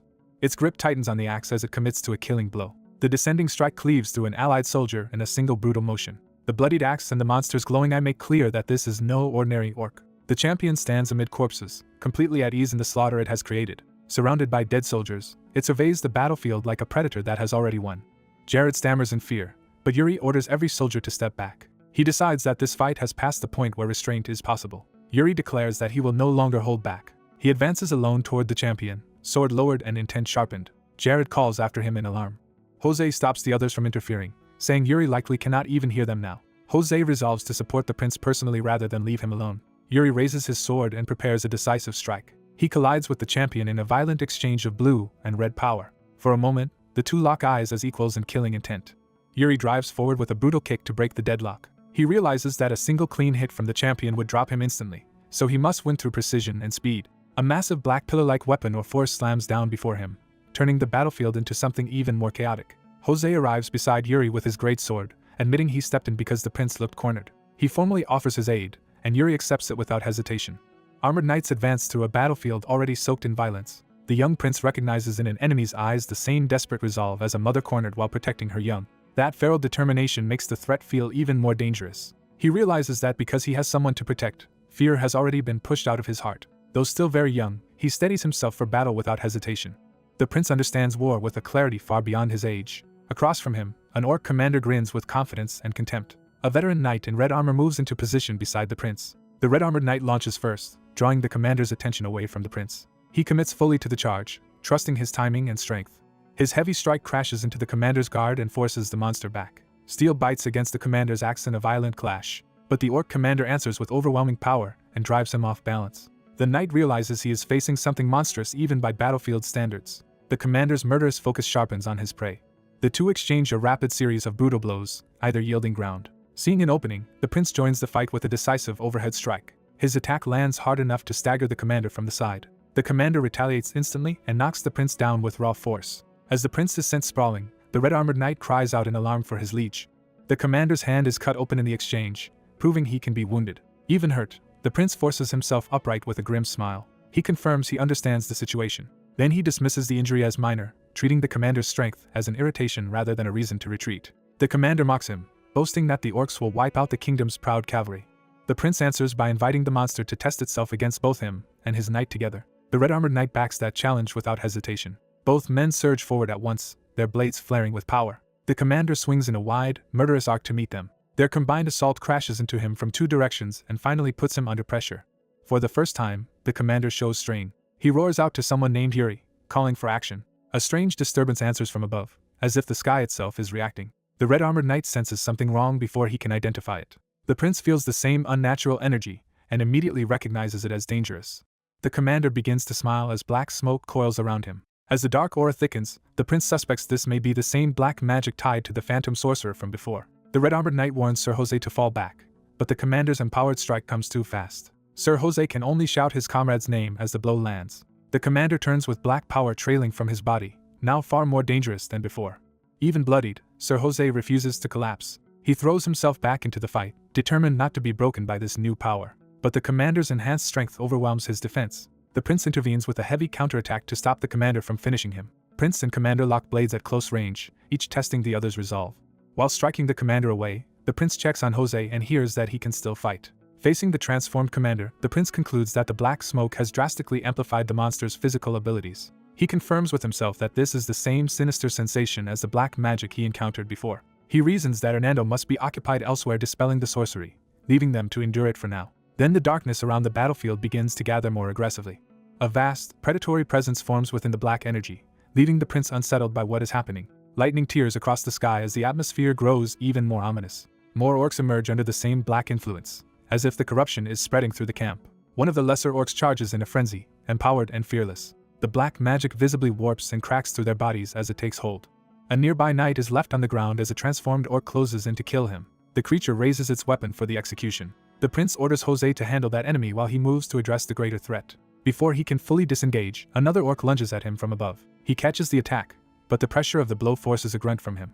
The prince and the transformed orc grind against each other in a brutal contest of strength. He breaks the deadlock with a sharp, luminous counter. The strike tears into the orc's chest and should have been fatal. Instead, black energy swirls around the prince as the battlefield slips into a distorted, oppressive stillness. He senses something behind the attack and realizes the danger is no longer only physical. A horned, demonic figure manifests through the darkness, revealing a far deeper source of malice. The creature's severed limb erupts with black fluid rather than dying cleanly. Watching the wound restore itself, the prince wonders whether this is regeneration or some form of sorcery beyond his understanding. The black power surges inward and begins binding him in place. Dark coils wrap around the prince and hold him fast despite his armor and strength.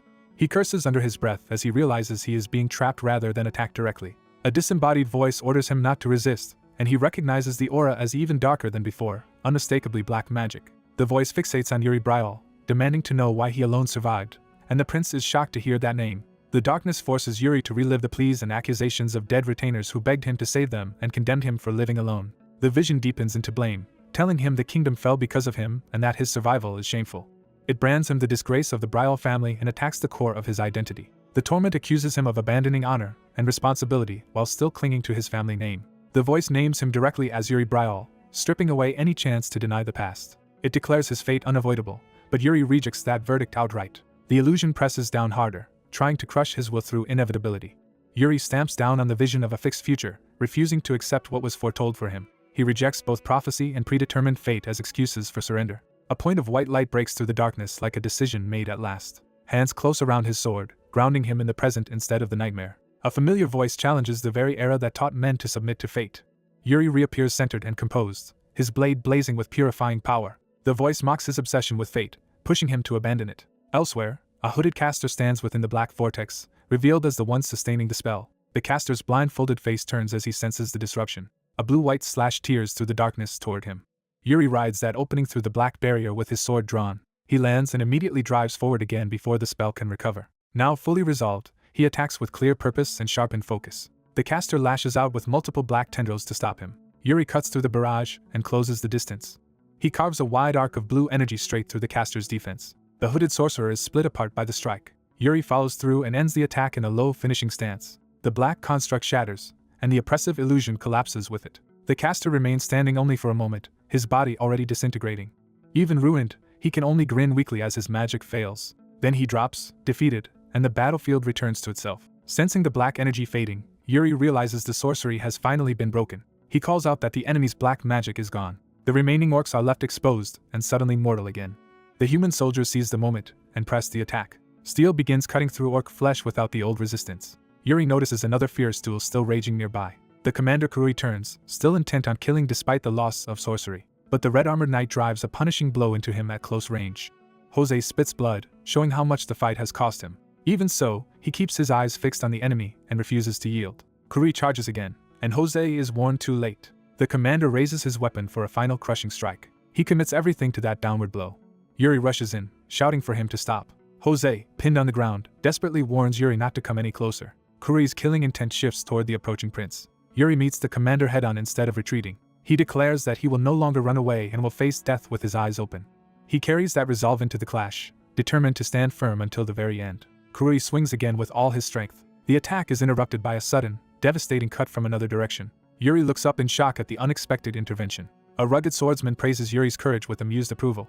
He steps in front of Yuri and declares that he likes that kind of resolve. With effortless precision, the newcomer continues his strike through Kurui. Blood sprays as he passes the commander and comes to a calm stop. Kurui roars in pain and disbelief.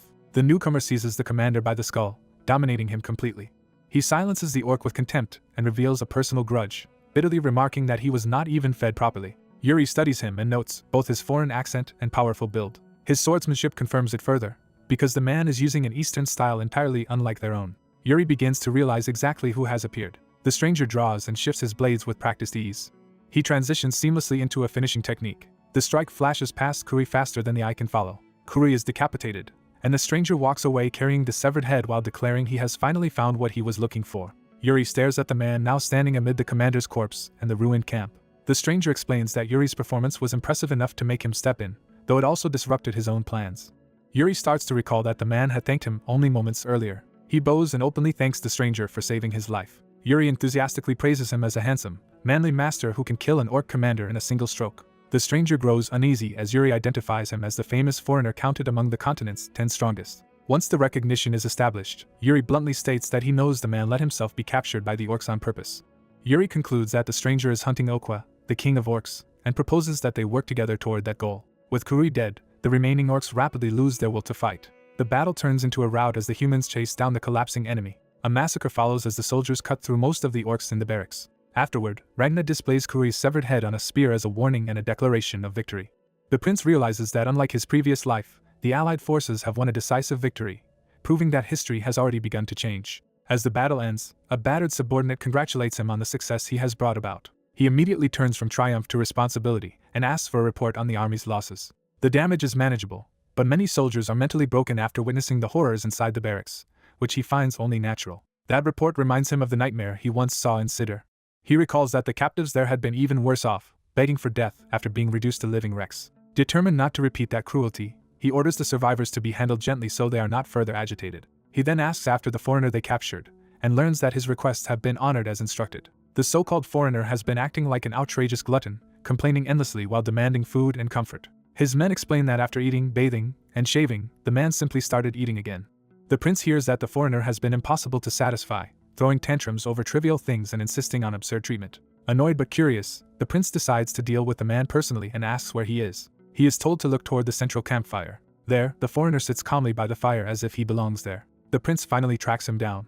He opens with a dry question about whether the man enjoyed the lavish treatment. The foreigner answers with complete ease, saying he is finally full. When the prince tries to begin questioning him, the man abruptly seizes control of the conversation. He insists on asking first, immediately reversing the power balance. His first demand is to know exactly how the prince killed the sorcerer. The prince hesitates, but the foreigner presses him by reminding him that he claimed to understand the man's goal and therefore must answer honestly. To make the threat real, the foreigner places a hand on his sword. He warns that a false answer could get the prince killed on the spot. The prince notices with alarm that the man is suddenly speaking fluently and far more seriously than before. He answers truthfully that he does not fully understand it himself, only that his mana method reacted and let him cut the sorcerer down. As he speaks, that inner power begins to stir around him. He reveals that the technique comes from his ancestor Eric Brial. That name shocks the foreigner into immediate recognition. The man concludes that their meeting was no coincidence after all. When the prince demands an explanation, the foreigner says both the technique and Eric's name are extraordinary. The foreigner abruptly performs a formal martial salute. He introduces himself as Muang Chan, last direct disciple and sect leader of the Chongxiang sect, and pays respect to the descendant of an ancient benefactor once known as the heaven-crushing swordsman. The prince is stunned by the sudden reverence and the man's transformed manner, but Muang Chan dismisses it as old history. He explains that Eric was remembered in his world as the heaven-crushing swordsman. According to him, Eric had once fought beside their sect and helped destroy the demonic cult. The prince tries to connect that story to the present threat. Muang Chan explains that his sect exists to exterminate those on the demonic path, and that he came west to cut down the ominous star that appeared there. Hearing that, the prince finally understands the deeper reason for the man's obsession. He realizes that in his previous life Muang-chan had hunted Okwa so relentlessly because he saw him as something to be exorcised. The prince immediately decides he cannot let such a valuable force wander off alone. So he boldly proposes that they go together. To secure him, the prince offers Muang-chan honorary knighthood and a place within the allied forces so he can pursue his goal with official support. He sweetens the offer with supplies, food, baths, and status, promising that no one will look down on him. He even promises a prestigious post in a major merchant union after the war, appealing to comfort and future reward. Muang-chan accepts the offer easily enough, but clearly has his own terms in mind.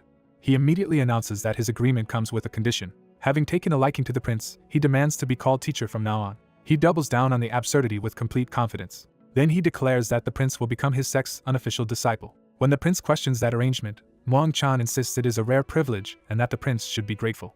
The prince tries to refuse by saying he already has a teacher. Muang-chan brushes that aside, arguing that the prince can belong to both him and the sword demon at once. He boasts that his time is too precious to be wasted, making the demand sound like a favor. Then, without waiting for consent, he orders the prince to take him to the commander of the allied forces. He reminds the prince that helping him achieve his goal means giving him direct access to command. Once they meet the commander, Muang-chan explains the crucial truth about the orcs. The discussion shifts from recruitment to the hidden nature of the enemy. The prince reflects grimly on the revelation that the orcs are practicing human sacrifice. Commander Ragna confirms the accusation by asking whether Okwa is truly sacrificing humans. Muang-chan answers that the orcs are feeding human lives into sorcery, proof that Okwa has already been corrupted. He adds that in the latest battle the enemy's power surged unnaturally for a brief moment. The prince explains that they had already suspected sorcery was behind that sudden increase in strength. Ragna concludes that if the orcs can keep using such methods, the allied forces will need countermeasures against something far worse than ordinary warfare. Muang-chan reveals that he infiltrated the enemy by disguising himself as a sacrifice in order to reach Okwa directly. He complains that the allied forces ruined that plan, though the prince smoothly reframes matters by presenting him as a new ally before the commander. The prince emphasizes that Muang-chan's true objective is Okwa's death, making him too useful to ignore. Ragna is visibly unsettled by how quickly the situation has changed. Still, he accepts the warning and promises to investigate ways to resist the enemy's sorcery. He then entrusts the foreigner to the prince, who notes to himself that despite all the chaos he has succeeded in bringing this dangerous asset into the allied camp. With that settled, Ragna turns to another matter involving Yuri. He asks whether Yuri is really keeping captured half-orcs close at hand. The question clearly troubles him. Ragna explains that Graham has been handling the half-orc prisoners, but debate has broken out over what should be done with them. He asks Yuri to make the final decision. Yuri senses that Ragna is pushing this burden onto him because he would rather avoid it himself.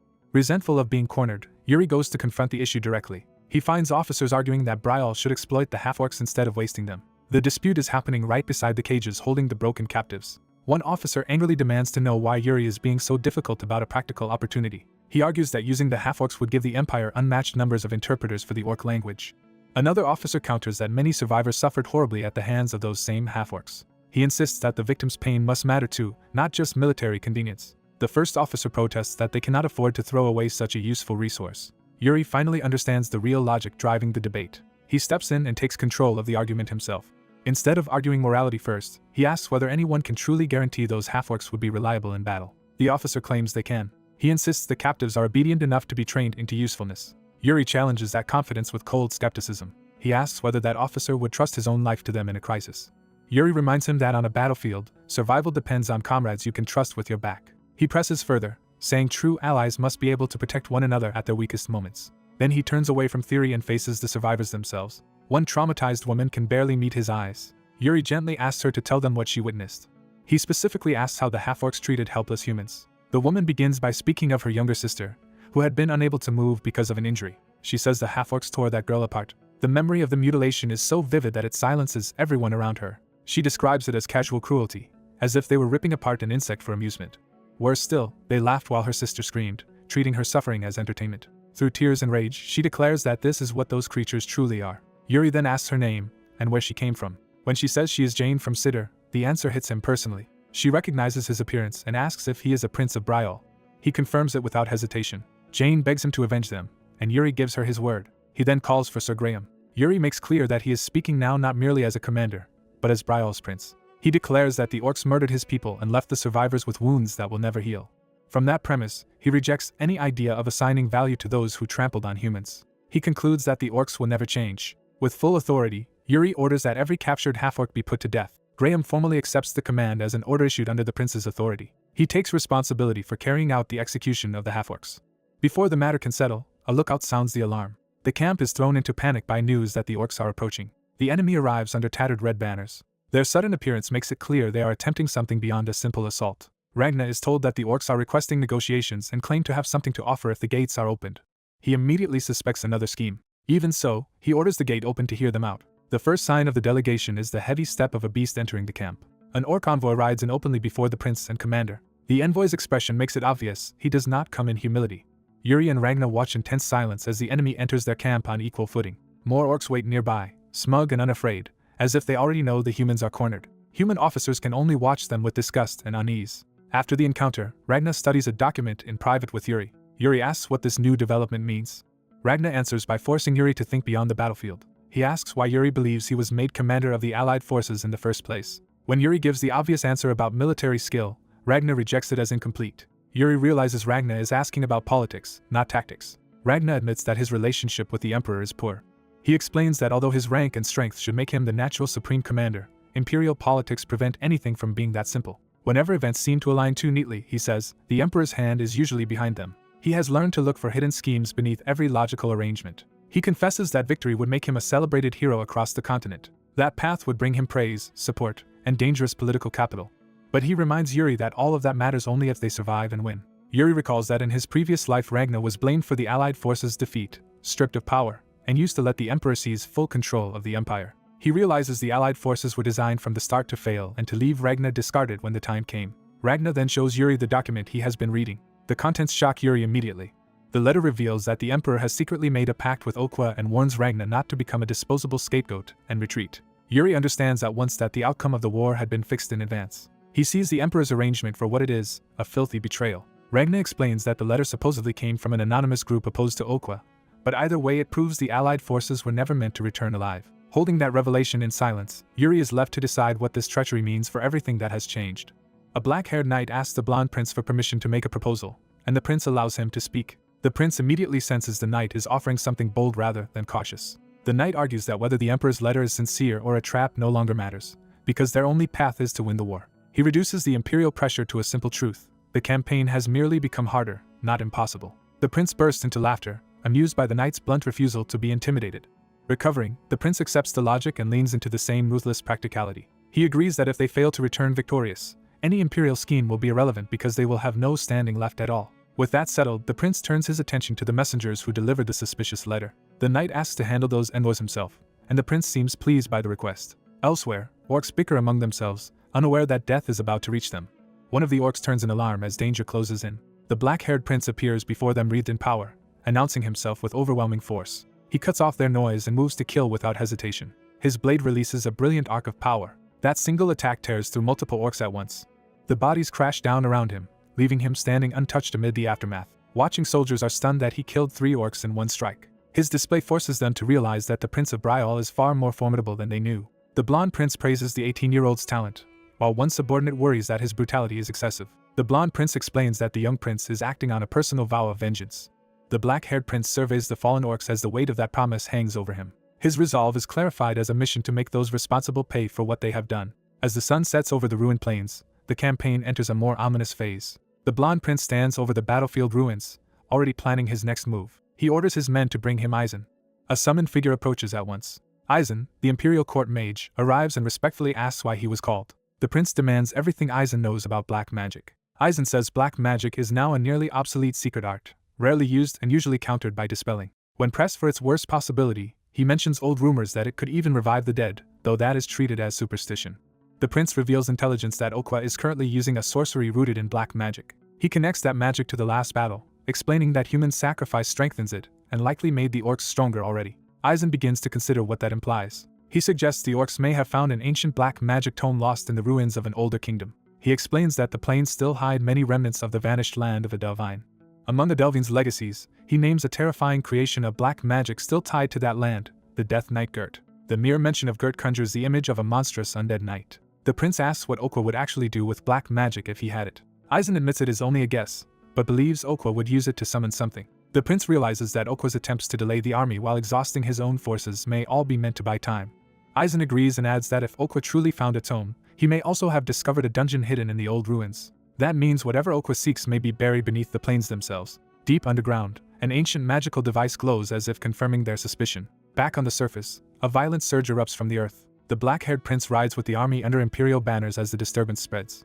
A report reaches him that support from the supply unit in Balshad has been cut off. He accepts that repeated attacks must have caused it, and notes that the army has already shifted toward protecting supplies. Privately, he judges that even with stockpiles prepared, their situation is worse than he expected. As the army advances deeper into the plains toward Okwa, he recognizes they are now vulnerable to a full-scale attrition strategy. He decides they must finish the conflict before the orcs can drag them into that kind of war.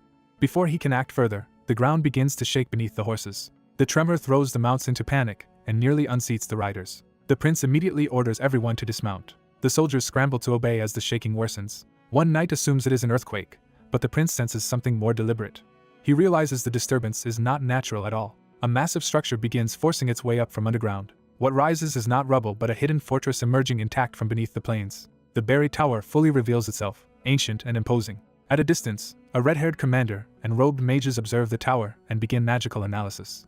The commander alerts his prince to what they are seeing. The blonde prince arrives and demands to know what this newly surfaced ruin is. The mages report that they have found no direct link to the orcs, and that outwardly it resembles an ordinary ruin. Even so, the prince is unsettled that their magic cannot reveal what lies inside, and he decides to inspect it personally. The black-haired prince agrees that the sudden appearance strongly suggests something important is hidden within. He urges direct confirmation, and the blonde prince accepts. The black-haired prince is then ordered to take the Empire's knights with him. The assignment is framed as imperial service to the prince. An imperial knight named Radine introduces himself as the leader of the detachment assigned to accompany him. After the formalities, the black-haired prince's own men quietly question whether they really have to go along with these imperial knights, but he says he has no choice. Even so, he is uneasy that the imperial knights have suddenly attached themselves to his mission. His subordinates share the suspicion and hope the Empire is not hiding another agenda. The party approaches the newly risen tower and studies its exterior. They gather at the entrance, dwarfed by the scale of the structure. The knights identify the main door, but it refuses to move, so they begin searching for a mechanism.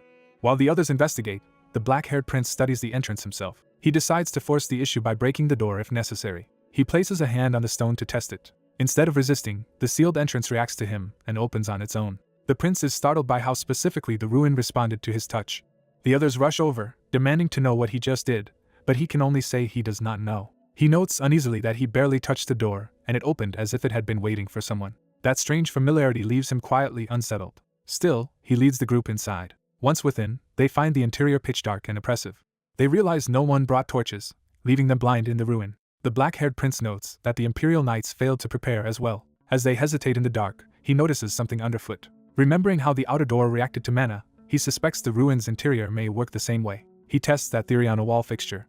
The sconce ignites with pale flame the moment he channels power into it. The entire corridor lights up in sequence, astonishing the others and making them wonder if he has been here before, which he denies. He cuts off the amazement and orders everyone to stay alert as they proceed deeper. The group advances through the illuminated hall under growing tension. One knight begins to notice something odd about the place. A step among scattered remains confirms that the floor is littered with bones. Among the debris lies a skull with unmistakably human features. Ahead, they discover a seated skeleton in armor before another sealed door. The black-haired prince recognizes that this dead guardian may explain what happened here and sends a man to inspect it. Before the scout can report, another warning reaches the prince. The scout says the way forward is blocked by the inner door, with the skeleton collapsed in front of it. The prince observes that most of the bones around them are orc remains, but this particular skeleton is human. From the battle damage nearby, he concludes the human died while defending that door. A knight tries infusing the inner door with mana, but unlike the entrance it does not respond at all. The prince decides they should retreat and re-examine the ruin rather than force a dead end.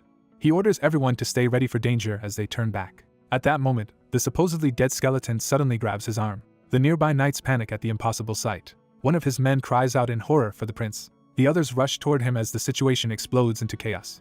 A blinding surge of light erupts around the prince and the skeleton before anyone can intervene. The prince shields himself as the skeleton's grip becomes the center of the phenomenon. Within the light, a voice begs him to remember. The skeleton reveals the purpose of the vision. It is offering salvation. The prince's consciousness is pulled into the memory, his form transformed within the vision. He finds himself outside the tower in a bright past he does not recognize. A young boy runs up excitedly to show someone something, and the prince realizes he is witnessing another life. The boy is greeted by an older man who asks where he has been. The child cheerfully admits he was only reading a book instead of doing what he should have. The prince notices that the armor he now wears matches the skeleton's armor, confirming he is seeing through that dead man's memory. He concludes that this entire vision belongs to the fallen guardian. Realizing such a preserved memory would require immense magic, he wonders what the dead man is trying to show him. The memory centers on the guardian and the child under his care. The guardian resumes the boy's lesson and asks whether he prepared by studying the assigned material. The boy tries to dodge the question, and the guardian immediately sees through it. When the boy complains that reading is no fun, the guardian reminds him that a true hunter must learn, not just fight. Watching this, the prince is struck by the warmth of the scene and the way it recalls another mentor from his own life. The guardian then decides to show the boy something important. He presents a red crystal called the Orc Hunter's Mark and says it is what makes someone a proper hunter. The prince realizes the mark must be the source of the strange power now surrounding him in the vision. The child innocently asks why orcs must be killed at all. He even wonders if perhaps they could be reasoned with instead. The guardian sees that the boy is finally old enough to hear the truth. He begins to explain what orcs really are. He reveals that orcs are not a separate race at all, but humans corrupted by black magic. That revelation shocks the prince as much as the child hearing it. The memory recounts an ancient noble who delighted in murder and slaughtered his own people for countless reasons. When royal law finally forbade his killings, a warlock approached him in his despair. The warlock twisted the king's order, pointing out that while humans could not be killed, they could be changed into something else first. The noble embraced that loophole and drove his people into black magic so they would become lawful prey. The warlock carried out the ritual with a sinister black spell. Those touched by the magic ceased to be human, becoming monstrous and violently hostile to mankind. That was the origin of the beings now known as orcs. The prince is shaken by the implication that every orc he has slain descends from humans who were once victims. The child asks whether the warlock who caused this was ever punished. The guardian says no, because the warlock had already vanished by the time the noble's crimes were exposed. He adds that people desperately searched for a way to restore the transformed victims, but failed, and the kingdom eventually abandoned hope. So the hunter's duty became not vengeance but mercy, to end those cursed lives and grant them rest. Back in the present, the prince links this truth to Okwa's black magic and to the foreigner's warning that human sacrifice empowers it. As the memory continues, he turns toward the guardian and child with a new understanding that the war he is fighting may be rooted in the same ancient curse. A white-haired knight inside a preserved memory senses that something is going wrong. He realizes the flow of time inside the memory has begun to shift. The scene settles into the interior of a ruined hall from a forgotten age. The observer finds himself inside the ruin, watching a spectral armored figure hover before two living men. The younger man tries to stop his teacher from rushing forward alone. The teacher tears free, determined to act despite the protest. The student pleads that a lone stand will only waste his teacher's life. The older man insists there is no time to wait, because Adelvine is already doomed. The observer notes that about a decade has passed in the memory, and recognizes Adelvine as an old kingdom. The teacher rejects being used as meaningless bait, but admits the orcs are already converging so quickly that delay will ruin even that plan. Instead of ordering flight, he entrusts the student with surviving and carrying their mission onward. The student answers that escape would not get him far anyway. He chooses instead to preserve their purpose in the ruins so future generations will remember the orc hunters. The spectral knight approves the boy's stubborn resolve, and the observer understands this is why the memory was left behind. The student begins sealing that legacy into the ruin for whoever may one day arrive. He vows to leave behind the secrets, techniques, and hard-won experience of the orc hunters, once called the strongest in Adelvine. The message accepts that the hunters may all die there, but it places hope in a later generation fulfilling the wish they could not. The boy drives his glowing staff into a pedestal to store the record. The effort drains him as he prays that their deaths will not be meaningless.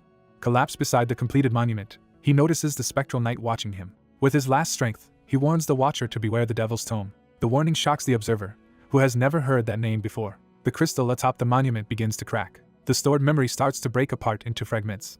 The white-haired knight is abruptly called back to the present by his men. He wakes inside the ruins, disoriented, and is told that he vanished when the skeleton began to shine. His companions confirm he disappeared for a moment, but are relieved he returned safely. He realizes the experience felt less like viewing someone else's past and more like recovering a memory buried inside himself. When asked what happened, he can only say the door and what lay beyond were far stranger than expected. Pressed further, he admits he cannot describe it as merely seeing something. A new tremor interrupts the discussion. He immediately recognizes that this vibration is different from the earlier quakes. His mind flashes to the old battlefield the memory showed him. He understands the sound for what it is, an orc assault. One soldier fears the orcs have discovered them or prepared a trap in advance. The knight tells them to stop panicking and listen carefully. He focuses with sudden confidence born from the memory. He explains that these ruins were once the home of the orc hunters, so the orcs would rush to destroy them if they reappeared. Reading the vibrations through the ground, he judges that the enemy is riding Komodo drakes. He first estimates 5 riders, then realizes the number is higher. The count rises to 10, confirming a serious threat. His men urge an immediate return to the main force, believing retreat is the only sensible choice. He refuses to withdraw and orders them to follow him instead. He decides they will prepare to fight. A subordinate questions abandoning retreat. The knight answers that retreat is unnecessary. He kneels beside the skeleton that triggered the memory. From the remains, he takes up a weapon left behind by the old hunters. As he grips it, he realizes he now knows exactly how to fight these orcs. The enemy riders close in across the ruined landscape at sunset. An orc commander points out the target and orders the attack. Hidden traps around the ruins ignite in response to the charge. The advancing orcs are caught off guard as the ground erupts around them. Their confidence falters when they realize they have ridden into a prepared killing field. Explosions tear through the front ranks. More buried charges detonate around the towers and approach paths. The orcs begin to panic under the sudden barrage. Inside the ruin, the knight plants himself and waits for the right moment. Then he gives the signal to strike. His soldiers burst from cover and rush the shaken enemy. They move exactly where the traps have broken the orcs' formation. The humans countercharge before the orcs can recover. One soldier throws himself into the fight with a battle cry. He drives his blade straight into an orc at close range. Another soldier follows with a clean decapitating slash. A third raises his sword to continue the assault. He drops another orc with a precise thrust to the throat. The wounded enemy howls in confusion and pain. Watching the plan unfold, the knight confirms that the old hunter's methods work exactly as remembered. He recognizes that the mark left in the ruins carries real power against orcs. He reflects that sensing enemy numbers through vibrations and laying traps were techniques he would never have conceived on his own. He begins to suspect the memory was shown to him for this very moment. A surviving orc charges him head-on. He feels as if he has honed these anti-orc skills over decades. The knight can now instinctively identify the most effective place to strike an orc. He surges forward with the old hunter's power flaring around him. His blade pierces deep into the charging orc's chest before the enemy can bring its weapon down. The dying orc screams as the attack lands true. With a single motion, the knight severs the foe's arm and notes that he does not even need his stronger technique, soul severance, against enemies like these. He follows through with another effortless cut. The orc's throat opens under the strike. The body collapses at his feet, proving how overwhelming the inherited skill has become. He silently promises the fallen hunters that he will make proper use of their legacy. He addresses the long-dead hunters of a divine with open respect. Later, after the fighting, the secured camp reports that the perimeter around the ruins is now safe. A blonde prince praises the knight's work, and the knight accepts the compliment formally. The prince confirms that the ruins truly were the hunters' old residence, and still bore traces of their final battle. The knight keeps thinking about the warning he heard in the memory. The prince notices his concern and asks what is troubling him. The knight asks whether the prince knows anything about the Devil's Tome. The prince says he has never heard the name before. He can only add that if it is connected to the ruins, it likely concerns black magic. With no better lead, the knight ends the discussion and says they can revisit it if new information appears. He leaves the tent still unsettled by the unanswered warning. Outside, a red-haired imperial knight approaches him and addresses him as the Prince of Briol. The newcomer introduces himself as Radine of the Empire and recognizes the knight's status immediately. Radine praises the knight's performance in battle, and the knight returns the courtesy. Radine notices how relaxed and smiling he is now compared with his earlier stiffness. He jokes that despite being new to battle, the knight fought like a seasoned veteran, and the knight privately agrees for a very different reason. Radine teasingly wonders whether such composure comes from leaving a lover back home. Before the knight can answer, another soldier interrupts Radine with a question from the prince. The knight dryly deflects, suggesting Radine seems more interested in his love life than military matters. A blonde companion joins in, and the knight says he would rather avoid becoming entangled with the imperial princess. Radine is baffled, since the princess is admired throughout the empire. He enthusiastically describes her as beautiful, kind, and beloved by everyone. The knight immediately realizes he is talking about Yekaterina. To shut down the misunderstanding, he blurts out that he already has a girlfriend. He insists the relationship is serious and silently apologizes to Sibylla for using her as proof. When Radine still looks stunned, he doubles down and says that is all Radine needs to know. Radine accepts it and confides that he too intends to propose to the woman he loves, prompting the knight to warn him not to say such ominous things before a battle. Radine asks why, and the knight explains that speaking like that always invites disaster. An explosion immediately erupts behind them, proving his point. Radine can only stare as the knight tells him to look at what his words have caused. The knight identifies the blast for what it is, an enemy attack on the camp. Panic spreads as soldiers realize the tents are burning. Men scramble to save the supplies before the fire consumes everything. The blonde prince surveys the chaos and realizes the enemy has appeared from underground in the middle of camp. He sees that the crisis is worse than the ambush itself, because his dispel magic is failing this time. He concludes that the enemy has prepared a countermeasure that nullifies their magic instead. The knight asks him directly whether any dispel is still functioning at all. Without waiting for a full answer, he rushes to the prince's side through the smoke. The prince warns that enemy sorcerers must have prepared this battlefield in advance, and the knight tells him to wait until his magic returns while he handles the attackers. He leaves the prince with a confident promise that he is counting on him. The prince calls after him in alarm as he charges into the flames alone. Asked how he can identify the sorcerer, the knight admits he cannot know for certain by ordinary means. But facing a cluster of orcs, he remembers there is another clue. A buried lesson resurfaces. Orc sorcerers lose their sight to black magic, so the one with the awkward gait is the target. The spectral presence behind him reminds him that such guidance only works because the memory has become his own. Scanning the enemy line, he spots the abnormal orc at once. He tightens his grip and prepares to cut straight through the mob. The knight launches a sweeping charge that tears open the front ranks. One orc is skewered and slammed down before it can react. Another is struck down as his advance continues uninterrupted. He twists through the melee with unnatural speed, leaving bodies behind him. At last he reaches the wall where the limping sorcerer has been cornered. He steps through the blood without hesitation. The knight confirms to himself that he has eliminated the sorcerer, but with the target dead, he finds himself surrounded by the remaining orcs. The survivors close in with heavy weapons, expecting to finish him. The knight answers their confidence with cold certainty. At that moment the prince calls his name and unleashes restored magic. A torrent of fire sweeps across the battlefield toward the encircling orcs. The knight stands calm in the blaze's light, trusting the attack completely. He follows the spell with a rising slash that parts the flames around him. The prince's fire crashes down in a massive arc and engulfs the enemy ring. As the orcs recoil in shock, the knight taunts them from within the inferno. He asks whether they still believe they hold the advantage. A sudden realization crosses his face as something else changes in the burning camp. He grimly blames his own reckless mouth, sensing that the trouble is not over yet. More orcs keep surfacing from underground, making it clear the battle is far from over. Seeing the enemy numbers swell, the prince orders Hernando to launch another fireball. Hernando apologizes that he cannot, because more enemy sorcerers have appeared elsewhere and pulled him away. Left without magical support, the prince realizes his plan has gone wrong. He faces the horde alone and can only ask the oncoming orcs not to overwhelm him too quickly. He admits to himself that charging into the center just to kill the sorcerer was reckless and has trapped him. Even so, having already faced death once, he refuses to panic now. He steadies himself and resolves that if he dies here, it will not be in shame. With that resolve, he draws on his power and regains his composure. He openly challenges the orcs to come at him.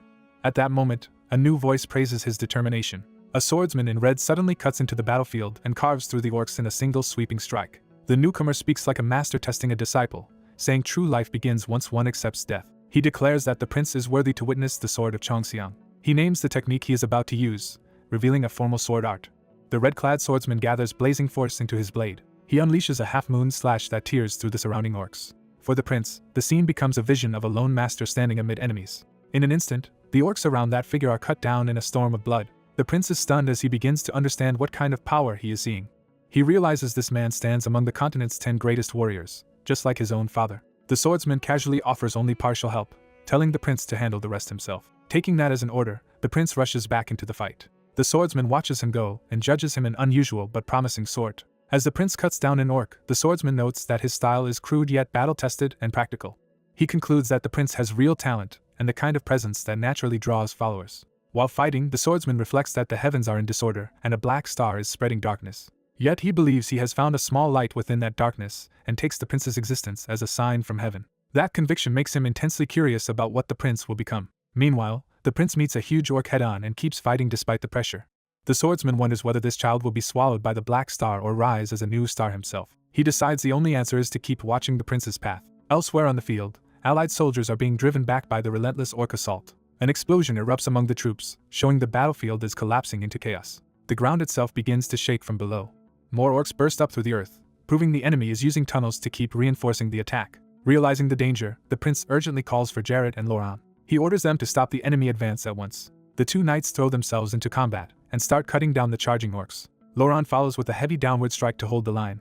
After a brief exchange, they report that there are too many tunnels and the enemies moving through them are unnaturally fast. The prince agrees and senses that something about this mass movement is wrong. He concludes that besides the orc sorcerer, another hidden force is operating underground. To confirm it, he kneels and listens to the earth while his men watch in confusion. He asks them to pinpoint where the digging is happening. Focusing on the tremors, he traces the direction of the tunnel beneath the battlefield. What he senses below is not merely a tunnel but a monstrous burrowing presence. He finds the source and immediately rises with certainty. He orders his men to follow and leads them toward the hidden route. Though one knight hesitates, the others insist the prince's judgment should not be questioned. Laurent's blind faith in the prince borders on worship, but it keeps the group moving. The prince identifies the target as the center of the ground that has been shaking continuously. He charges straight toward that point and spots the orc sorcerer waiting there. The sorcerer begins casting as the prince closes in. A black fissure tears open through the ground under the sorcerer's spell.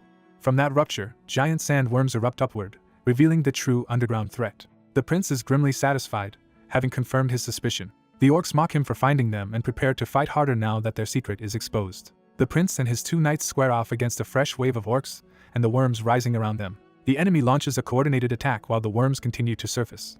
Laurent jokes that the largest enemy seems to have chosen the prince as its target. The prince orders each knight to take one opponent and not lose. Both knights accept without hesitation. As he moves, the prince decides the hidden creature below must be destroyed if this battle is to end. When one of his men tries to interfere, he sharply tells him not to interrupt. He then calls out the name of his sword art and commits to the strike. The prince clashes with the giant orc commander and meets its curved blade head-on. Their first exchange shows the orc commander is far more skilled than the others. The commander's heavy red-edged blows force the prince fully onto defense. Even under pressure, the prince keeps his eyes steady and studies the rhythm of the attacks. Blood flies as the duel turns brutal at close range. The prince slips away from a killing line and resets his footing. He realizes the commander knows how to exploit the reach and angle of a curved blade. With the larger battle raging behind him, he understands he cannot afford a drawn-out duel. He decides he must finish this enemy quickly and return to protect his men. The orc commander answers with a confident grin, enjoying the contest. It presses forward, demanding that the fight be settled now. The prince counters from a low position, but the commander keeps matching him. He grows frustrated that the enemy is so hard to break through. The commander realizes the prince is parrying every decisive strike. It unleashes a flurry of attacks from multiple angles to overwhelm him. The prince sees that the commander is reading his movements, while barely wasting any motion. He worries the enemy may simply be stalling until the soldiers elsewhere are wiped out. At that dangerous moment, he remembers his master's warning that a scattered mind makes the sword stray. In that memory, his master explains that urgency means nothing if the sword cannot keep pace with the heart. The prince recalls how those lessons once felt like maddening nagging. His master had mocked him for complaining instead of understanding. The lesson continues that in battle one must choose among many possible paths. The master demonstrates that even a falling weapon can become part of the flow if one reads the moment correctly. He teaches that combat is fluid and not limited to the most obvious line of attack. The prince remembers the deeper point: never forget why you are fighting. That memory clears his head, and he admits his master's nagging has finally brought him back to his senses. With renewed focus, he changes his movement and attacks from a new angle. The shift catches both the sorcerer and the orcs off guard. The prince realizes the enemy had been trying to provoke him, but his true objective was always elsewhere. He finally acts on that original purpose and drives his power into the ground instead of the commander. The commander is briefly confused, not understanding the target of the strike. The blow tears open the earth and collapses the underground route beneath the battlefield. The collapse races through the tunnel network like a chain reaction. One of the hidden worms is caught in the destruction and bursts apart underground. The prince remains braced amid the shockwave as the collapse spreads outward. He allows himself a grim smile, satisfied that the direct approach was the right one after all. The full force of the technique detonates through the ground, shattering the tunnel system around him. The battlefield convulses under the impact. Elsewhere, Laurent is still locked in combat, and only then realizes what the prince has done. He cries out in alarm for the prince. The ground gives way in a massive collapse, swallowing the area around the prince and the enemy. His sword remains planted as the earth breaks apart beneath him. Afterward, the prince drops to one knee and admits he has spent every bit of mana in his body and core. The backlash hits harder than expected, leaving him barely able to remain conscious. Still, he believes the tunnel should now be destroyed and the battle turned. At the same time, Laurent is nearly cut down by the commander's renewed assault. He realizes too late that he is about to die. Then more worms burst from the ground nearby, worsening the chaos. The prince warns everyone to watch out as the worms erupt around them. Seeing Laurent in mortal danger, the prince throws himself toward him despite his ruined condition. He reaches Laurent and shoves him clear of the strike. Laurent is sent sliding away to safety while the worms thrash behind him. Freed for a moment, Laurent cuts through the worms around him to survive. He then rushes back and supports the collapsing prince before he falls completely. The prince thanks him, and Laurent complains that such gratitude would be nicer if it came before suicidal heroics. When asked if he can still fight, the prince admits his body will not move anymore. Laurent recognizes that this leaves them in serious trouble. Surrounded by the commander, more orcs, and the remaining worms, he asks whether they can still get out alive. Even then, Laurent declares that dying beside the prince would be an honor. The prince rejects surrender and insists they will not go down quietly. He vows that they will keep taking enemy lives until their final breath. He orders the others to spread out and prepare for the next wave. Though barely standing, he declares that he will open the path for them. Just as he pushes himself again, he hears his master's old warning not to overwork himself. A new force cuts across the battlefield before the enemy can close in. Golden energy sweeps through the worms and drives them back. The prince recognizes the arrival of Sir Graham. Graham announces that Prince Ragnar sent him. He takes command of the field and tells the exhausted prince that reinforcements will handle things from here. Later, after the battle, the report is that the enemy fled once their plan failed. By the time Graham's force arrived, Prince Yuri had already killed the giant sandworm. The conclusion is that the orcs retreated because the tunnel entrance was blocked and victory was no longer possible. Prince Ragnar praises Graham for arriving in time and saving a crucial ally. After dismissing the others, he remains behind. Alone with the unconscious prince, Ragnar remarks that Yuri always has to make a spectacle of himself. He bitterly reflects that the entire allied army seems to exist only to make Yuri shine brighter. Yet he also admits that such reckless brilliance is exactly what it takes to stand beside Yekaterina. Time passes, and dawn breaks over the mountains. The prince suddenly wakes in bed, shaken and breathing hard. He is disturbed by the vivid nightmare, feeling as if he has glimpsed a terrible future. As he gathers himself, someone enters and notices that he is awake. The visitor is Sibylla, who greets him calmly. His first concern is the battle and whether everyone survived, but she reassures him that the fighting ended well. Sibylla explains that he was unconscious for 2 days while the allied forces continued advancing, and that everyone has made sure he can focus only on recovering. Yuri wakes to find his mana restored, confirming that Sibylla has healed him. Sibylla proudly reminds him that he owes that recovery to the Holy Kingdom's princess, and he accepts her help with gratitude. Once he has his bearings, Yuri immediately asks where they have arrived. Instead of answering directly, Sibylla invites him outside to see for himself. She promises the sight will surprise him and leads the way with obvious satisfaction. Supported by Sibylla, Yuri steps out into the allied camp. The scale of what he sees leaves him momentarily speechless. Sibylla watches his reaction closely and presses him for his impression. He realizes they have finally reached Okwa's fortress, the last destination of the allied campaign. The two stand together in front of the battlefield, acknowledging that they have at last arrived at the decisive front. Yuri turns to thank her personally before anything else. He admits that without Sibylla, the army would never have come this far so cleanly, and far more soldiers would have died. Sibylla warmly tells him the army is lucky to have him with them. Her praise makes Yuri hesitate, but it also gives him an opening to ask something delicate. He asks whether, in return for his help, she would do him a favor. When he addresses her seriously, Sibylla is caught off guard and flustered. Yuri steels himself and pushes through the awkwardness. He asks her to pretend they are dating. Sibylla demands an explanation, and Yuri reveals he is trying to avoid an unwanted marriage proposal. He argues that the arrangement could help her too, since her own family would likely try to marry her off once she returns home.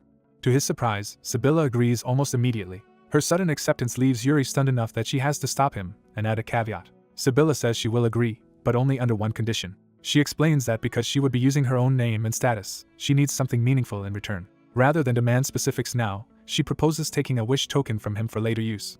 Yuri hesitates, worried about what she might eventually ask for, and she teases him for being suspicious. Sibylla makes clear that if he dislikes the terms, she can simply refuse and let him find someone else. Realizing he has little leverage, Yuri backs down and thinks it over. He asks who the proposal is from if she is willing to go this far to avoid it. Sibylla reveals the suitor is the crown princess of the empire, which shocks Yuri. She cannot understand why he would reject such a prestigious match, especially since he is a prince himself. In Yuri's mind, the empire's status and the princess's reputation only make the offer more dangerous. Sibylla lists the princess's advantages and sees her as an ideal partner by any political standard. Yuri remains deeply unconvinced. He bluntly says he has no intention of marrying her and believes her charming public image is only a mask. He tries to return to the matter of the wish token and move the conversation forward. Before he can settle it, someone loudly interrupts after noticing he is already awake. A high-ranking imperial prince arrives, delighted that Yuri recovered so quickly and eager to report his achievements back home. The prince gushes over Yuri's rapid healing and praises him as extraordinary. Then he leans in and reveals that his niece has taken a strong interest in Yuri's exploits. Yuri instantly realizes where this is going and panics. As the imperial prince cheerfully frames the situation as a fortunate development, Yuri feels cornered. To escape on the spot, Yuri blurts out that he accepts Sibylla's wish token condition without further argument. He urgently calls on Sibylla to play along, and she steps in with perfect composure. Sibylla smoothly tells the imperial prince that Yuri has only just awakened and is not yet stable. She politely asks that Yuri be allowed more time to rest before being pressed further. The imperial prince turns his attention to her, identifies her as the Holy Kingdom's princess, and asks her name. When he notices how closely she is holding Yuri, he asks whether the two are close. Sibylla answers decisively that they are not merely close but in a relationship. That declaration stuns the imperial side into silence. Forced to commit, Yuri confirms the lie while the imperial prince visibly suppresses his displeasure. The prince can only click his tongue at the unexpected setback. He masks his frustration and offers a strained compliment, saying the pair look good together. Putting the matter aside for now, he reminds them that the final battle with Okwa is imminent. He explains that the army will rest briefly before advancing, because the campaign has already exhausted everyone. He stresses that the next clash must be approached as the long-awaited decisive battle. He also warns that the orcs will surely exploit any weakness the allied forces show. Still, he insists the alliance now has elite fighters from every major nation and cannot afford to lose. With the fortress in sight, he declares that the extermination of the enemy is about to begin. He frames the war as a righteous purge of monstrous invaders. He vows that victory here will make the entire continent remember their names. Yuri listens while reflecting that he joined the allied forces to correct the failures of his previous life and has reached Okwa without a single defeat. He notes that 5 years have passed since he regressed to his 13-year-old self. In that time, he has rebuilt his body and skills and reclaimed the legacy of his ancestors. He has also gathered the people tied to his fate and kept them close this time. By his own measure, this path has gone far better than the one that ended in ruin before. Yet now, standing among the continent's strongest, he senses he may have finally come face to face with the first cause of Brial's destruction. That realization hardens his resolve. He reminds himself that his only purpose is to prevent Brial's fall. He swears that this time he will protect his nation. Far away in the imperial palace, the story shifts to a late-night gathering among nobles. The palace party is already deep in indulgence and excess. Servants continue to attend the revelers despite the debauchery. Several nobles lounge drunkenly with their companions, treating the war as distant entertainment. One guest casually brings up news from the allied forces. Another says the war itself does not interest her much, but she wants to hear anything noteworthy. They mention that the alliance is nearing its final battle and that Yuri remains undefeated, which only enhances his reputation. At the same time, they mock how little recognition he receives from the Emperor despite those results. A woman at the gathering steers the conversation toward a more intriguing subject. She asks whether anyone has heard fresh rumors about Brial's third prince, Yuri. A servant overhears and tenses as the gossip turns personal. The rumor shared is that Yuri is discussing marriage with the princess of the Holy Kingdom. That claim immediately catches the room's attention. A long-haired imperial princess repeats Yuri's name, recognizing it at once. The others romanticize the idea as love born on the battlefield. The servant can no longer stay detached from the conversation. The imperial crown princess enters, and the entire room freezes under her presence. The revelers falter, suddenly aware they have wandered into dangerous territory. Even the boldest among them lose their nerve in front of her. The crown princess greets them with perfect elegance that only heightens the tension. She calmly asks to hear more about the rumor they were just discussing. Her smile fades into sharp interest as she demands the details. Back at the front, soldiers rest and chat about their plans for life after the war. The mood in camp is relaxed enough for men to joke about going home and what they will do afterward. One knight from Bruzin watches the others with quiet satisfaction. He reflects that the allied soldiers now get along far better than they did when the campaign began. He remarks that they have become unexpectedly popular in the empire. Others dismiss that idea and say the real attention belongs to Prince Ragna or Prince Yuri, not ordinary soldiers like them. The Bruzin knight lingers on Yuri's name, clearly interested in him. He recalls that Yuri made a powerful impression from the very beginning. He acknowledges that Yuri's accomplishments have been undeniably extraordinary. More importantly, he believes Yuri is the one who united the alliance and created the spirit that lets them fight as one. In his eyes, Yuri is the true center of the army's momentum. Another soldier notices his reaction and realizes how seriously he is taking Yuri. The man addresses him as Sir Proin and asks when he arrived. Proin says he came because he saw Yuri sparring and wanted to watch. When invited to join the spar, he refuses, saying he is fine just observing. Instead, he warmly invites Yuri to visit Bruzin after the war and promises to show him its famous sea. Yuri accepts the invitation in good humor and proposes they celebrate together once victory comes. He imagines a feast after the war ends and the orcs are defeated. That hopeful moment is shattered when the alarm bell suddenly rings through the camp. An explosion erupts beyond the palisade, instantly ending the calm. Scouts cry out that the enemy is attacking as orcs and reptilian beasts surge forward through the smoke. A commander's eyes sharpen as the camp shifts from rest to battle. From the walls, the allied leaders see that the camp is being assaulted on a massive scale. Yuri realizes the enemy numbers are so vast that the horizon itself has disappeared behind them. Another rider confirms the worst. The allied camp has been completely surrounded. Even in that crisis, Yuri needles Jared for going quiet and asks if fear has finally reached him. Jared refuses to admit any fear, and Yuri notes that he has changed from the man who once avoided trouble. When Jared questions what he means, Yuri says only that they have come a long way. He leaves it at that, carrying private knowledge Jared cannot understand. As the orc host presses in, the enemy's advance reveals a far greater threat behind the front lines. A gigantic figure plants himself at the head of the army with crushing force. The monstrous leader steps forward from the mass of orcs. The allied side realizes this is no ordinary assault. Yuri immediately understands what they are facing. The towering enemy roars, and Yuri identifies him as Okwa, the orc king. The surrounding orcs answer their king's roar with a frenzy of their own. Allied soldiers raise their shields and brace for the collision. Prince Ragna answers the threat by ordering an immediate charge. The first enemy riders rush in to meet them. The allied cavalry slams forward into the orc line. Mounted knights drive their lances through the smoke as the melee begins. Yuri raises his sword and rallies Brial's forces by name. The first exchanges are brutal, with mounted knights cutting down orcs at full speed. The charge tears through the front ranks and throws bodies aside. Blood sprays as the allied blades begin carving a path. Yuri keeps moving through the chaos, cutting down enemies while the cavalry pushes deeper. He shouts for everyone to stay focused despite the confusion. Then something above draws his attention and makes him look up.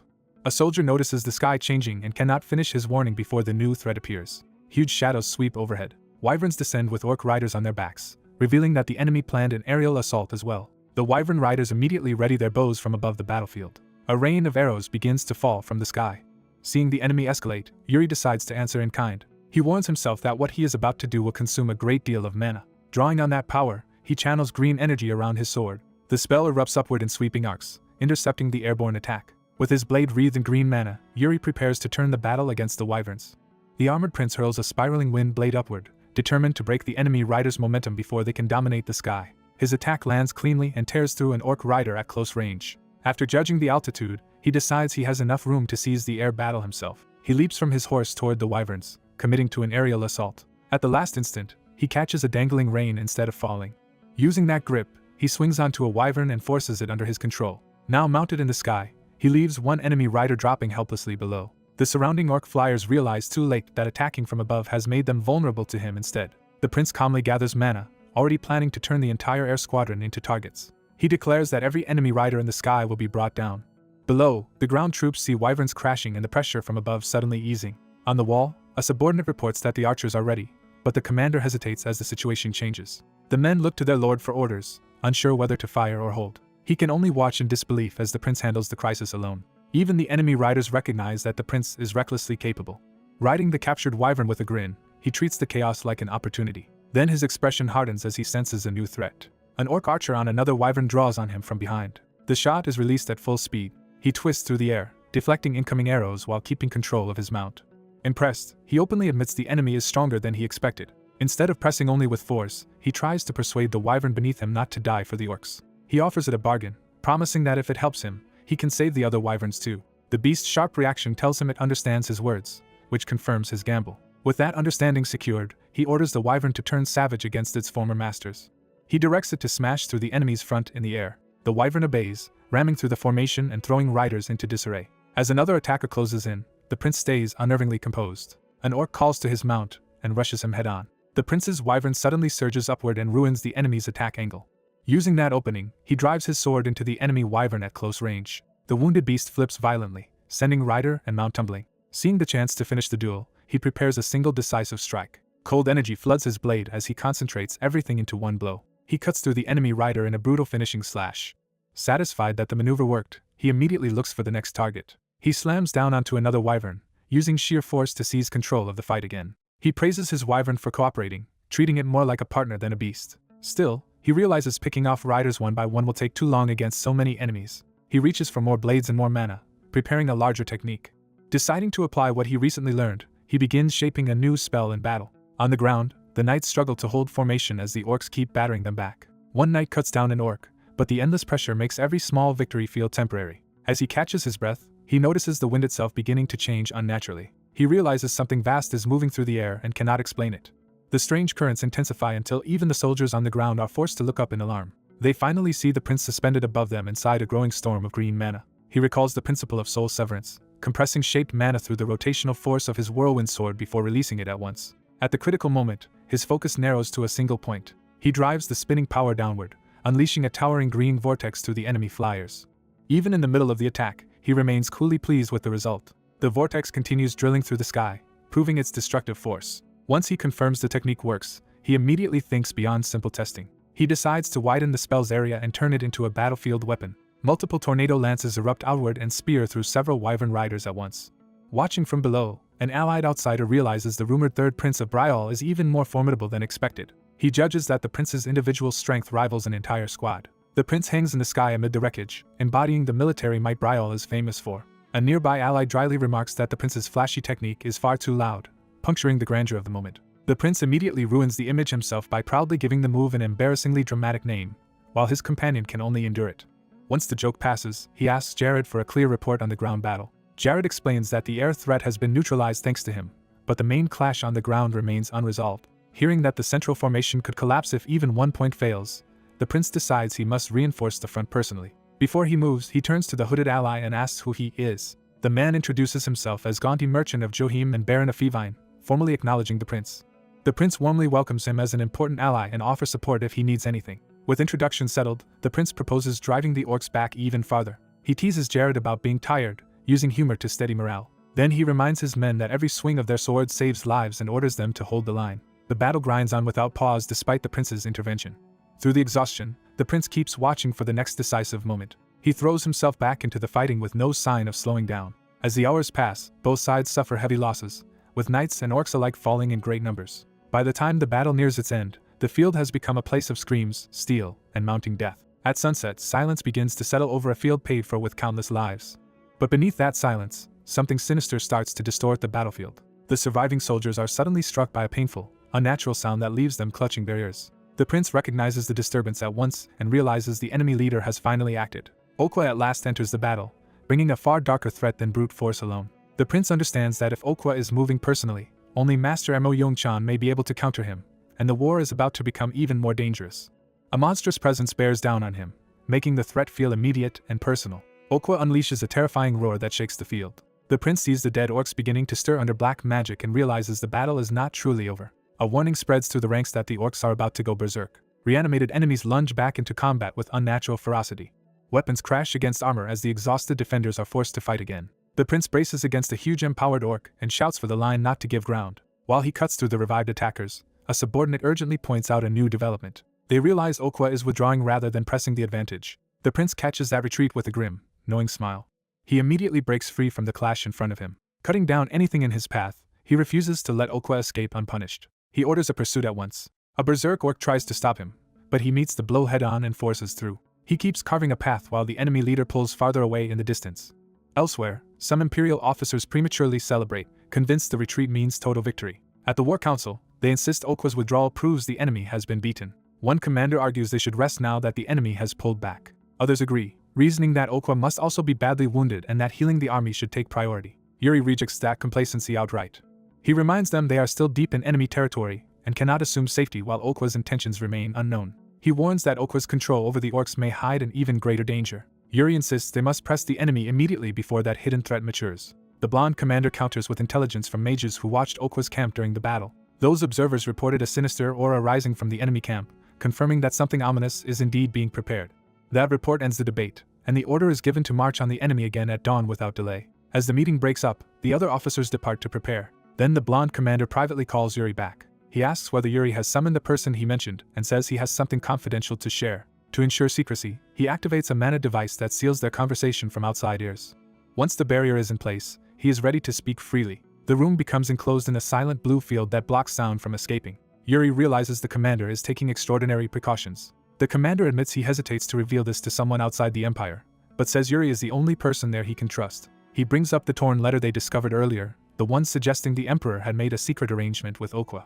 Yuri adds a darker revelation of his own. Someone inside the Empire is using black magic. Since Okwa's black magic can control the enemy, the commander is forced to consider that the Empire may already be compromised from within. He fears they cannot yet know how far that influence has spread and wonders whether a traitor may be hidden among the allied forces. Because it is only suspicion for now, he says he cannot entrust the matter to just any Imperial knight. Yuri accepts the burden and promises to watch carefully for signs of betrayal.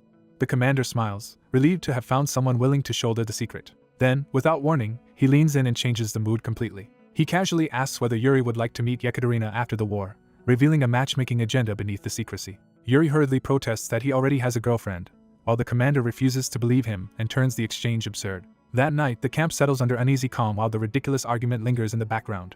Morning arrives over the mountains, and the army prepares for the next march. A warhorse waits as the new day begins. The prince rides out beneath Bryal's banner, returning the army to motion. When his men report that everyone is ready, he gives the order to move. Before departing, he asks after Master Mo Yongchan. He is told the master is inside the camp refining his energy, and intends to intervene only when the proper moment arrives. The prince repeats that phrase to himself, uneasy about what kind of moment the master is waiting for. He surveys the mounted troops gathering behind him. Looking over the ranks, he notices too many empty places where comrades should be. Remembering how many men died to bring them this far, he understands that grief has hardened into resolve. He calls out to Bryal, admitting that no easy comfort can make up for the dead. Instead, he declares that the coming clash will be their final battle. A white-haired noble can only smile, saying there is nothing more to add to that resolve. The soldiers answer with renewed spirit, their fear briefly replaced by shared confidence. They vow to survive together and meet again when the day is done. The prince raises the banner and promises a feast for everyone if they return alive. A horn sounds, turning that promise into a marching order. He calls on every soldier to advance. Then he leads the charge himself. At the front, the renewed assault crashes into the orcs guarding the approach to the fortress. One allied commander glances back as the momentum of Bryal's charge reaches the line. Bryal's banner snaps in the wind, announcing the prince's arrival to friend and foe alike. The defenders shout that Bryal has come, and the news spreads through the battlefield. With that opening, the allied troops are ordered to carve a path straight to the fortress. The cavalry surges forward into the breach, driving the battle toward the enemy's stronghold. A young commander urges his cavalry to move faster and follow him into the chaos of battle. His mounted knights answer at once and press forward under his lead. Spotting a siege tower near the fortress, he decides to seize it as a foothold for the assault. He narrows his focus, already calculating the next move. Before the plan can unfold, a hulking ogre bursts into the field and cuts down a soldier.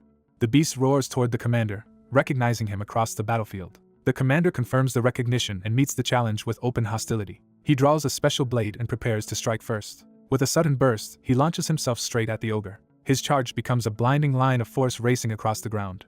The ogre braces with its cleavers, trying to stop the attack head-on. The commander slips through the defense and carves into the monster in a single passing slash. The ogre is startled that the knight reached him so cleanly. Without pausing, the commander reaches for another weapon at his side. He follows with a second empowered strike that hurls the ogre back. Using the opening, he rides straight toward the siege tower. He vaults upward in one motion and lands atop the tower before the enemy can stop him. He steadies himself on the platform, having secured the position he wanted. Satisfied that the climb is over, he turns his attention to the larger battle and addresses his men. From the tower he sees the enemy's final force gathering below, wrapped in ominous black power. He immediately identifies the spreading darkness as black magic and concludes that a sorcerer is supporting this front as well. A subordinate reports that the preparations are complete, and the commander praises Jared for carrying them out. He notes that these are the enemy's elite troops, strengthened by black magic just as before, and that ordinary dispelling will not save them. Seeing that everything is in place, he decides it is time to begin the real operation. He orders Simon to raise their flag so the main army will know where he has broken through. His men rush to carry out the order while he drives the assault onward. Far away, the signal is spotted and the Supreme Commander is informed that Brial has located Okwa. The Supreme Commander is pleased that Yuri succeeded sooner than expected. He immediately orders the signal relayed and commands the elite troops to mobilize. Elsewhere, a veteran named Fennec welcomes the order with excitement and prepares to join the fight. A female knight answers him without hesitation and moves with him. Another hardened soldier silently readies himself for the coming clash. Across the breached area, Allied troops surge into the fortress grounds and engage the enemy. As he advances, the commander reminds his companions that they already know their mission. While the main army holds the line, he explains that their role is separate and decisive.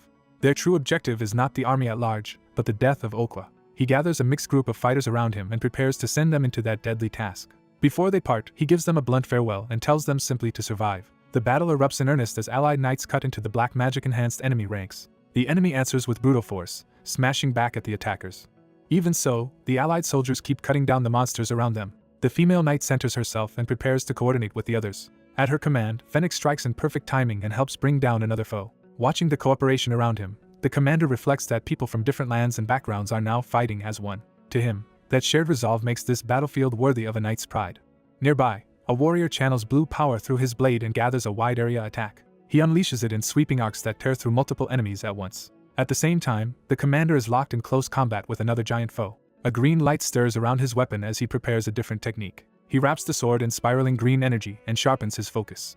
Then he lashes out with that power and blasts the enemy away. The monster is thrown back, but the commander remains wary instead of relieved. A flicker of suspicion crosses his face as he senses something is wrong. Another empowered ogre crashes in with a savage strike, forcing him to defend at once. While fighting, he realizes Okwa still has not acted directly, and that Master Emo has not arrived despite the battle escalating this far.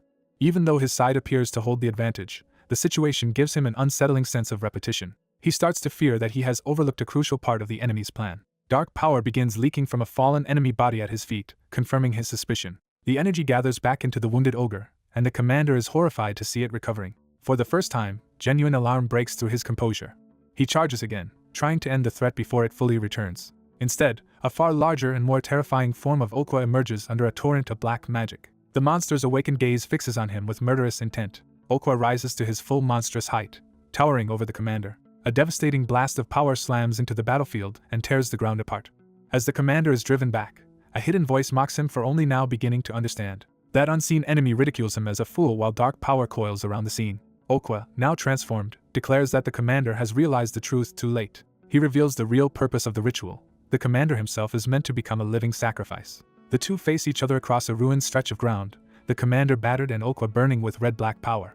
The commander steadies his breathing and forces himself to think through the terror. He finally understands why Master Mo could not arrive in time.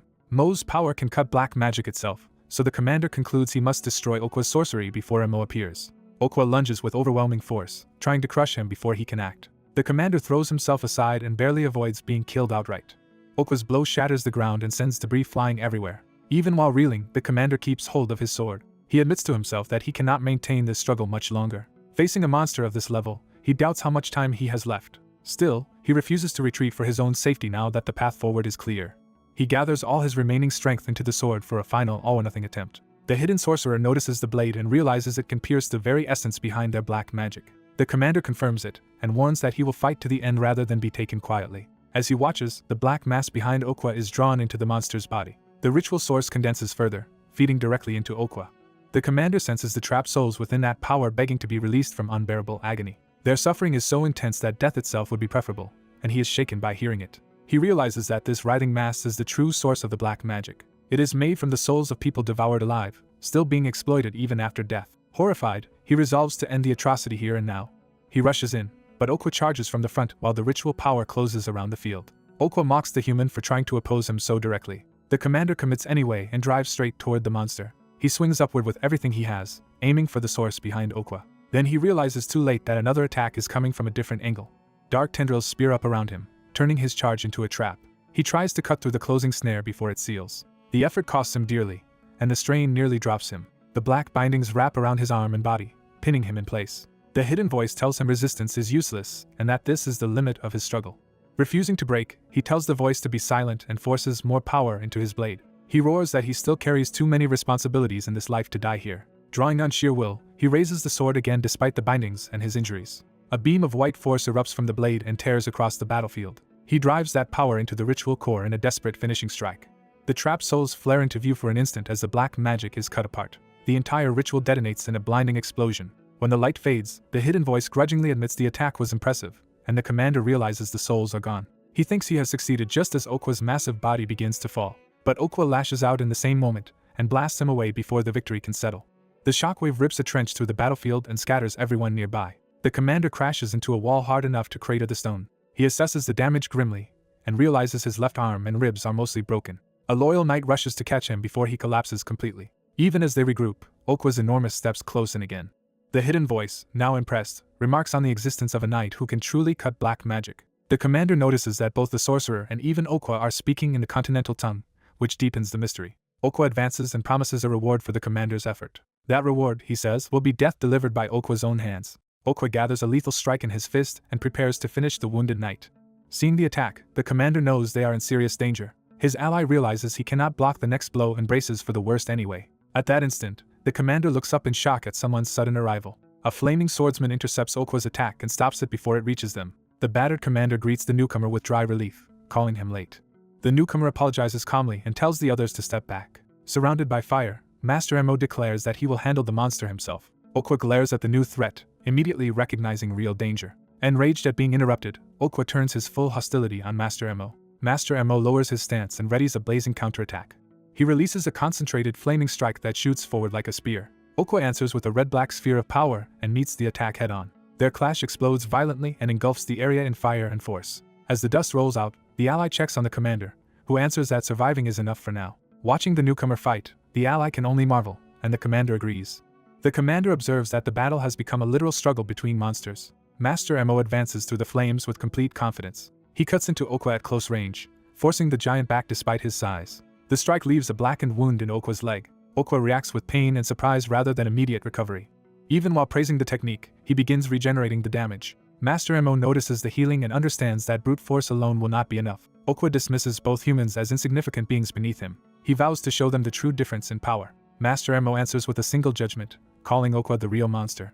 He stands firm in the fire, utterly unfazed by the threat. The hidden sorcerer offers to assist Okwa after sensing how dangerous Master Mo is. Okwa turns slightly, considering the offer. He refuses the help, insisting he has no need of assistance. The hidden sorcerer is taken aback as Okwa chooses to face Master Mo alone.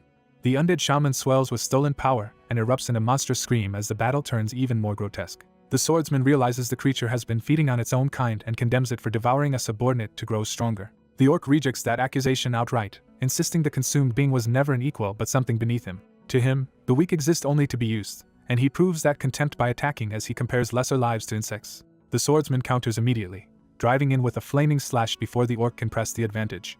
The orc dismisses him as naive, certain the human still does not understand the law of strength he lives by. He meets the fiery blade head-on with his bare fist, showing that his new power has made him terrifyingly durable. The clash explodes outward, and the swordsman is forced to recognize just how overwhelming the brute has become. Seeing his attack stop so casually, he realizes brute force alone will not be enough. The empowered orc answers with blood-red black magic that lashes out around the swordsman like living blades.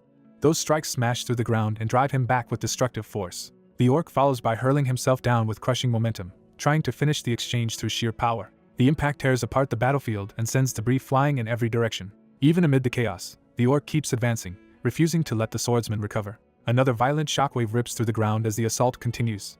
The orc calmly declares that this is simply nature, where the strong devour the weak without remorse. He boasts that no human can defeat him now, convinced his supremacy is absolute. The battered swordsman crashes hard again, bloody but still conscious. He forces himself upright through pain, refusing to yield despite the punishment. Above him, the orc raises both arms to deliver a final crushing blow.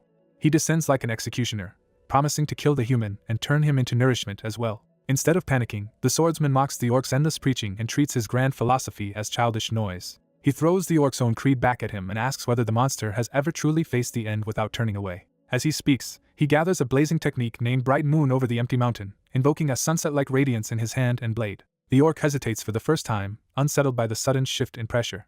A massive sphere of light blooms above him, swallowing his figure in a sunlight glare. The swordsman steadies himself within that radiance, focusing everything into the coming strike. He unleashes Azure Cloud, Crimson Glow sword art, turning the battlefield into a storm of burning light. The orc rages at the insult and tries to answer with more black magic before the technique can fully land. He vows to swallow the human whole, but the swordsman remains composed inside the storm of light and shadow.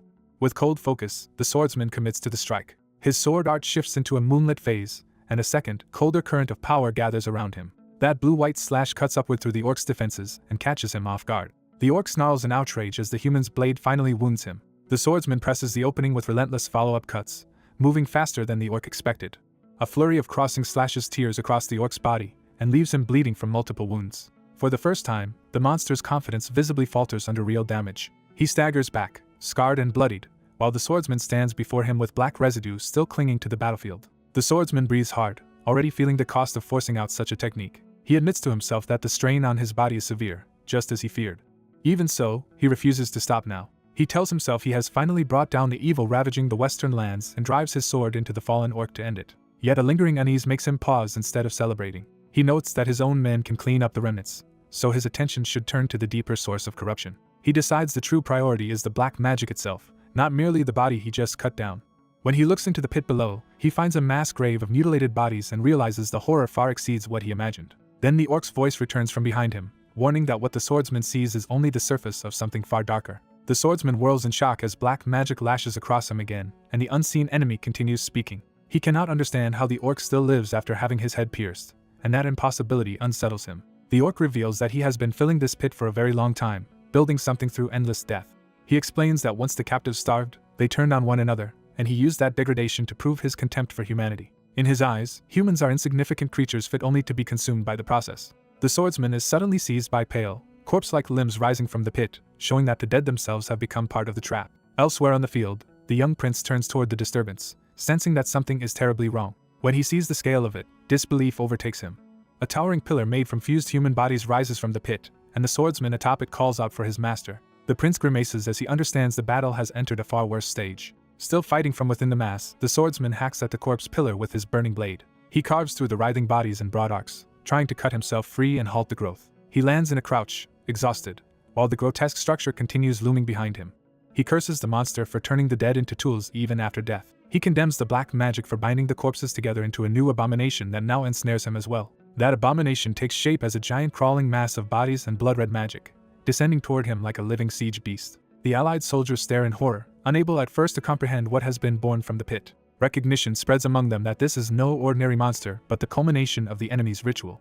The prince and nearby knights rush toward the threat instead of retreating from it. Even while shaken, the prince accepts that the situation is beyond anything normal warfare prepared them for. The giant corpse beast fully emerges, towering over the battlefield and dwarfing everyone around it. Its face resolves into a nightmare grin, and the prince begins to understand the scale of the disaster. He realizes the battle cannot end unless that revolting core is cut down at its source.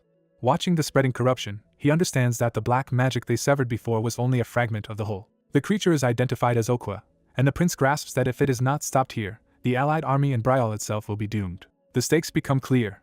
Failure here means total collapse of the army and the destruction of their homeland. His retainers urge him to withdraw for his own safety now that the battle has become a chaotic melee. The prince turns to the knight Loran, surprised that even his closest men are asking him to fall back.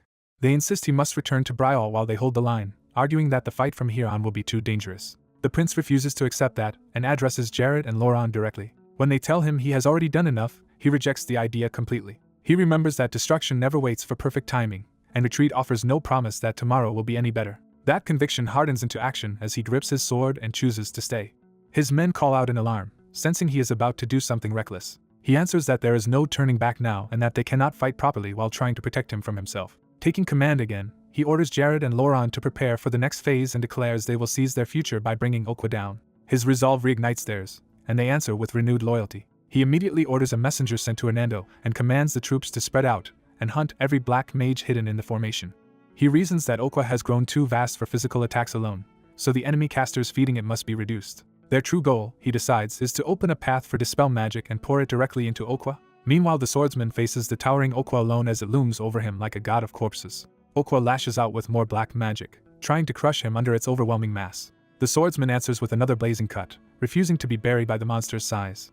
Even so, the force of the exchange batters him and draws another pained gasp.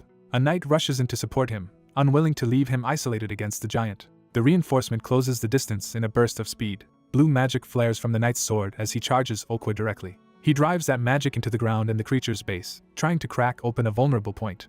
Okwa notices the interference at once and turns its attention toward the new attacker. Enraged, it denounces the humans as insects and prepares a brutal counterattack. That retaliation lands instantly, tearing through the knight and hurling him away in blood. The swordsman roars that Okwa's true opponent is him and throws himself back into the fight to draw its focus. He surges forward with a furious cry, pouring everything left into his flaming blade.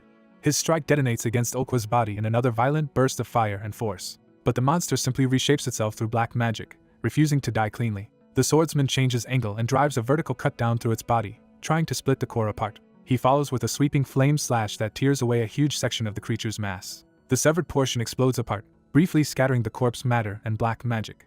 From a distance, the prince sees that the swordsman has indeed created the opening he promised. That sight steadies the prince, and he understands the moment he has been waiting for has arrived. A faint smile crosses his face as he commits to the plan. He knows there is no time to hunt down every hidden black mage before the battlefield collapses. Still, if they can reduce even some of them, the black magic wrapped around Okwa can be weakened enough to matter.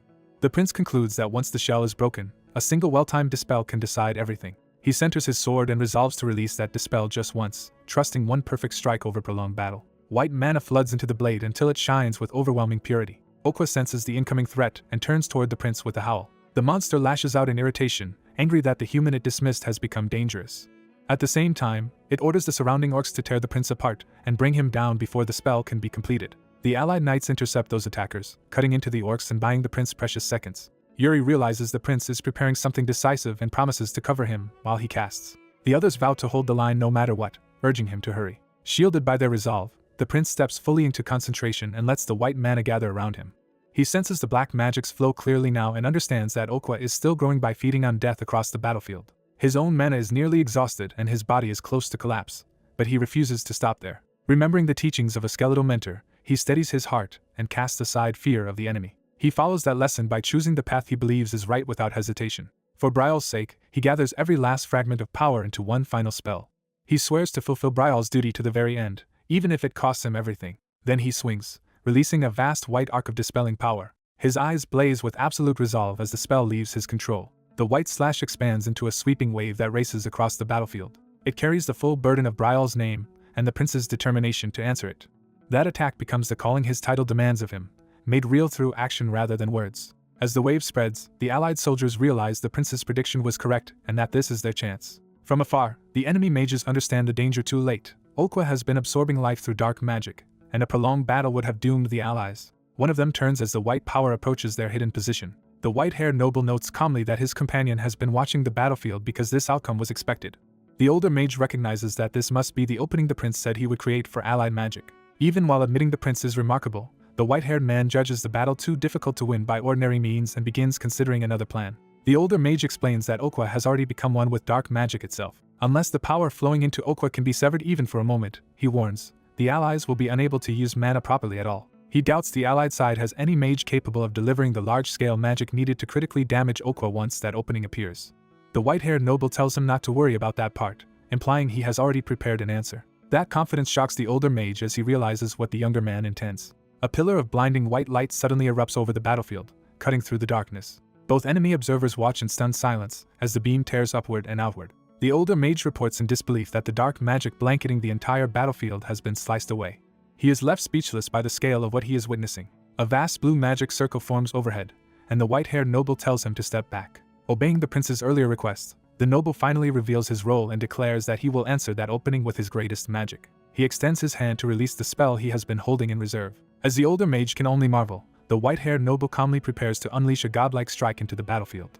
A massive fire spell detonates and turns the battlefield into an inferno. The blazing sphere surges across the sky while distant observers realize an overwhelming force has been unleashed. As the firestorm bears down on the orc lines, the enemy is caught exposed with no time to escape. Even Okwa, the monstrous leader, is forced to face the scale of the attack. He is stunned by the impossible amount of mana behind the spell.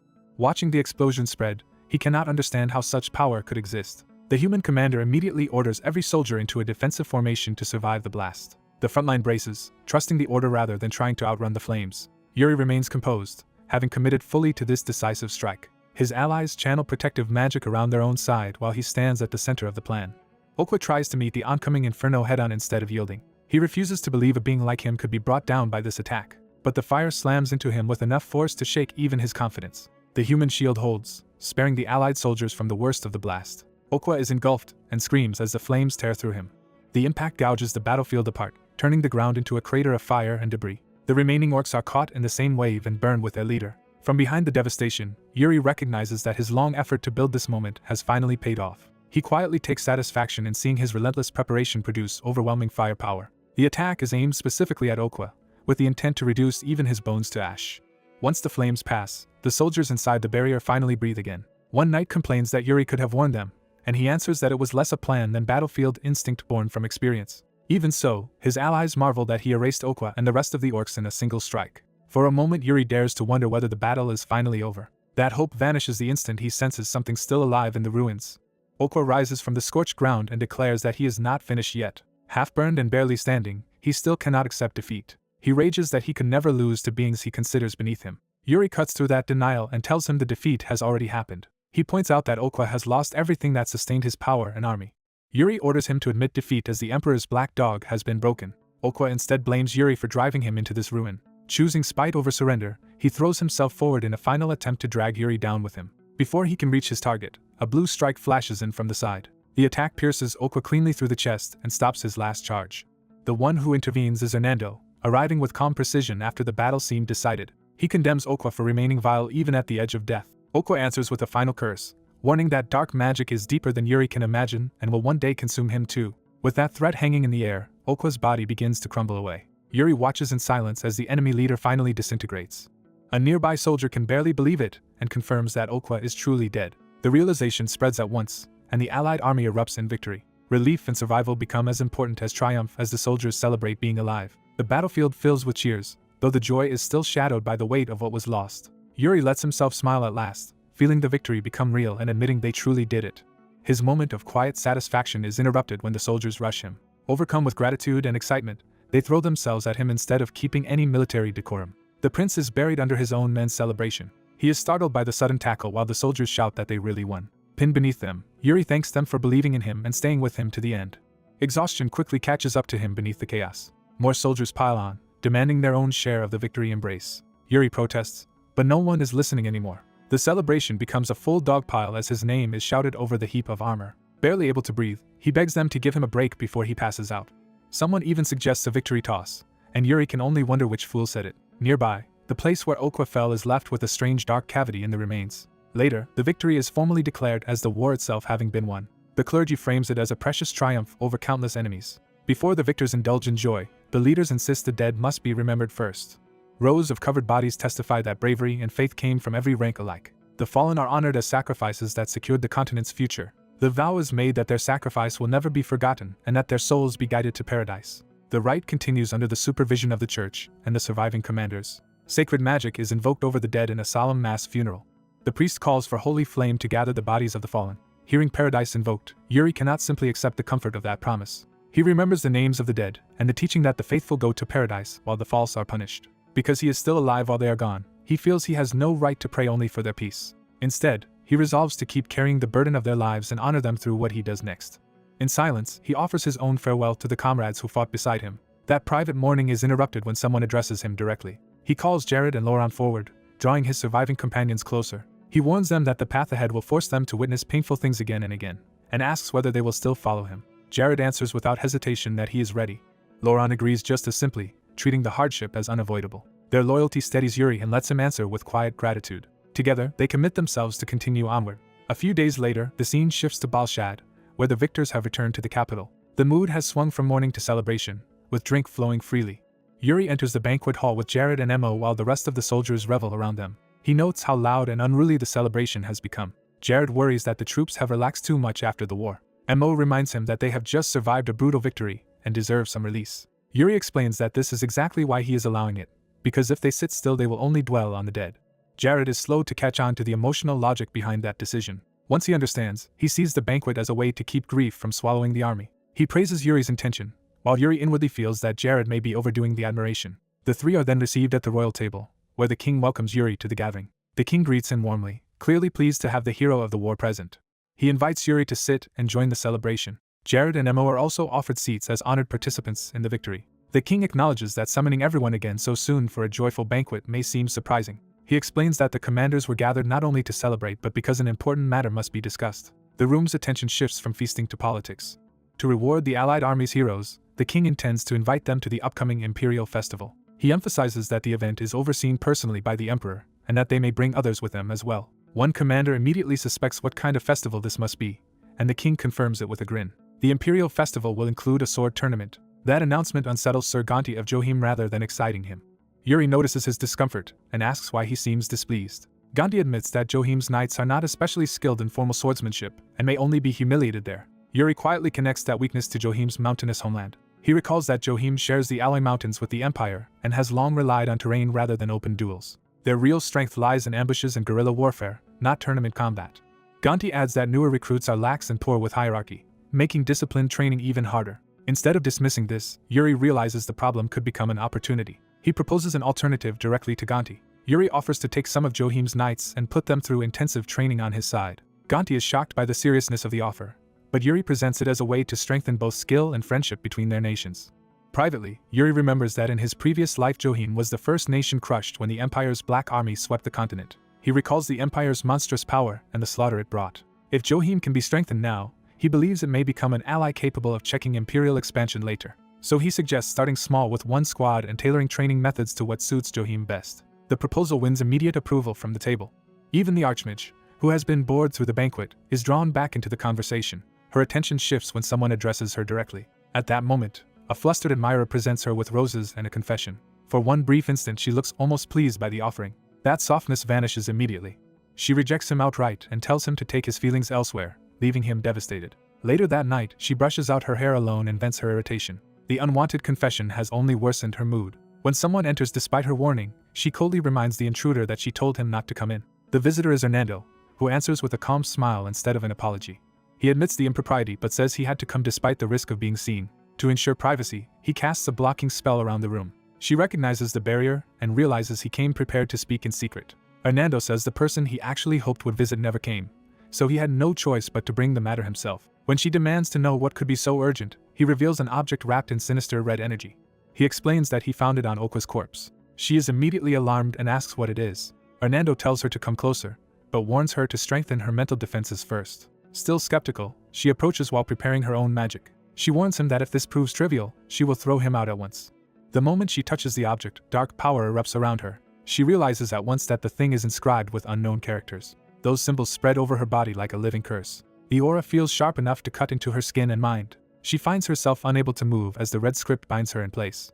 Her eye changes as the object forces a vision onto her. She sees a world drowned in red beneath a towering black structure and understands that the object carries something far beyond ordinary magic. At the center of the vision looms a vast red eye, watching her. She realizes too late that Hernando's urgency was justified and that she has been made to confront something catastrophic. The deeper she looks, the more certain she becomes that the thing will consume her if she continues.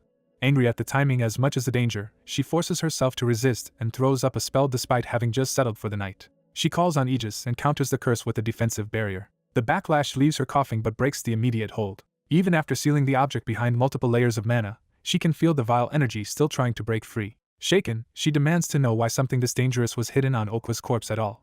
Mary Rose rejects the prince's vague answer and demands something useful about the ominous object taken from the corpse. He explains that after seeing Okwa use strange black magic, he examined the remains and found a sealed fragment radiating immense malice from inside the body. When he adds that Longinus was used to forcibly weaken it, Mary Rose is stunned by how far he already went. She scolds him for using such a dangerous power without lifting its restrictions, but he brushes it off by saying the Imperial mages help bear the burden. Setting that aside, he asks her to decipher the fragment through transcendental interpretation. Mary Rose considers the request seriously as he presses her for an answer. She agrees only cautiously, warning that the script is unfamiliar and dangerous even while dormant. Her reading suggests it is a fragment from a dark tome, and she notes that Okwa seemed to know how to use it. That realization makes her suspect the fragment appeared at far too convenient a moment, and the prince asks where her thoughts are leading. She recalls that this kind of black magic grows stronger through human sacrifice. So the fact that a page of such a tome ended up with the Orc King just as the allied army arrived feels less like chance and more like bait. She points out that victory depended on the Prince of Briol being able to cut down black magic, and asks who might have arranged matters if that power had not existed. As the implications start to sound like a deliberate conspiracy, the prince cuts her off before she goes any further. He warns her not to dig deeper into a line of thought dangerous enough to threaten them both. A new voice interrupts, insisting there is no reason for Mary Rose to stop and asking for the Archmage's full opinion. The dark-haired prince arrives and bluntly asks whether this means someone may be orchestrating the war from behind the scenes. The white-haired prince tries to dismiss that as speculation, but the newcomer demands a stronger basis than timing alone. Mary Rose, now treating the question seriously, asks whether he has any other grounds for suspicion. Before answering, she needles him for barging into her room without permission and makes clear she has not forgotten the insult. The white-haired prince nervously mentions rumors that the Empire has been acting strangely and that the Emperor may even be using the royal prince to eliminate rivals. The dark-haired prince protests that such rumors are unconfirmed and should not be thrown around carelessly, but he immediately concedes that the point is still reasonable enough to consider. He admits that both he and the Prince of Briol already had doubts about the war itself. The sudden appearance of a black tome fragment only deepens those suspicions, so he reaches toward the sealed object to verify it himself. The moment he touches the seal, the fragment reacts violently and bursts with light. Mary Rose tries to stop him, warning that breaking into the seal is too dangerous. The seal gives way anyway, and a page covered in sinister script erupts from the red shell. He stares into it long enough for the page's meaning to imprint itself on him. Mary Rose cries out in alarm as the page's influence takes hold. Dark energy floods the room around him while the others can only watch the page's power unfold. A demonic eye-like sigil manifests, showing that the fragment is trying to reveal its true nature through him. He endures the vision in silence until the surge begins to settle. Mary Rose and the white-haired prince brace themselves, expecting the worst. Instead, he calmly announces that he now understands what the fragment is. The white-haired prince recalls an old warning about something called the Devil's Tome. That warning lets the dark-haired prince identify the page as part of that Devil's Tome. With that confirmation, he immediately decides they are going to the Empire and hands the page over. The white-haired prince hesitates, but the decision stands because they were bound for the Empire anyway and now have even more reason to see the truth firsthand. Before they leave, Mary Rose stops him with one more question for the Archmage. She asks whether black magic users leave any distinctive physical signs or traces behind them. When he asks if that is all she wants, she makes it clear she expects payment for the information she has already provided. Mary Rose reminds him that she has interpreted the script and shared dangerous knowledge while receiving nothing in return. She adds that he entered her room rudely and without even the minimum courtesy of a greeting. He realizes she is bargaining and asks what exactly she wants from him. Mary Rose says she wants no immediate reward, which only makes the demand feel more dangerous. She asks instead for a promise that he will grant her one favor later. The request reminds him of another woman who once trapped him with the same kind of cheerful condition. Remembering how those debts keep accumulating, he resigns himself to being cornered again. Night passes over the castle as the uneasy negotiation gives way to departure plans. Mary Rose presses him for a clear answer and refuses to let the matter slide. She demands to know whether he will make the promise or not. The white-haired prince quietly warns him that refusing Mary Rose would only make things worse. He adds that Mary Rose is fiery and never forgets a slight, which convinces the dark-haired prince that resistance is pointless. When Mary Rose catches them whispering, he hurriedly denies saying anything improper. He finally agrees to grant a future request, and Mary Rose accepts with obvious satisfaction. Having secured that promise, he tells her to answer his original question properly. Mary Rose returns to the subject and confirms he wants identifying traits of black magic users. He clarifies that he wants either bodily signs or traces left behind by their magic. That prompts Mary Rose to remember a very specific clue. She explains that black magic users inevitably lose their sight, so sudden severe vision loss is a major sign, just as many orc sorcerers are blind. The white-haired prince asks why he wants that information and whether he intends to investigate personally. He says he has a friend in the Empire who can help, surprising the prince because he has never even been there. He reveals that he met this contact in a Briol alley and that the white-haired prince has met him too. When pressed for the name, he leaves the answer hanging with a knowing smile. The story shifts to the Granzian Empire, where another thread of events is already underway. In a ruined alley, two battered men struggle to recover after being beaten down. One of them rages at their attackers and threatens revenge, only to be mocked for sounding like a cliché thug. Their unseen opponents dismiss such threats as useless against people who are not intimidated by imperial authority. The men try to flee, but shadowy figures close in and make it clear the alley now belongs to someone else. A new boss announces that from now on this territory will be run by Goryo, the Empire branch of Uncle Lones. Elsewhere, the dark-haired prince explains to his companion that this is indeed Crystal's Goryo. He says the moneylender has probably already established himself in the Empire, which surprises the white-haired prince. The prince praises Goryo as a ruthless loan shark but also the best person for quietly gathering information inside the Empire. As they ride home, the white-haired prince asks what the dark-haired prince plans to do once he returns to Briol. The question confuses him until the prince reminds him that two formidable men chose to follow him after the allied army disbanded. Those two riders catch up behind them, proving the point. The white-haired prince explains that both are continent-famous masters who will inevitably demand a duel with the king. He even imagines the king getting excited enough to wreck the whole castle in the process. The dark-haired prince dryly admits that this disaster scenario sounds entirely plausible. He starts planning how to assign those masters, deciding one should teach him while the other can be sent to Bernard. One of the riders suddenly announces that he understands the prince's intention. The prince's smile shows he is pleased to be understood. He tells the others there is no need to worry and that they should simply enjoy the return for now. The victorious party rides back toward Brial as the city prepares a grand welcome. Inside the city, people excitedly announce the triumphant general's parade. The dark-haired prince enters the cheering streets on horseback, leading the procession. Even a hot air balloon joins the celebration, showering petals from above. He accepts the attention with an easy smile that suits a returning hero. Yet beneath the smile, he notices something awkward in the rigid posture of the soldiers around him. He wonders why his escort looks so unnaturally stiff. He singles out the flustered blonde knight Jared. Then he orders Jared to accept flowers from the people in his place. Before Jared can object, the prince shoves him forward into the crowd's attention. Jared turns back in panic, unable to understand why he has been made the center of the ceremony. Still blushing and sweating, he can only stammer his obedience. A flower seller shyly asks him to bow his head for a moment. He awkwardly leans down, unsure whether he is doing it right. The girl places a flower garland around his neck, leaving him frozen in disbelief. She thanks him sincerely for protecting the people, turning his embarrassment into public gratitude. The praise hits him harder than any battlefield blow, and he nearly short-circuits from flustered shock. He manages a stiff, humble reply that he only fulfilled his duty as a knight. The other knights immediately realize what is happening and watch with delighted amusement. They tease Jared for acting like a man receiving flowers from a woman for the first time, and he snaps back in humiliation. The dark-haired prince laughs openly at how easily Jared was thrown into chaos. As the parade nears the castle, someone formally calls for the prince's attention.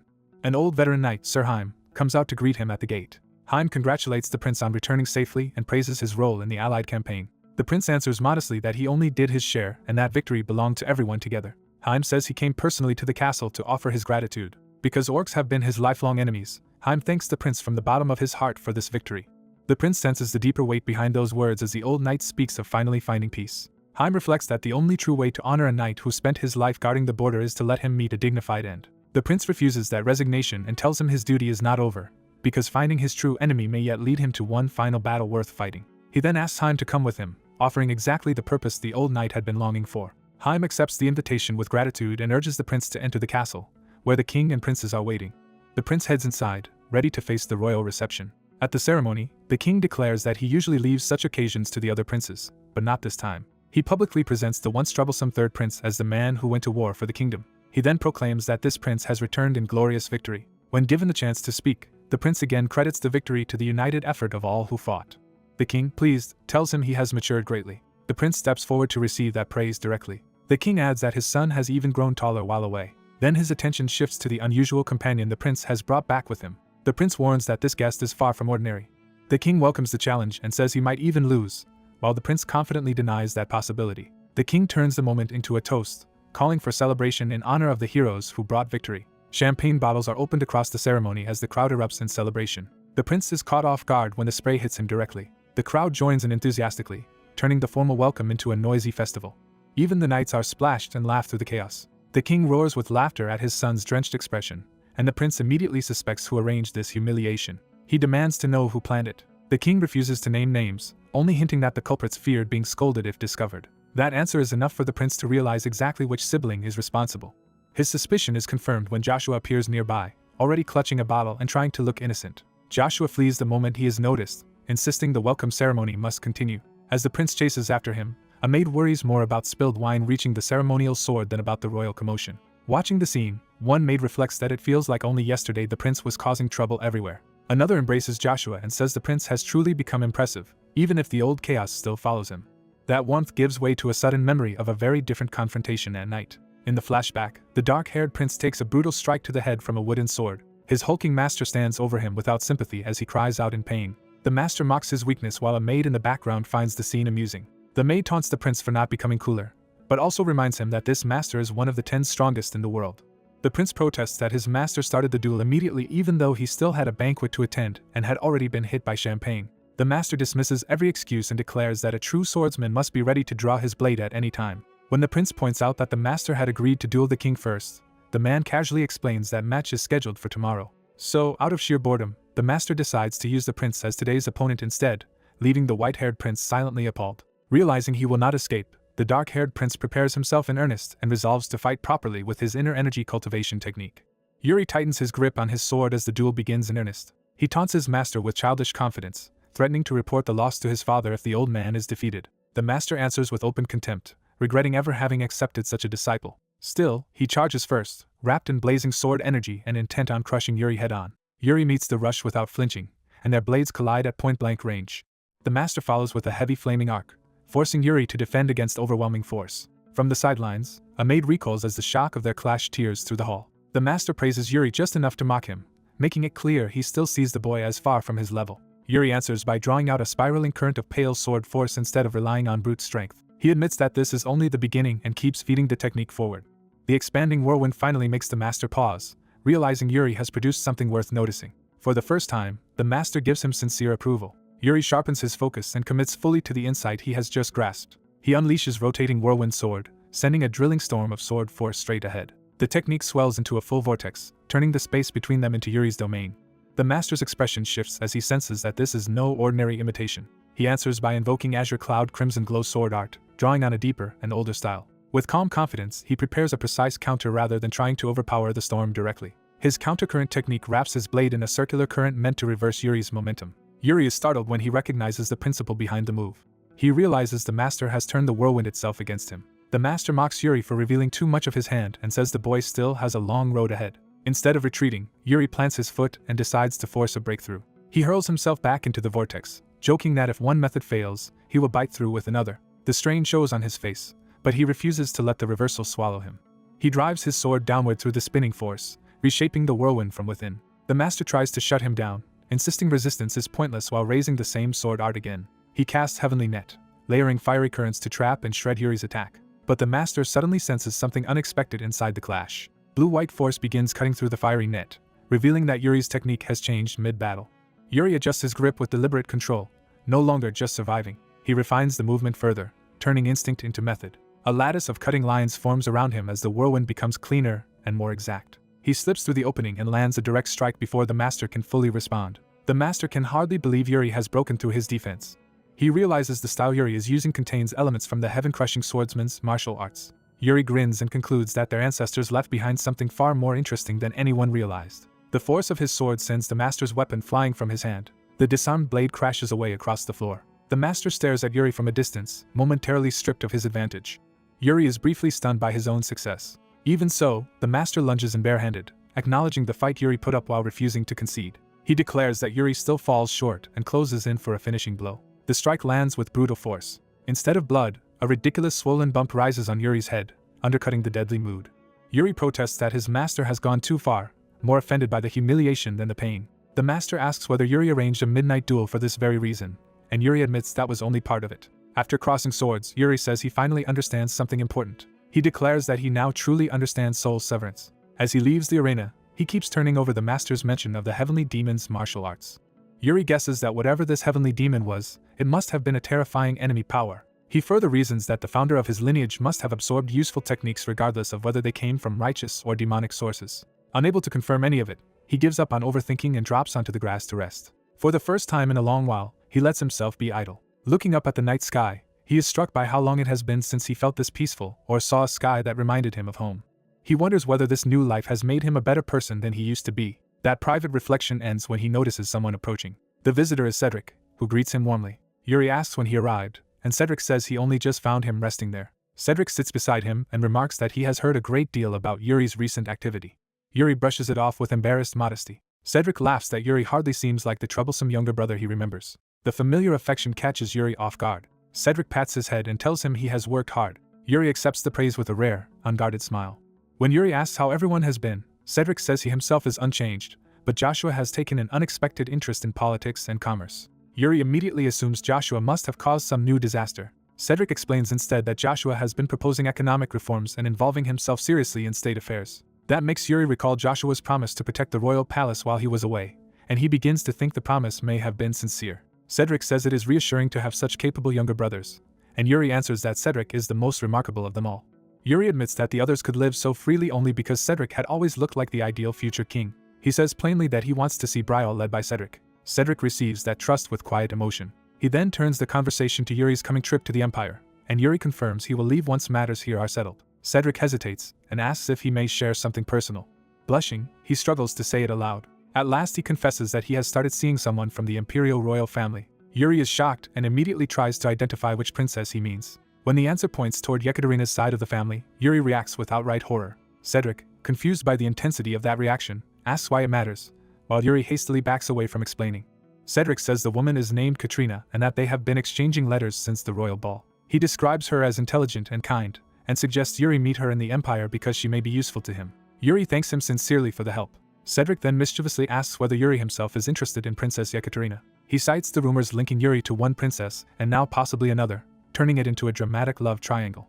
Yuri vehemently denies any romantic interest in either woman. He steadies himself and answers more calmly. Yuri insists that love is not something he needs. Cedric only smiles, amused by the certainty. Privately, he thinks men like Yuri always end up making women cry. Morning arrives over the palace. Elsewhere, a red-haired soldier fights fiercely against multiple attackers. Another veteran blocks a blow at close range, showing this is a desperate melee rather than a formal duel. The skirmish broadens into a chaotic clash among returning soldiers. Back at the palace, Yuri sits casually on the floor eating with a maid and a blonde guard.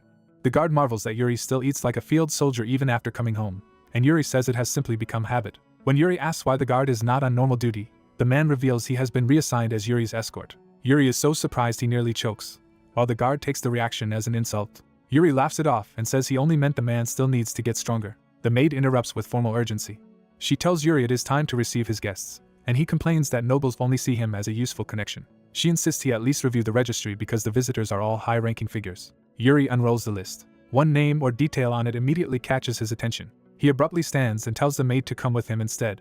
He explains that an especially important guest is arriving today, a soldier from the Allied forces. At the gate, a hooded man desperately begs to see Prince Yuri at once. The guard tries to keep order, but the visitor insists there is no time. He reveals that Sir Raymond has been imprisoned and must be saved immediately. The urgency hangs over the palace as the day brightens. In the city, the hooded messenger is beaten down by a noble in red while others look on. The noble treats him like vermin and tells him to stop bothering him. He demands to know whether the messenger really thought he could refuse an order to surrender his place in line. The battered man insists he also needs to see Prince Yuri. The noble answers with another kick, saying that is none of his concern. He rants that a commoner has no right to stand beside him or act above his station. Even after venting, his anger only grows. The messenger spits back that this arrogant third prince is no different from the rest and mocks the idea that Yuri is a war hero. He goes further, claiming Yuri's reputation must be a lie. The noble sneers that Yuri probably exploited his subordinates and stole their achievements. That accusation finally gives the noble pause when the messenger reacts with genuine fury rather than fear. The messenger warns that if Yuri is insulted again, he will stop holding back. The noble cannot make sense of such loyalty from a beaten commoner. He grabs the man and demands to know what connection he has to Yuri. Before his men can seize the messenger, a new voice answers that the bond goes beyond family. The noble turns toward the interruption. Yuri explains that surviving war together and sharing joy and grief creates a deeper tie. He names that bond comrades in arms, and the messenger recognizes him at once. Yuri greets the injured veteran by name, calling him Fides. The noble and his followers go pale as they realize whom they have provoked. Yuri tells Fides he came personally to bring him in. Once Fides is safe, Yuri notes how badly he has been beaten. In a private room, Yuri asks why Fides endured the abuse instead of using what he learned in the Allied forces, though Fides points out that striking a noble openly would be a serious crime. Yuri bluntly replies that then he should have beaten the man in secret and escaped, exactly as he was taught. After the joke lands, Yuri asks what could have driven Fides all the way to the royal castle. Fides reminds him of the Allied Forces Veteran Association that Yuri himself established after the war. He says Yuri arranged compensation for all who fought, regardless of status, and gave extra help to families left in hardship. Because of that, many soldiers and bereaved families found real relief. That memory leads into the true problem. Powerful lords have begun circling the fund like vultures over treasure. Fides explains that those lords are now taxing the compensation money. They claim the payments come from an unclear source and are seizing more than half, acting in collusion with one another. Yuri lets out a cold laugh and reveals that the compensation fund was actually his own money, sent anonymously after he made a fortune through the Elaine Merchant Guild. He had hidden the source because openly flaunting the third prince's wealth would have caused trouble. Now he understands that the nobles are exploiting that secrecy as a pretext. Yuri decides he has one matter to settle before leaving for the Empire. Fides says there is still another urgent issue. When Yuri asks what it is, Fides points to the worst-hit territory. He explains that Sir Raymond was imprisoned there while protesting the local lord's abuses. Yuri's expression hardens at once as the name connects to a larger threat. He asks whether the lord responsible is Yugs. Yuri admits he has unfinished history with the Lord of Yugs and prepares to face that past directly. He recalls Duke Gernard Jetari as a traitor from his previous life who blocked his plans before, making this return to Yugs personal as well as urgent. Even so, he sets out immediately. When Aina asks why he must leave so soon after arriving, Yuri makes clear there is no time to waste. He gently explains that the faster he handles this matter, the better the outcome will be. Aina is unsettled by how suddenly mature and burdened he has become. Yuri tries to lighten her worry by joking that she could at least call him cooler. She changes the subject and starts thinking practically about his trip. After noticing he is taking only 2 escorts, Yuri explains that a larger group would attract too much attention. Aina teases that he already stands out enough even with only 3 riders. Still worried, she offers him something before he leaves. The gift is an artifact that can slightly alter his appearance when infused with mana. Yuri gratefully accepts the artifact from Aina. With preparations finished, he mounts up to depart. He rides out with his 2 men and leaves the estate behind.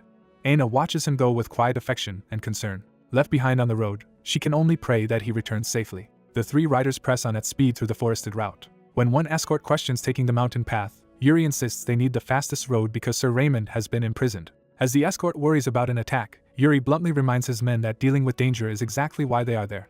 Another escort tries to argue for caution, but the conversation is cut off. The blonde knight, Laurent, dryly frames Yuri's recklessness as part of some grand plan rather than trying to stop him. His exaggerated praise makes it obvious he is teasing Yuri's impulsive excuse for choosing the scenic but dangerous route. The warning proves justified when hidden archers prepare an ambush above the trail. Arrows are loosed toward the riders.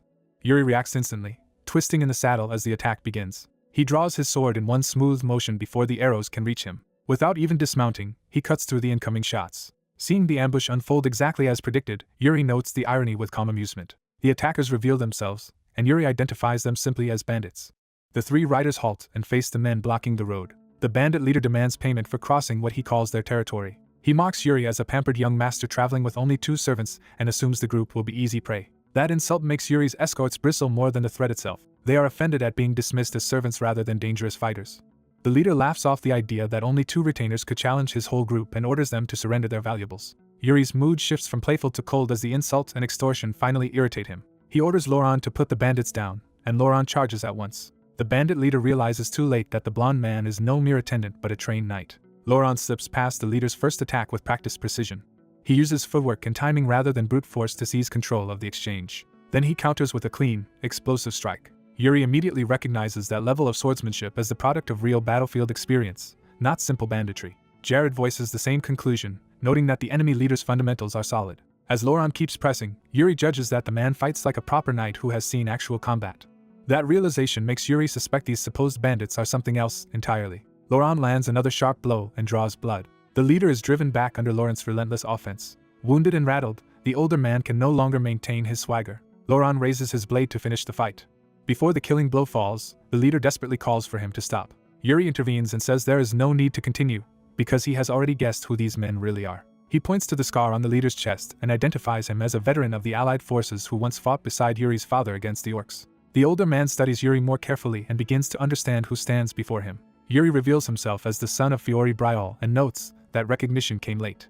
Dropping the pretense, he demands to know why war veterans have been reduced to robbing travelers. The leader answers with bitter sarcasm, implying Yuri has lived too comfortably to understand their situation. He begins explaining that everything changed after the orc extermination campaign ended and the soldiers returned home with honor and pay. According to the veterans, nobles could not tolerate common-born soldiers gaining status, so they crushed them with taxes, fraud, and false charges. The leader says he spent his life protecting others with a sword, but when his family's survival was threatened, plunder became his only option. Though he knows it sounds like an excuse, Yuri accepts that the men were cornered rather than simply greedy. Instead of punishing them, Yuri orders them to dismantle their mountain camp and come down to the Duchy of Yugs within a few days. He promises that he will correct what was done to the Allied forces' veterans. The story then shifts to the city gates of Yugs as the group arrives. Using Aina's artifact to disguise himself, Yuri enters Yugs with his 2 escorts and immediately notes that this is Jernard Jatari's domain.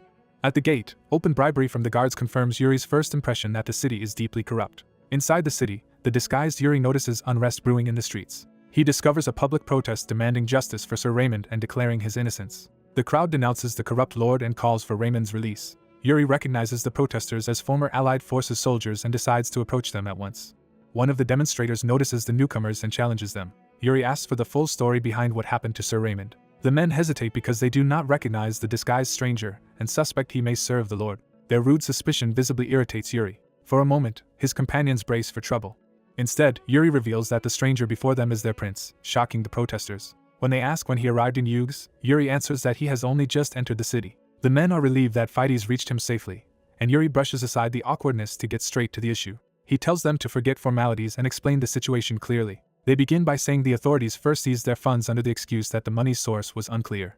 Even after that, the pressure only worsened until the veterans were treated like criminals. When Sir Raymond stood up to defend them, he was imprisoned for it. Yuri immediately promises help recovering their confiscated money through the Merchant Guild, earning their gratitude. But he remains focused on the deeper question of why Gernard is pursuing this so aggressively. Laurent suggests that someone else may be manipulating events from behind the scenes. Yuri agrees with the suspicion but decides this is not a matter for Laurent to handle. He orders Jared and Laurent to stay with the veterans while he goes elsewhere alone for a moment. Yuri says he already knows exactly who can help him uncover the truth. That lead takes him into the city's poorer night streets, where hunger and hardship are visible everywhere. He heads to Sejong-Ryu, a grand establishment that clearly serves as an information hub as much as a pleasure house. There he casually greets an old acquaintance, as if this visit were long overdue. The manager is startled to realize the disguised visitor is Prince Yuri himself. Yuri notes that the man now seems to be running the Yugs branch in place of Sir Goryo. He makes it clear he did not come for pleasantries but for answers. Yuri asks whether the manager knows why Gernard is so intent on squeezing the Allied forces veterans, because it feels like more than simple greed. That question makes the manager remember something important. He reveals that not long ago the Lord's closest aide came to Sejong-Ryu with several guests and demanded a private room with no attendants allowed inside. More troubling still, those secret guests were nobles from the Empire. Yuri presses for when this meeting took place. When the manager says it happened during the chaos surrounding the disbandment of the Allied forces, Yuri realizes the conspiracy runs deeper than local corruption and that the situation has become far more interesting.